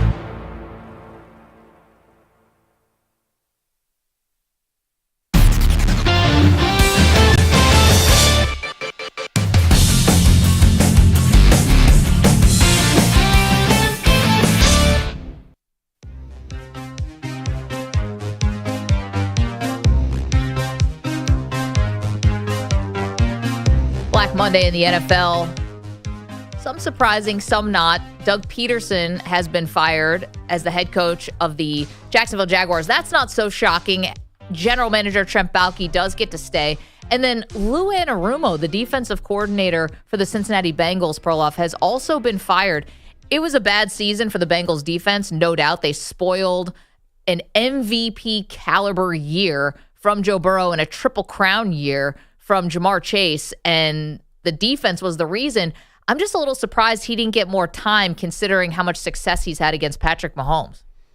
I'm not surprised at all. I mean, they were just awful this year. I don't know what happened to them. I guess their personnel is not great. I'm not sure who on that defense besides Trey Hendrickson is like awesome, but there's no way they could bring him back. I think that was a fait accompli about halfway into the year. Everyone knew Lou Anarumo was on his way out. Well, to be honest, like I'm a Buffalo Bills fan. I'd love it if the Bills would bring him in for some kind of consulting job or some kind of, what the hell, give him the defense coordinator. Well, Bobby Badge does a fine job, but I think you have a defensive-oriented head coach, so there's only so much he's going to be able to do. But honestly, bring him in to design game plans just for Mahomes. I mean, how is last year's playoff game? Mahomes was good, not super explosive. What was it, 27-23? So I think the Bills said, okay. Yeah, I think they had a chance last year. Last year's game was razor thin against the Chiefs, so I'm not sure you need Lou Anarumo to win. You might win anyway, Maggie. But you might as well. Hey, he's out there now. Bring him in to consult. So the New York Giants are also giving a vote of confidence to Joe Shane and Brian Daboll, so they get to stay. So here's kind of what we're looking at in terms of vacancies. The Patriots, who fired Jerod Mayo yesterday after the game, the Jets, the Saints, the Bears. So far, we have not heard from the Las Vegas Raiders. Mike McCarthy's status still up in the air. Jerry Jones being very cagey yesterday, not committing either way. And you want to know what the thing is about Jones, about Jerry, that is? Mike McCarthy's contract goes through January 14th. He's going to work every day of that contract, even if they move on. Jerry's got this weird thing. Remember when everyone knew he was firing Jason Garrett, but they still made him stick around until the absolute last day of the contract? Yep. It's like a weird quirk. Well, Adam Schefter reported this morning that the Cowboys are going to move real slow on McCarthy. Maybe that's why. I'll tell you one thing. The Jets are interviewing Mike Borgonzi today, the Chiefs' assistant GM. You know who he would bring in? I mean, that's clearly a Matt Nagy hire. Oh, does Nagy get a second shot? Nagy's interviewing. Nagy's already been talked about as interviewing at most of these places. I thought that Nagy was going to wait out Andy Reid, stick around and take over for Andy Reid once he retired. But maybe Andy Reid doesn't want to retire. I don't know. Like Andy Reid's, I don't know how many years Andy Reid needs to get the record. Not many, but I don't. Well, now Belichick's at North Carolina. Yeah. Like he's going to be the next one to get the record. Yeah. I don't know how long. Reid will definitely get the record soon. That's the other thing. That's one reason Belichick didn't want to come back, because he knew Reid would just pass him again. I don't think Reid's anywhere done. I don't know. I would just be worried if I was the Jets and I went from Nate Hackett to Matt Nagy, I would just throw up my hands and say I'm done. EJ, if you brought in Matt Nagy, presumably with a young quarterback, I guess? Yuck. I'm just saying. By the way, I have no idea. Made the playoffs with Mitchell Trubisky. Does that change your mind? No, because I watched those offenses, and that Bears run was more about the defense being really good, not about anything to do with Trubisky or the Bears offense. I just think he got lucky. He got fortunate. He went to a place with a good defense. Now, I do think I think coaches can grow. I think sometimes we first stop, they go someplace, we just throw them out. I don't think that's fair. I just don't think Nagy works with the Jets. There's just so many other issues. I think for his sake, he should go somewhere a little more put together. Yeah, he's also supposed to be a big candidate for New Orleans. So, but then again, there are a lot of candidates. I mean, there's 10 or 15 candidates for 5 jobs. And we don't know that the Jets are going to hire this guy. But if I'm the Jets, I wouldn't mind getting a guy who built the Chiefs. Help build the Chiefs help with build Brad the Chiefs. I guess. I mean, knowing nothing about Mike Borgonzi, other than it's kind of fun to say. That is a cool name. All name team. All right, we got cool name GM, by the way. Idzig, McAgnon, weird names over there. Yeah, they do. Lots of Z's. Cool name. That's where it ends. Okay, upsets. We got to pick one, Perloff, before the show, and we've left ourselves almost no time. First round upsets, I can tell you where I've got mine. I don't ever bet on rookie quarterbacks on the road. I'm going to break my own rule. Commanders over Tampa Bay Bucs. Commanders are a 3.5-point underdog. I didn't love what I saw from Tampa yesterday. And yeah, it's the playoffs, but yesterday was a de facto playoff game. And if the Saints were any better, they are winning that game. Tampa's losing, and it would have been a terrible, terrible home loss. So to me, give me the Commanders. The Commanders. Okay, so the rules are we have to pick an upset. Yep. Of the first round. Yes. Of the NFL playoffs. And we have 20 seconds left. Yeah, I handed you the Vikings. It's almost as if I'm vamping because I don't like any of these teams. Come on, who am I going to pick? You want me to pick the Texans? They can't even score a touchdown. What about the Vikings? No. Who's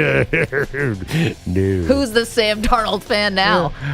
I can't pick it. Give Sam a chance. I can't pick an upset. I'm going all chalk. I would be going against myself. I like all the favorites. Boo this man. Thank you, EJ Stewart. Thank you, Manny Rodriguez. Thank you, Andrew Bogusch, Andrew Kaplan, Weedos and the Coffee Drinkers.